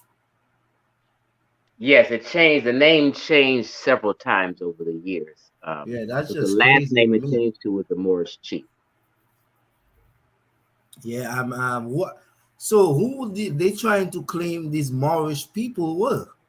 Obviously, the black people trying to say they was black, but to me, they don't really resonate in history that much as far as civilization or monuments or records to be some upholding people, like what they leave behind. Yeah, well, the reality behind it is they didn't call themselves Moors. That's a name Right. that originally Romans named any kind of dark-skinned people, whether they were Arab or African. But their real name is the Amazigh people. Amazigh, that's a term for Berbers, you know, basically North Africans, you know. True. And And they yeah. were like Arab people. Well, Yeah, a mix of Berber and Arab. Yeah, because you know, with the emergence of Islam, then, you know, Arabs conquered many places, and you know, they got to those places, and there was some mixing. But the majority of Berbers are North Africans, you know, and the old generation, they know that, but the young generation of, you know, North Africans, because in France there's so many. France colonized Tunisia, Morocco, Algeria. And Algeria is now the largest country in Africa. It used to be Sudan until there was a split with South Sudan. Well, most of it is well, a big part probably is desert, you know, but in size it's the largest now. Um, a lot of these young people, Berbers, they label themselves Arabs, you know what I'm saying? But really they're not Arabs, and you know, people in Arabia don't really consider them Arabs. They don't even speak the, you know, the Fusha, or the basically the modern standard Arabic. They speak a dialect of Arabic, you know. So in the Levant, people will not really understand them like that, you know. I mean, they could understand a few words, but they cannot really have conversations like that. But the funny thing is that indeed, if they were black Moorish rulers, how come we don't have their names? That guy was a god, man. You know what I'm saying? And that painting indeed was made like 400 years after the fact. And there's another one, and I saw that from Young Pharaoh. It's another depiction. It may be because Golden Age of the Moor got that very famous book cover, but I'm not sure if there's a second book cover. But there's another guy that they like to show, and Young Pharaoh showed that apparently the person is an eunuch. You know, so eunuch, maybe I'm not pronouncing it the right way, but it's those guys who were castrated, and and he was a guy who had to look after a harem. You know what I'm saying? So that's another subservient position. If we have black Moorish rulers, we will know their names, we will know the territory that they rule over, and we will have depictions of them. How come we have depictions of servants? Like Yep, the guy rowing. the records, what they were, who they were. Yeah, You know? I mean, some claims that, you know, And they were deleted. did they Chief X, did these Moors ever ruled Europe or had any substantial like civilization in Europe? Well, let's say this: it's everything is based off of geography and the closeness. Morocco is right next door to Spain. Right? That's why I said in the video, I said you can swim there. So they consider Morocco through all the way to Algeria. They call it the Maghreb, per se, right? The Maghreb is that's what it's basically, called. yeah. So the Maghreb is basically made up of more so Amazigh people. But Black Americans think Amazigh people and Arab people are the same because they have a similar look. It's just like people in Cameroon and Ghana have a similar look. People actually in Nubia and Sub-Saharan have a similar look because of the kinky hair. You know what I mean? So even though Ghanaians are not at all related genetically to Nubians, people associate them together because of the kinky hair. But it's just because of, as Black Americans, we are the only people on the planet who is confused about identity because of slavery. People don't go to Europe, not Europe. People don't go to the continent of Africa, the continent of Asia, and say Pakistanis are the same as Cambodians just because they both have black straight hair. You get what I'm saying? Yeah, I feel it. So Black Americans, in their psychology, they think if somebody has nappy hair, we're all the same. But they don't use that same logic when it comes to Asia, right? Yeah. An Iranian has black straight hair, so does a Chinese. That doesn't mean they're the same. So we got to always realize we're talking about continents and not countries or population genetics. And we have to separate the two. You get what I'm saying, Haroon?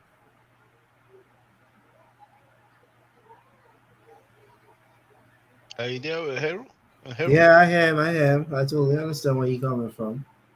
Yeah, so somebody from Kazakhstan doesn't mean that's the same person from Pakistan, even though they may have a similar hair color. Like a Mexican, like I did a video, right, on some Mexican ladies, and no, it was some Filipino ladies and Mexican ladies, and they were all Muslim, so they had the headdress on and stuff like this, but people couldn't tell whether they were Mexican or Filipino because of similar skin tone and same hair texture. So we just had to get over thinking everybody with kinky hair is us. It's just not true. So you have you had the tall people like the Dinka, who is the tallest Africans. Then you have the Pygmy, who's the shortest people in Africa. They're not the same people. They have different genetics. There's a nuance, however, because African Americans, if they do a DNA test, then they will be told that they're like coming from some tribes in Cameroon, from some Ivory Coast, different countries in Africa. So that will be the difference. But but I agree with what you said. Indeed, the North Africa in French we call it Maghreb, and that's the name of the region. So Tunisia, Algeria, Morocco, and Libya is never really part of it included, maybe because it wasn't colonized by France, but that's North Africa, And North Africa, once again, for those who don't know, is populated by white-skinned people. It is a continent of Africa, but Morocco, Tunisia, Algeria, and even Libya is white-skinned people. And back from Kemet, we had depictions of Libyans. They were white-skinned, just like the other Asiatics. So sometimes when I say North Africa is white Africa, people get mad. If I just wanted to come on and share that about Sabir, I'm going to have to get out of here and finish watching this game. Appreciate you having me on for a minute, Shaka. Did y'all have a question for me before I go? Well, I see the lady. As soon as I came on, the lady left because we had a little issue before last time. No, she's not like that. No, she's be going in and out. No, she'll be going in and out. You know what I'm saying? But I mean, I'm wondering if you still feel the same way after all the artifacts that I've shown. Because when I first showed you that one, I made the Black Ancient Egyptians Part 1 and Part 2, and you were in the chat and you said, too much cherry picking, I'm out. And over the years, I've shown so many. So do you still believe that the ancient Egyptians were Caucasian from pre-dynastic time? I believe just what you said about 3 minutes ago. You agreed with me that it was the Maghreb and that it was kind of pale white folk. You agreed with me also that the ancient Egyptians. Egypt is not the Maghreb. Right. So you also agreed, though, that the ancient Egyptians portrayed the Libyans as pale, right? The Libyans, yes, not themselves. Right. So when you go across North Africa, and it doesn't skip over Egypt and then continue in West Africa. West Asia. It's like that across all of North Africa in ancient times, including to West Asia, because Kemet was also Canaan in West Asia used to also be a part of the ancient Egyptian empire. You agree with that? Not really. I mean, they had dominion over some parts of Canaan, mainly Gaza, but not the whole of Canaan. So this logic, this logic of it all being pale all across North Africa, you feel it skips Egypt and then continues in West Asia. Is that what you feel? I don't feel anything. I rely on the artifacts there. You know, I mean, I can go over the depictions again. Do you want me to show you a few more depictions? No, because I can show you depictions and I'll outnumber you, but I don't want to go there with you today. Hold on. You can show me what? Because I can show you pictures and I'll outnumber you 10-1. Oh, so okay. You show me pictures and I agree, but I can show you pictures also. So, but I'll be showing you pictures after pictures and I'll outnumber you. So you can show me. Okay. Let's be clear about the chronology. The Greeks, the Assyrians invaded around 600 BC. Then the Greeks came around 400 BC. So if it's from 600 BC onwards, yeah, maybe you will show me more. But I'm talking about, like 1000 BC, like 1200 BC, 1300 BC, 1500 BC, and older than that. You will not out. That's what you what? That's what I'm talking about. Oh, please, let's go then. Let's go. So listen, I can even show you the mummies with Caucasian hair, not just pictures. I can show you the actual person. No, with the mummies, you cannot tell the phenotype. No, I'm saying the hair is there on certain older mummies from the old dynasties. Well, the thing with the hair is that the royalty, they used to shave their head to avoid lices and other for hygienic purposes. So they will wear wigs. You know what I'm saying? So we cannot rely on what could be wigs. And I think that even black people, if they decay, usually, I mean, we bury. Some people do incineration, but we will bury our people who are quick.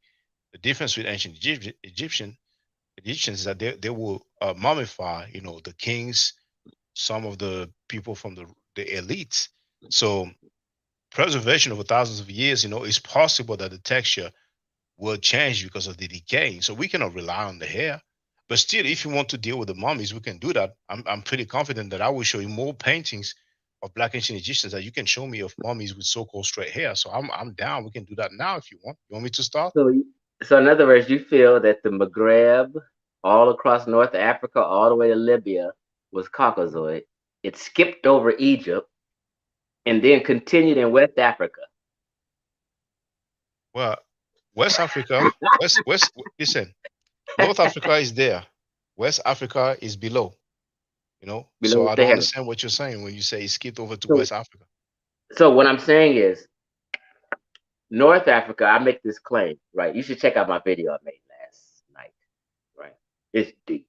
The video I made last night. I was calling out Sarnetter and Jabari in the video last night. That motherfucker's deep. My point is continuity straight from West Asia, the Levant, the Near East, all the way across to Morocco. There's genetic continuity. It doesn't skip one country and then hit the other ones, my point is. But since Black Americans and everybody else in the world wants to steal the achievements of Egypt, they treat Egypt differently than other North African countries. and want to claim that ancient Egypt was black, to get to take that to steal that history and achievements. Everyone tried it at one point. White tried it, but white stopped it. Eurocentrism stopped decades ago. You don't find white people today claiming to be the ancient Egyptians, right? Only Black Americans are the only people on the entire planet Earth who claims to be the ancient Egyptians or descend from the ancient Egyptians. White folks, we don't really claim that, but the claim is that, and it's not even a claim. I mean, we can just look at them. You know what I'm saying? Mm-hmm. We can just look at but them. Dr. Ben wrote a book called Black Men of the Nile. He was talking about black folk. Like this here, Chief X here. What do they look like to? Do they look like they're white skin or black skin here? Well, that's what I'm saying. That's what I'm saying. I can agree with you that you can cherry pick pictures and find them. Now, Okay, what's the art history of that? And what's the art history of this? What are they? The reference is, I'll Are give those him the link. Egyptians or Nubians? Come again? Are those Egyptians or Nubians? Those are Egyptians. Okay, so a lot of times I'm not sure what's happening with the color, but I just know that they use red ochre to paint the men, and they use pale or yellow to paint the women. The Nubians are only painted very pitch black or dark brown. They're never painted pale like the Egyptian women because they weren't pale like the Egyptian women. This is just logic. This is just what they did. They only had like 4 or 5 colors available to them. One was red ochre, and they just used. No, they had way more colors available to them. But here. Now, after how many paintings would you say that's no longer cherry picking? Because there's so many. What people are trying to do is to find someone that is similar to a melanated skin. Melanated skin doesn't mean black people or nappy head people. You got to understand this, right? So like Sarah Seti is fair skin. This dude is light. Yeah. You can find all kind of Cambodians and Vietnamese darker than Sarah Seti.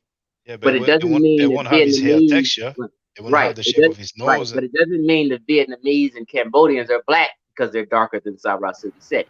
You get what I'm saying?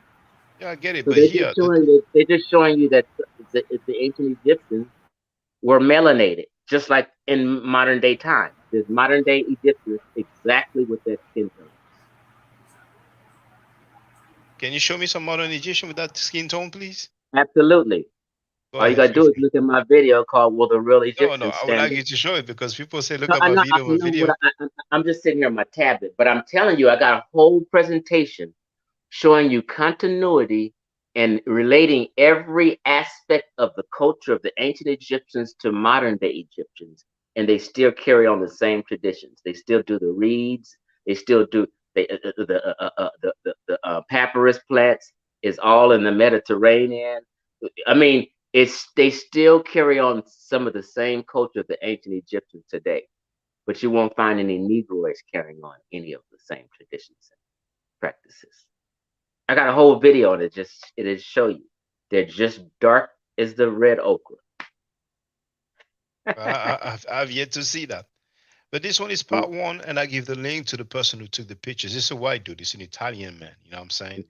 And there's so also now, if one day we want to do pictures, we can do that, and I'll outnumber you. I'm trying to tell you.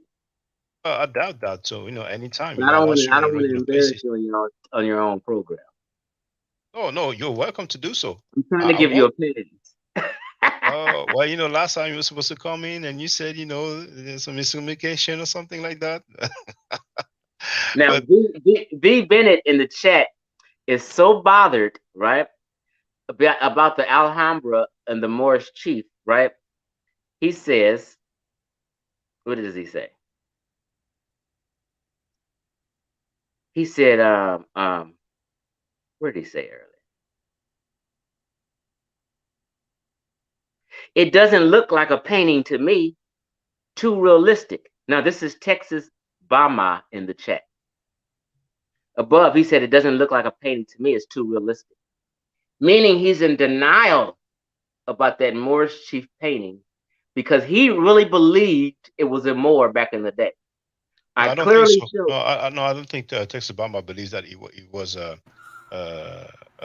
Moor, but I don't know why Texas Obama wrote that. But this is indeed a painting. This is a painting. But do Chief X on the screen here. They had pictures back then. No, listen to what I'm telling you. I'm trying to painting. It doesn't look like painting. Listen to what I'm saying. When I broke down that Moorish chief painting, 90% of the community was in denial. I had to continue and I had to show the art history of what museum is in. I had to break it down. So what I'm saying is this Texas Obama person in the chat didn't know till just now. So in his mind, he said, it doesn't look like a painting to me. It's a sister. It's a sister.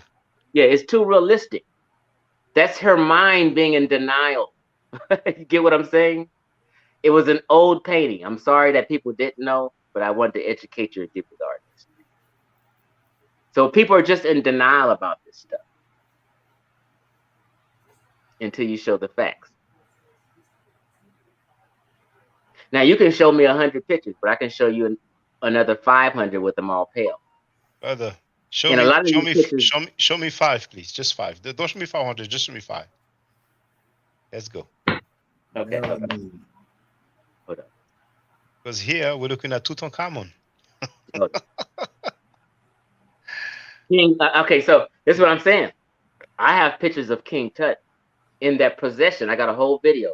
Remember the Nubians was in the procession, and they was bringing them gold, and they was bowing down and submitting. Guess who was they bowing down and submitting to? King Tut. And when you see the picture of King Tut, he's pale, way lighter than the picture you're showing. So they have about 6, 7 pictures of King Tut, and maybe only 2 of the 6 pictures of him are dark. But you ignore the pale pictures of King Tut. Well, please show me the pale King Tut. I would like to see him. Okay, hold on. Well, he could be light skinned like Seti and still be black. No, see, that's your mind. No, we're not even there yet. No, all you can say one way. He's trying to trick. No. Listen to that. Even deeper than that.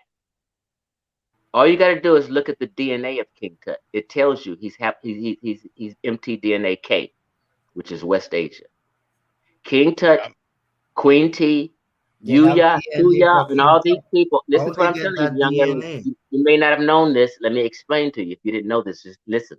Don't automatically be reactionary. Listen to what I'm telling you. Yeah, but let's go in order, though. You said you would show us some pale King Tut. I'm about to, but I'm just letting you know, since we're talking about King Tut, his DNA say West Asian. West Asians ain't black people. I don't trust them on the DNA. So now that's what I'm saying. So all of a sudden, everybody trusts DNA except when it comes to the ancient Egyptians. And I never did that DNA. I ain't into them kind of thing, Chief. I'm just saying, how it's possible that they even got King Tut DNA? How? Yeah. Okay. What, the bones they found? Harold, please do me a favor, young lady. Subscribe to my YouTube channel, Chief X. No, I'm trying to help you. It's hard for me to explain. It's hard for me to explain in 1 minute when I have full-blown 2-hour presentations on the subject, and I'm clearly showing the DNA evidence. I'm showing the hair of him and his family, and him and Queen T. I'm showing their mummy hair. It's all Caucasian. You can rely on a painting, but let's look at the actual mummy in the person really. In their DNA. I'm not just taking this. That's Chief X channel here. I'll put it in the chat so everybody can go there. Now please show me the pair of King Tut, brother. Okay. The pale picture of King Tut or who? You said you can show me, more pictures of a painting of King Tut. Yes. Okay, 1 second. But how you got pictures anyway? You mean, I think he means painting. I think he means painting.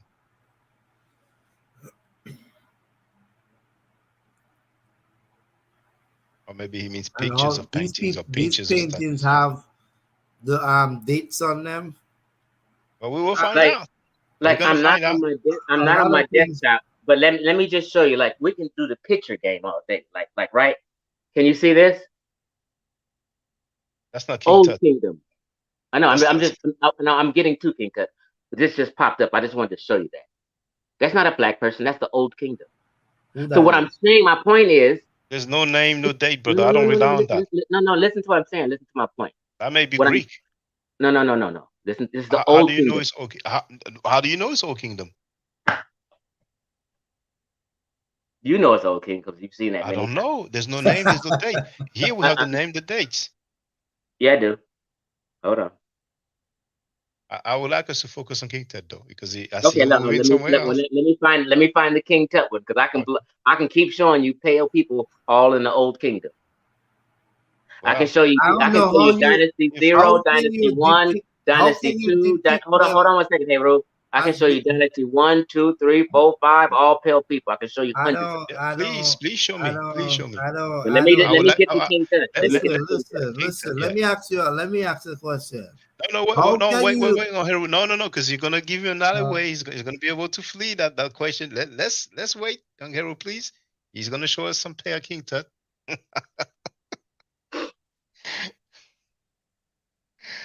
Let's see. Yeah, King Tut coming in 5.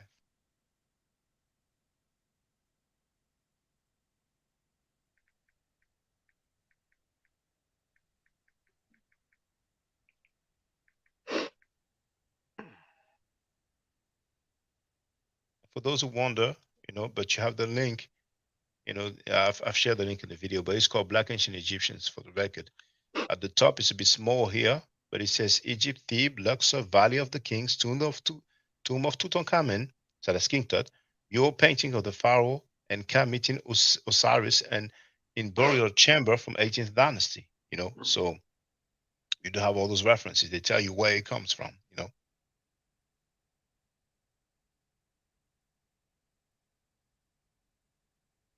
That one here, see the crown, that's King Tut.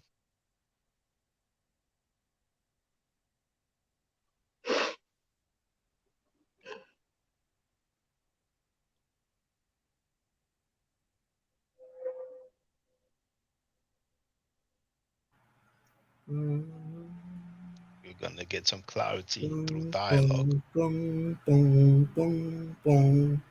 Thumbs up.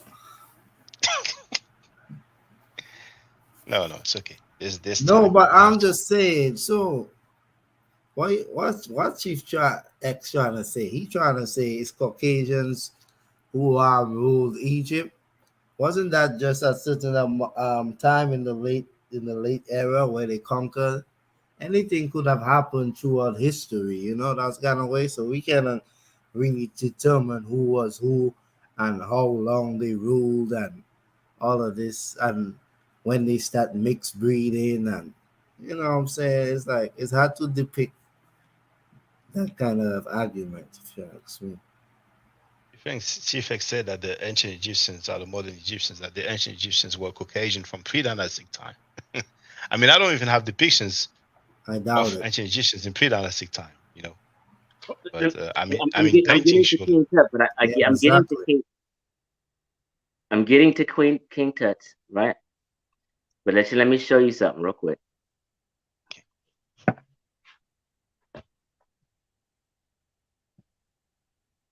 Does that mean he's green because he's painted green?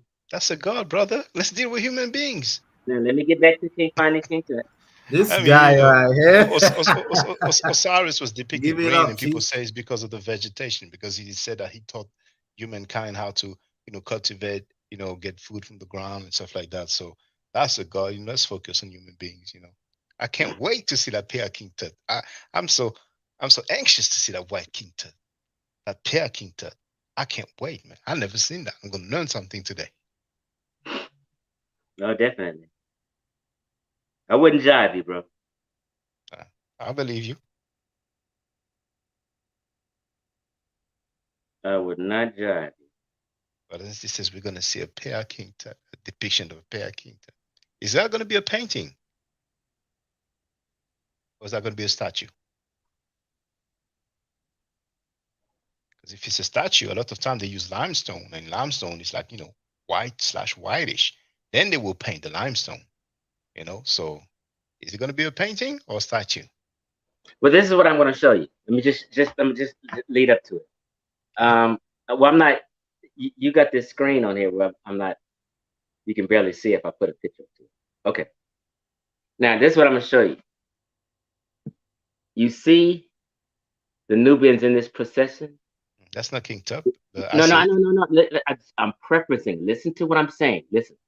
I'm going to show you King Tut, but I'm going to preference it by showing you this. You see these Nubians in the procession bringing gold, trinkets, and right here they're bowing down and praising someone. The person they're bowing down and praising and giving honor to is not themselves. These is Nubians in a procession. You cannot bow down to yourself. You can only bow down to somebody else. No, listen. You have to listen to what I'm saying. I'm going to make it plain for you. I'm not going to jive. This is Chief X. I would not lie to my black people. I swear. Okay, listen. These are Nubians in a procession. They're a tributary state at this time. Mm-hmm. A tributary state is a state that gives honor to a superior state or neighbor.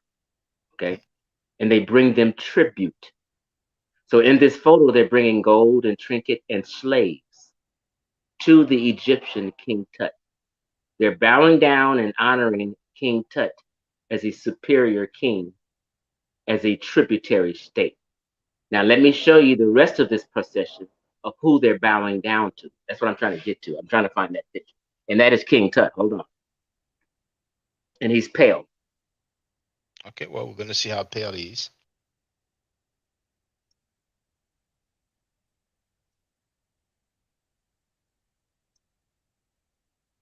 Okay, 1 second. I'm trying to find the exact video. I have it here. Okay.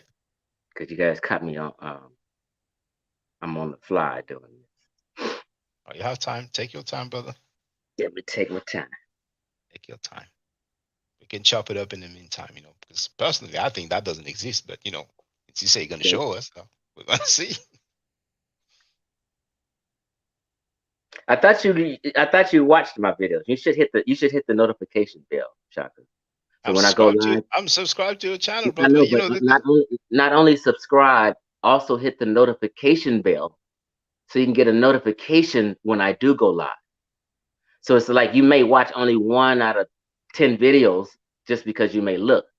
But when I go live, you should actually see. You're not watching these videos, so you wouldn't know. But brother, I don't know if you're aware, but I'm studying Egyptology at a university, and before that, I've been going to museums in many different countries in the world, so I'm very familiar with the artifacts from ancient Egypt. And what you're talking about, like V. Bennett wrote, it's going to be a world premiere. Like Tazariak saying that we have attestation of Moses and Miriam in hieroglyphics. I never heard of that, but I may learn something new today. And I'm wondering, is it going to be a statue or a painting? I found the video. Let me find the timestamp. Oh, okay. All right. So what's the title of the video? Were Nubians slaves of Egyptians? Were Nubians slaves of Egyptians? Boom. I got it. And it says at times in parentheses, right? Who? Yeah. Yeah. Okay. So I'm going to share it in the chat. And then whenever you're ready with the timestamp, then we can get to the nitty-gritty. So that's the video right there. See, you have it in the chat, brothers and sisters. I'm going to share the screen. And we're going to find out. Go to 28. Go to the 28-minute mark. Hold on 1 second. 28-minute mark. I'm not even. This one is actually 28-minute. Yeah, this is 27:51. So Fast forwarded by 10 seconds. Right there. What's that on the right top? Well, you tell me. But I know that website, osiris.net. We can go straight to the website. Okay. That's Hui. That's not Tutankhamun. Wait a minute. I know that website. You see? Osiris. I look like a pain that's Wait a minute, hey Ro. I'm trying to find it. Relax, bro. Well, you always cutting me though. Keep your mind open, hey Ru. I got you, bro. I got you. My mind always open. Okay, just trust me. I'm not just saying that if I wasn't real. Just trust me. Because sometimes you open your mouth and you find out you get wrong. Okay, go to 1 minute on 109-minute mark. That's where I'm showing the DNA on that video. 109. You mean 1 hour and 9 minutes? Yes.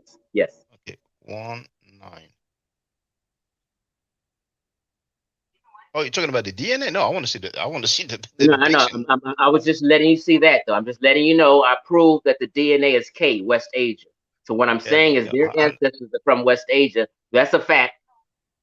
King Tut, What's a Queen, fact? How Queen. you Hold on, young say Heru. that? Young Heru, if you didn't see it, ask to see it before you open your mouth and dispute anything. It's right there. You're changing I'm only saying that King Tut, Queen T, Tuya Yua, their DNA goes back to West Asia is all I'm saying. That's simply a fact. It's nothing to argue about. I'm not convinced. Now, unless you're saying West Asians are black people, then we have a problem. I'm convinced about that, but let's see if they have. I don't know who gave you that DNA. Science did. Science did. You believe DNA any other time? Hold on. That website here That's that not you were a using legal in your person. video, I've shared the link in the chat here, ccosiris.net, and then you have Tutankhamun's tomb here. So I'll click here. This is your source. So this is the website here. This link here, and here I don't see no pale Tutankhamun. I haven't got to it yet. I'm trying to. I don't even know if on that. I'm going through my video right now. Here we have a statue. It doesn't look pale at all. I mean, but hey. And if you find one, what I'm saying, that don't prove nothing. And the pictures that I have, okay, we can click on them and get a better view. See, so it's opening a new window though, but just so that people can have an idea. See, so I don't see any pale one. You know what I'm saying? And here, it's also opening a new window. It's on that procession video. Yeah, right. Them are pale people. Them ain't black people. They don't look nothing like the Nubians. Hold on, you're saying those are pale people? Absolutely no Egyptians are pale white.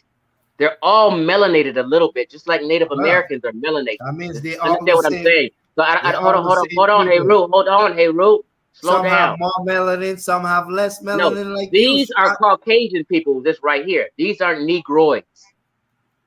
They're just melanated Caucasians. What? Just like an entire Amazigh, like the entire Maghreb, look just like that in skin tone. There's no such thing.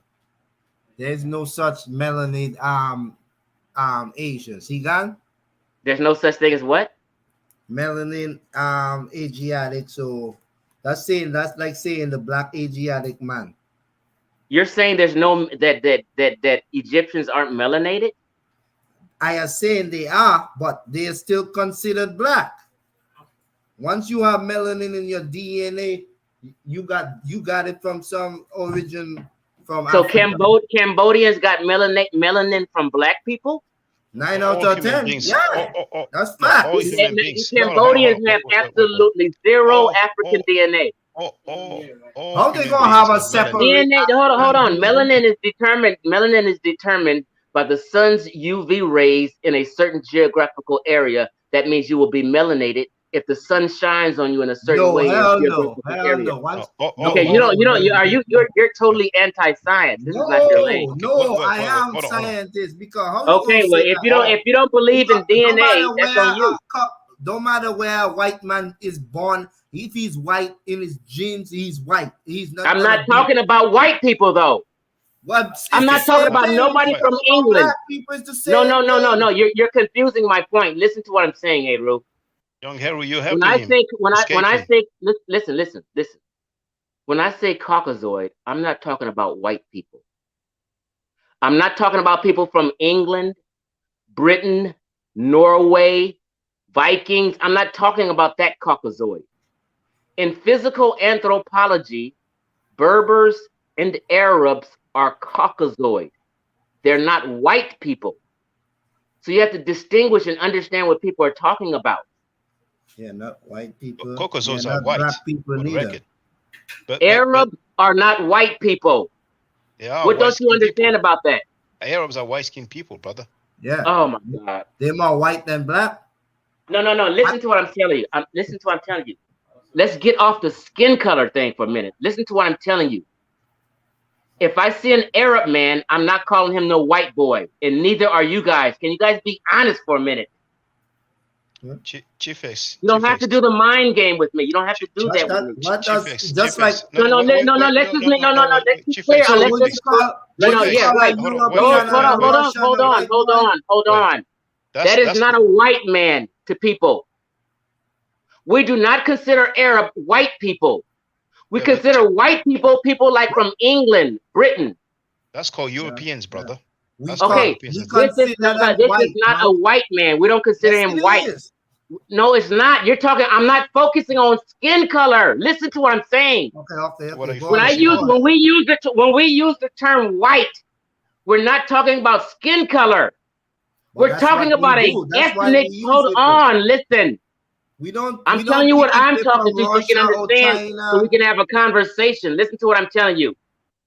People in America, black folk, do not consider Arabs white people. We consider white people a person from Britain, England, Irish. You should say Europeans. Okay, those are Europeans, but what I'm saying, instill in social construct, those are white people. Bill Clinton is a white man.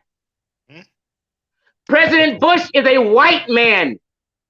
These people have origins from West Europe. Okay, we're not talking about. We're not. Hold on. Stop. Let's be clear. We're not talking about. Hold on. We need this clarity. We are. This is the mind game you guys are playing. We're not calling Arabs white people. Black folks don't call Arabs white people. Yeah, but black folks don't make science. You know what I'm saying? No. Okay, so what I'm saying, when you play the skin color game, then you're playing a mind game. I'm just saying some people have melanin and are more melanated.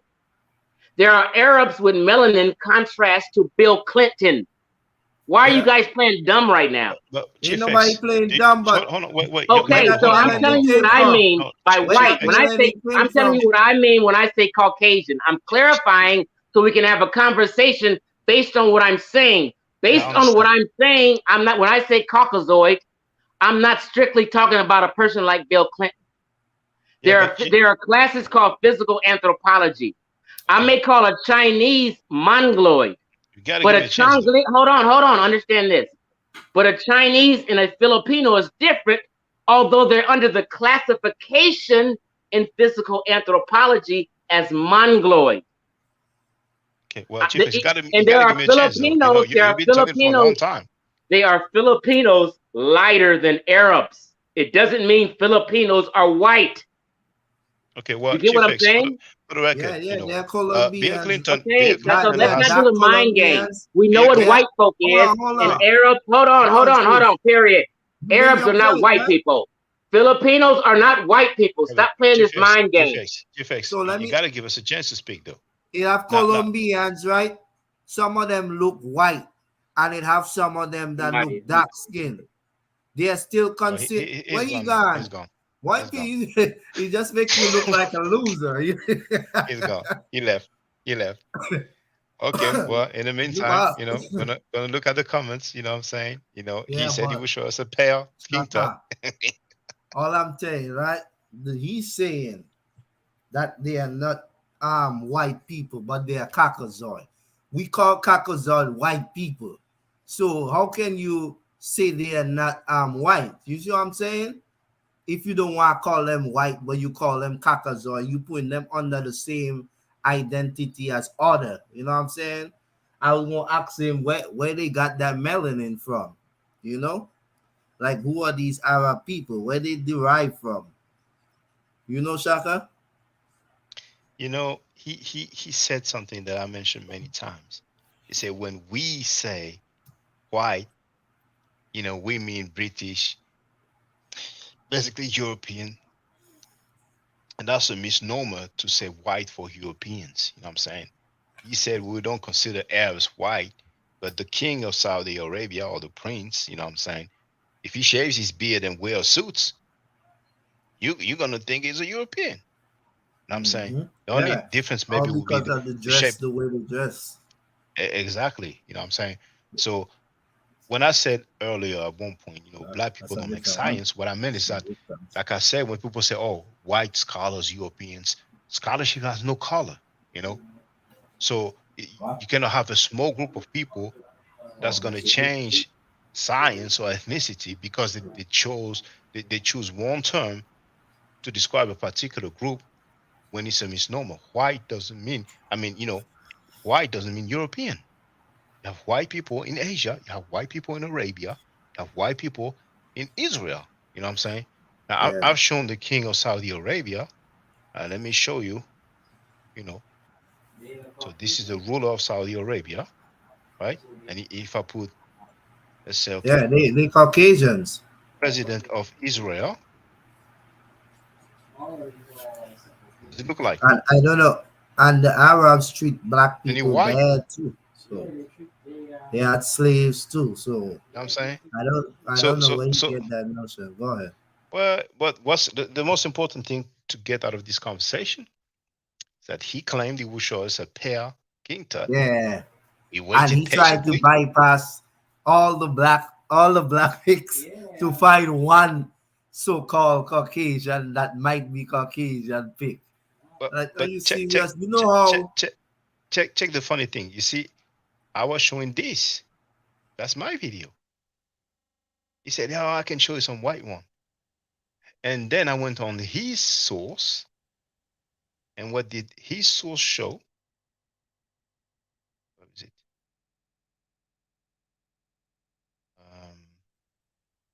Oh, I don't have it anymore. Maybe if I go back, hold on, let me go back. There it is. His source. You know what's funny? That's the same depiction. And then he said, "No, that's pale." Yeah. When it was my like, where you video, see the it wasn't pale. Yeah. And that don't look like no Arab to me. You know, if you find an Arab that look dark, it's 9 out of 10 they mixed breed. And here for the record, you have the link in the chat. But I'm going to show you how to do it from the beginning. All right. Like here. Boom. You type in osiris.net. Right. Oh, what happened there? You know, so funny, like I live in the Virgin Islands and it has a lot of Arabs and they don't look black. You know what I'm saying? They Caucasian, they red, or they white looking with straight hair. So I don't know where you got that from. My bad. It's osiris.net. The Arabs are Caucasoids. Osiris.net. You type in osiris.net. Sharing? Yes. Then you click on it. Now, if you're on the English version, you have the flag at the top left, top right corner. All right. So let's do English because by default it's French. And I would say that website is reliable because as a student of Egyptology in the university, that website was given in one of the, one of the work, one of the lesson / activity. So you go down, you go to Luxor, Valley of the King. That's the one here. So there, you go down, you have the different names, Amenhotep III, Ai, blah, blah, blah, blah, blah, blah. And then last one, Tutankhamun, KV62. KV stands for King Valley. So the reference of King Tut's tomb is KV62, King Valley tomb number 62, right? And then you have the page here. And the one that we were dealing with is that one there, first scene. So it doesn't show where here, but you need to click on it to have the large version, which opens in a new window, And that's what you have there. You have the full breakdown, But what's going to be funny here is to read the comments as we're waiting for the attestation. So hold on. Attestation? I mean, that painting, that pale King Tut that we never seen. Donnie Williams was wondering if it was live. So where does it start? So hold on. Donnie Williams want the link for the panel. Good. He's asking for the link? Yeah. Link. Yeah, but like I said, like all like, you know, I ain't asked him, but I'm pretty sure his reasoning is to separate himself from Africa. Because you see when he said Chief X? No, not Chief X. No, not Chief X. because Chief X. I mean he's trying to separate black people from each other. Like how he said in one place it has the Chief X is back. people. Chief X is back. And he Welcome said back, brother. Order in the short. I'm saying, like, I feel like melanin, regardless of where you are, it all revived from Africa. So in saying that, no matter what part of the earth you was born, if you have melanin in your genes, 9 out of 10, you have a source from that motherland. 10 out of 10. Put it that way. I ain't saying all humans have melanin. You know, all humans have melanin. Thank but the you. melanin level. Hey, Ru, you have to stop saying that because all humans have melanin. Everybody just varies in different amounts. But the melanin level. I found okay, it. Please share it. Please share. You know how to share. I found it. Go to my video. That's my point right there. Hold on, hey, Ru. Hold on. Don't know what you're talking about. No, I know exactly what I'm. Don't do that, bro. Don't do that. I don't show you respect. Don't do that. I know exactly what I'm talking about. Okay, I found it. Go to my video called. Yeah. Just like you think you know what you're talking about. You ain't nobody. I know exactly what I'm talking about. I know exactly what I'm talking about. There you go. Let's go. But please, Chief X. Hold on. The brother's be respectful to you. You know. Hold on, hey, Ru. I found it. I got this. Well, I have it now. Okay. So we can stop all this crying and whining. First of all, what Shaka Ndugu just said is a fact. All humans have melanin. Okay. We vary in degrees of. Hold on. Yeah, but we just vary in degrees. Damn. Okay. You made no, I'm trying to get to the stuff you want to share with us. So what's the title of the video? Okay, I just want to make this one sentence. We all have melanin. We just vary in degrees of melanin. Yes.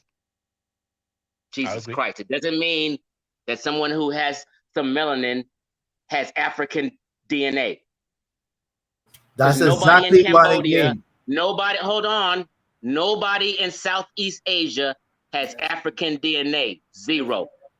And they are melanated. Let's stop with the nonsense. They have DNA. Now here goes the video. Let me tell you where the video's at.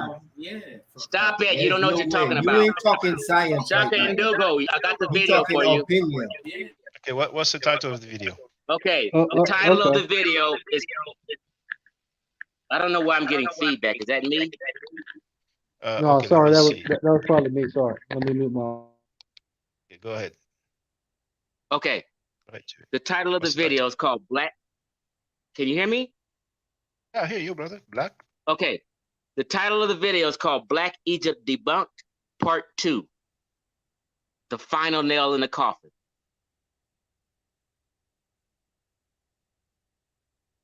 Dedicated to ARS? Yes. Okay. Which timestamp should I go to? Okay.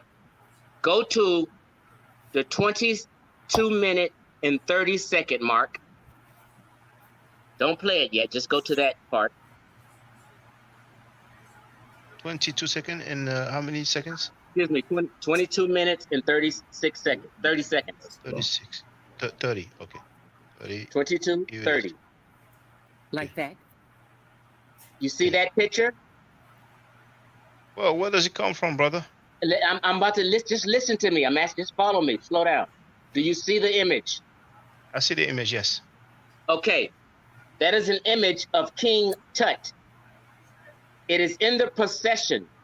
I told you, watch the procession. Remember the Nubians in the procession bowing down?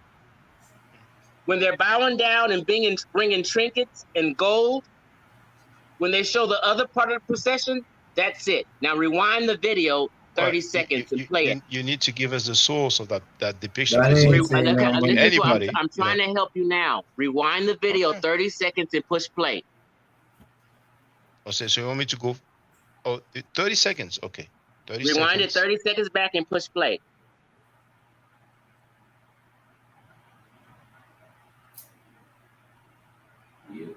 That's about DNA. That's not a depiction. No, come on. Just listen to me. Follow me. Just follow what I'm saying. You told me 30 I just seconds. told you to go to the 22-minute, 36-second mark.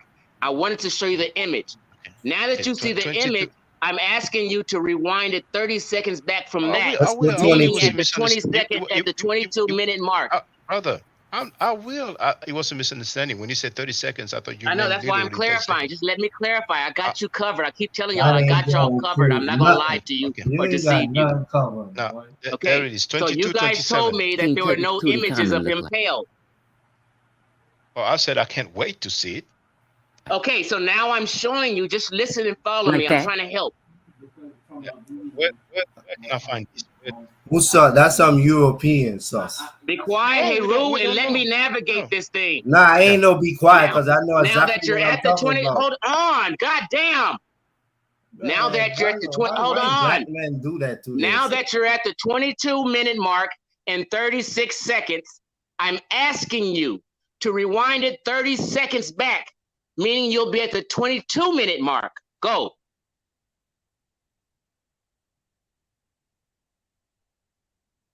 And let it play. King Tut Katut. Who is these black folk right here? Who is these black folk? These Nubians giving tribute to? King Tut. What are they? Black.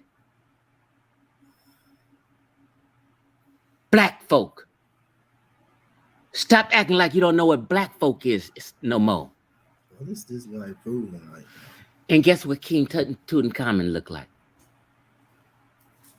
Like that? That ain't black. So that's from Wikipedia, is it? No. So where can I find that image here? Now, I was trying to show you because I did a whole presentation on their DNA. I showed you King Tut's DNA, Queen T. Hold on. Listen to me so you can understand. I have to tell it to you so you can understand and where this comes from. Listen, there's another picture of him pale white in that exact procession. Listen, I was showing the DNA in this video. That's why I have Black Each to debunk the final nail in the coffin. And I was showing people who those Nubian people are giving tribute to.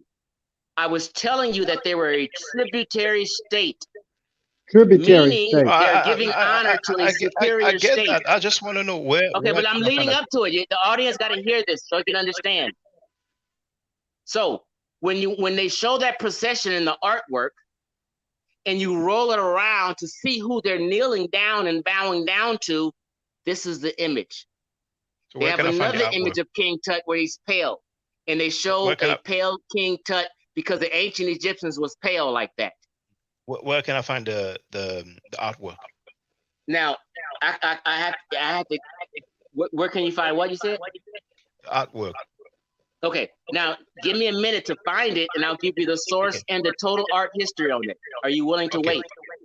I'm willing to wait. I have time, brother. Okay, I'll be back in about 3 minutes because I gotta find it. And that's perfect. I'm gonna play a clip so we can all, go to the bathroom, grab something to drink, and then we'll be back. So I'm gonna play this. Okay, so I wouldn't jive you guys. I know what. Bro, listen. I don't even know who's over there watching that shit. But actually, you know what? That's a lie. I do. What's happening right now is there's a line in the sand, and the pedophiles and the pro-pedophiles. Remember when I said this is revealing who's pedophile and who's pro-pedophile? You know what I'm saying? So a lot of these people have shit that they've been doing. You know what I'm saying? A lot of these people have shit that they've been doing, shit that they interested in. A lot of these niggas go on to vacations in Dominican Republic and Brazil and all these other places and be doing a lot of shit that if they was here in the States, them niggas would get killed for. You know what I'm saying? But these niggas going on vacation doing other goofy shit.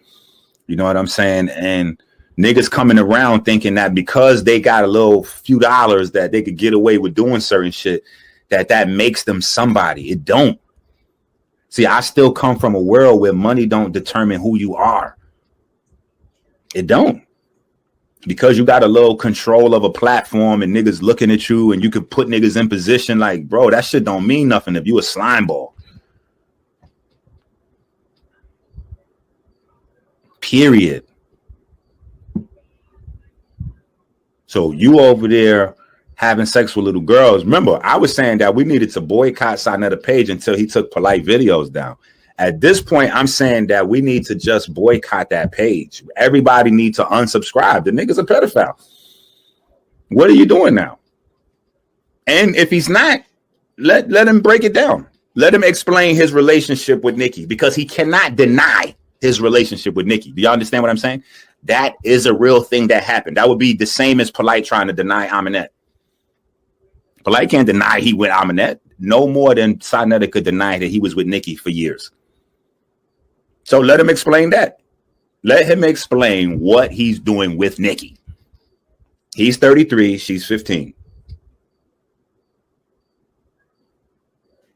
And let me show you something, so you really know that this is a problem. He stayed in a relationship with her. He went to prison for a year and stayed in a relationship with her while he was in prison. And when he came home, he came right back to her.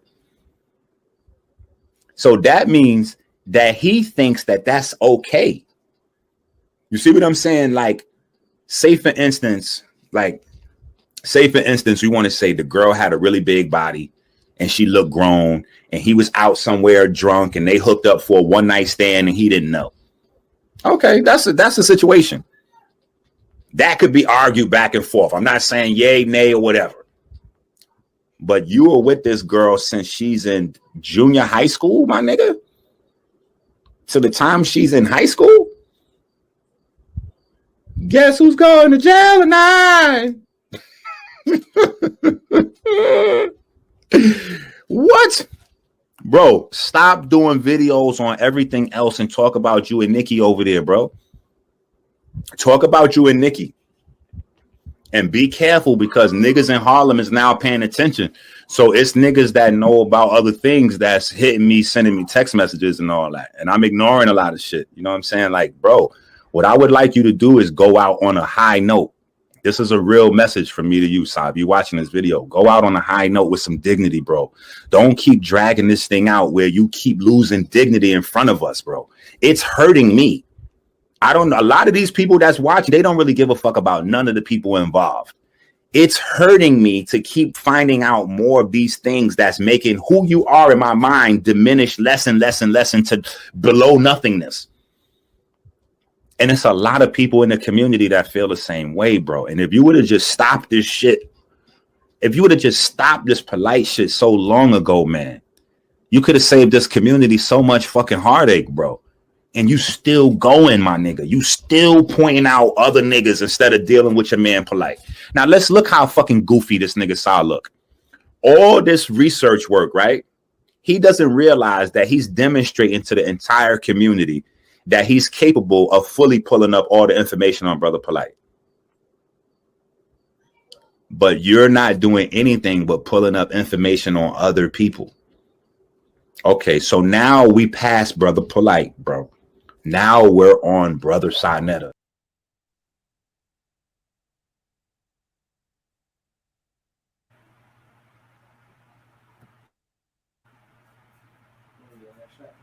Huh? No, he didn't. Shaka, where you at? I'm about to head out.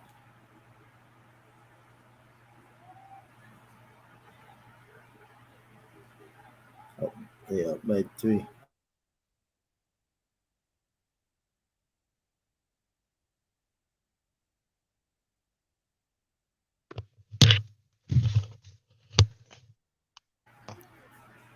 Sorry, I thought I'd be back before the end of the video.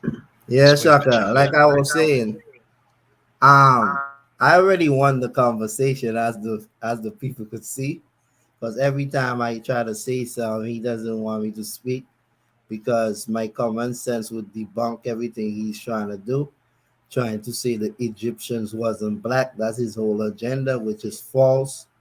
And if you're saying everybody have melanin in the DNA, scientists already proved that everybody came out of Africa. And Excuse me. Brother Shaka, can you pull up the Nubians depicted in glyph?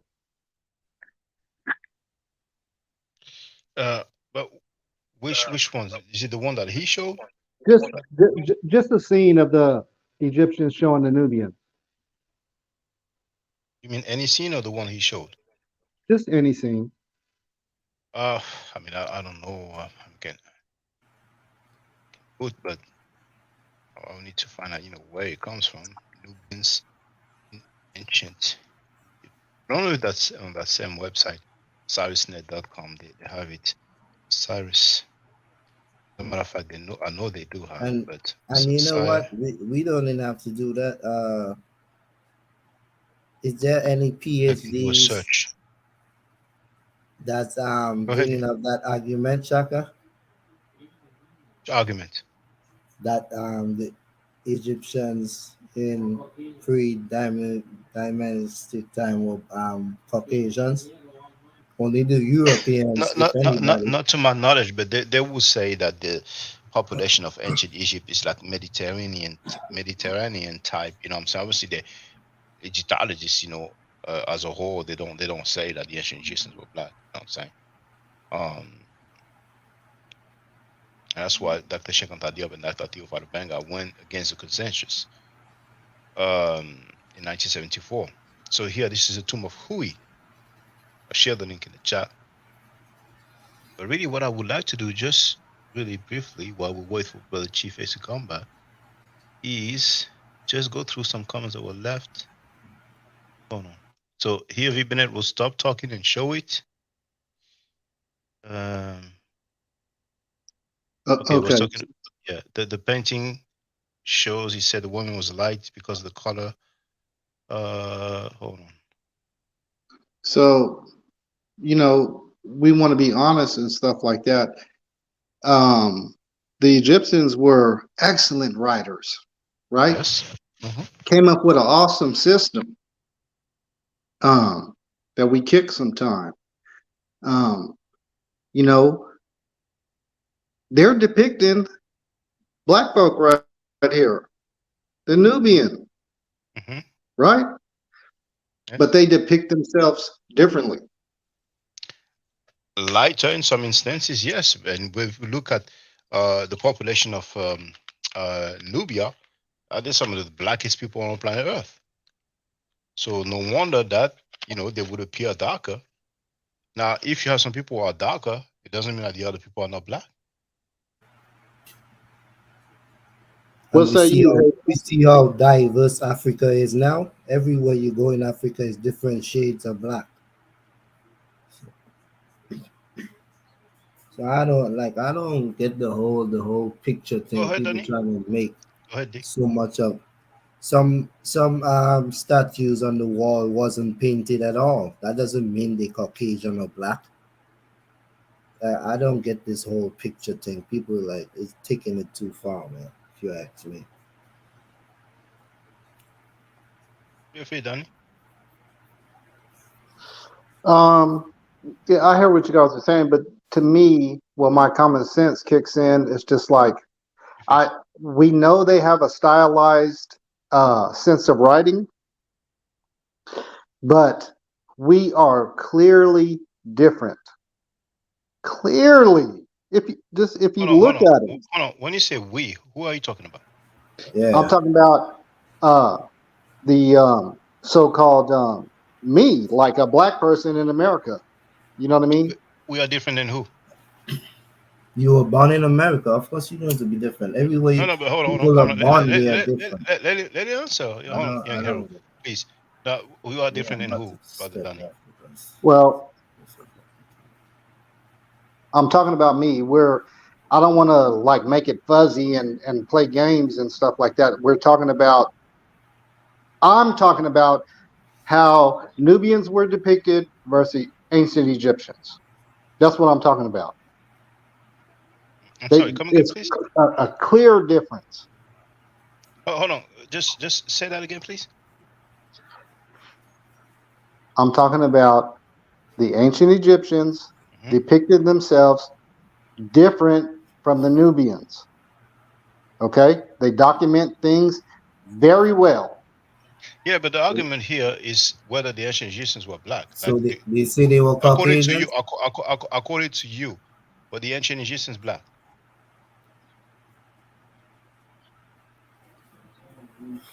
No. No? So they All were right, Shaka, Caucasians. I'm back, Shaka. They were Caucasians, that's what you're trying to say. Now, I want to show you this one here. Well, that's everybody have their opinion, so. Yeah, it's fine, you know. But then I'm back, Shaka, can you hear me?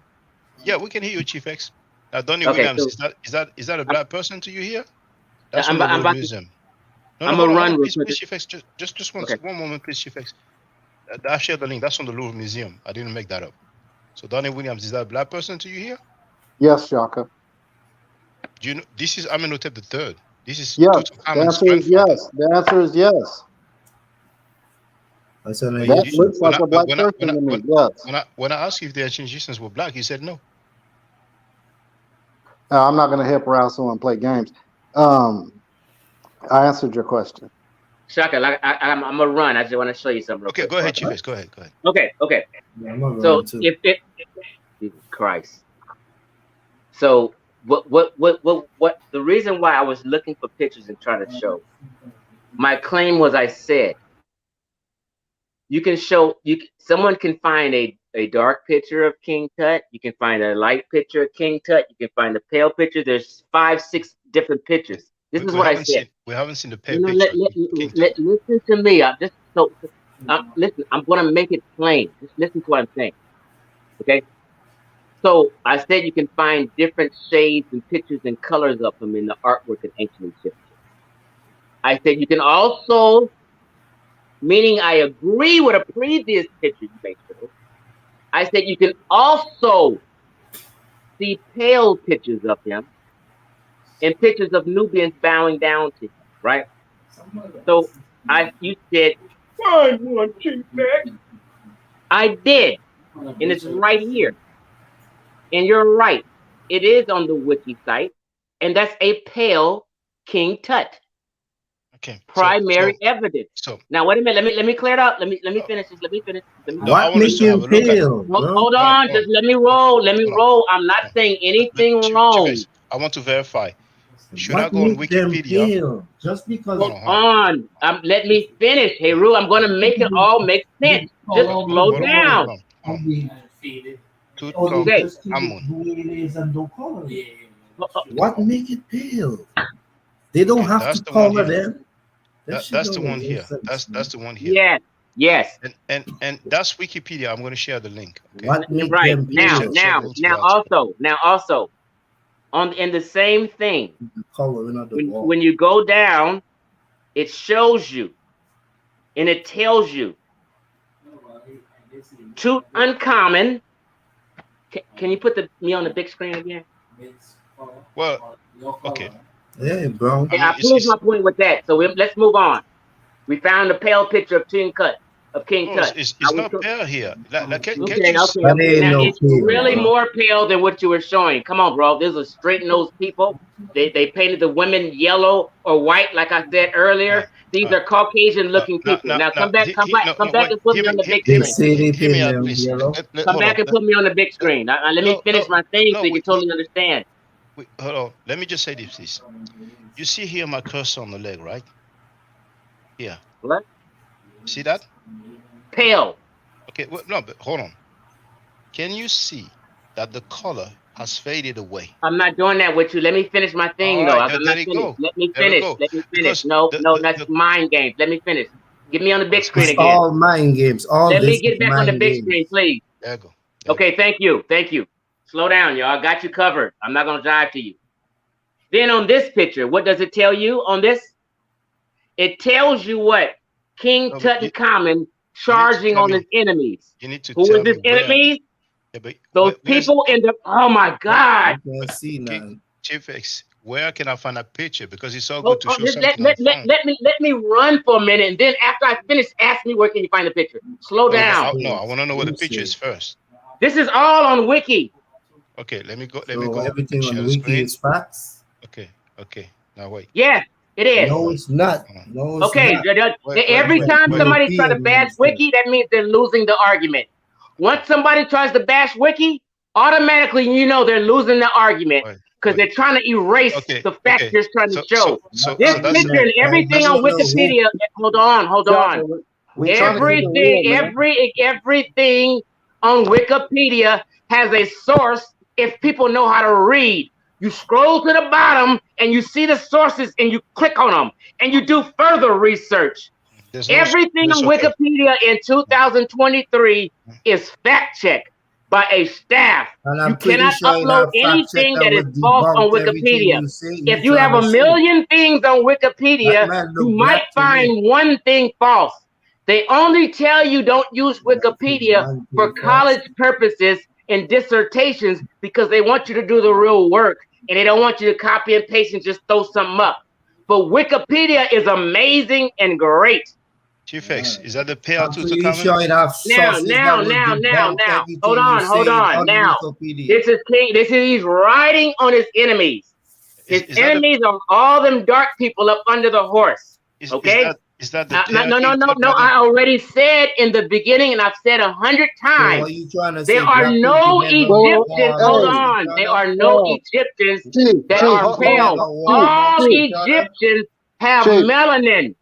All Egyptians have melanin, and they used red ochre to paint themselves. Okay, this is red ochre that Caucasoids use to paint themselves. You can't get around it. He riding on black people. Stop shouting, Chief X, hold on a minute. I've put you off the panel because you're shouting right now. You know what I'm saying? I'm gonna put you back. All right. Just talk, brother. Don't shout. No, you cannot. You guys are interrupting when I'm trying to explain something because you're wiggling and trying to get out of my points. My point is, hold on. Those people under the horse are pitch black. The guy on the horse riding on him has a alkaline nose and he has a pointy nose. I can't anymore. I can't. It's been 5 hours, man. Brother is shouting. We can have the conversation some other time. Stay safe, stay healthy. If I'm allowed to by the nature, I will definitely holler back at you. I don't argue. I said fast. If you're not part of the solution, if you're not part of the solution, you're part of the problem. Do I to do a nature? Hotel. Now, for the record, for those who don't know, I'm giving middle nature classes, and here, that's the flyer. Okay, so those who are interested, feel free to holler at me. If you're not interested, it's cool, but I recommend that everybody who has not yet seen the video Kemet and Ma'at before Judaism, Christianity, and Islam, then watch it. It has about 300,000 views and really deserves to have a lot more. I just want to let everyone know who's listening in now and who's going to listen to this stream in the future. I just had my first Meta Nature class by Brother Shaka today, and I've had other Meta Nature lessons by other teachers, and I can tell you right now, the brother is the best in the game. He is that was one of the best classes I've ever had, ever. So if you're interested in learning the Meta Nature, if you're interested in getting the basics of it, Brother Shaka is an awesome teacher. Get with him, and it's extremely affordable. This brother is giving us his time and his skills, and he's basically giving it away. I mean, I just consider it a donation. You know what I'm saying? So if anybody's interested in learning the Meta Nature, get with this brother right here. He's an awesome teacher. And I'll end with that. Hotep Senu, Hena Senut. This is Julie, also known as Servant of Yah, and I'm currently taking the Medu Nature classes with Brother Shaka, and it has been an amazing experience. Only 2 lessons so far, and I feel like I've been taking the classes for months, just with the how in depth he goes into the vocabulary words, the construction of the language, the grammar. It's been immeasurable, the experience. And one thing that comes across, hands down, is his extreme passion for teaching this to anyone who is willing to learn and has an interest in learning. So I highly suggest, if you are interested, even a minimal interest, that you subscribe to the classes with Brother Shaka. It's such a nominal amount for how much you get. I know, like, our last class was over 2.5 hours. It felt like 2 minutes, but because that's how, you know, involved you are in what he's teaching and how he teaches and how compassionate he is about what he teaches. Also with sharing materials free of charge, no question, no doubt. It's just what he does. He doesn't have to, but he does. And so I just wanted to give a short testimonial about the class and the effectiveness of the class. And all of that is attested to how studied Brother Shaka is. So I highly recommend anyone with a minimal interest that you do sign up for the Medu Netia class. Hotep.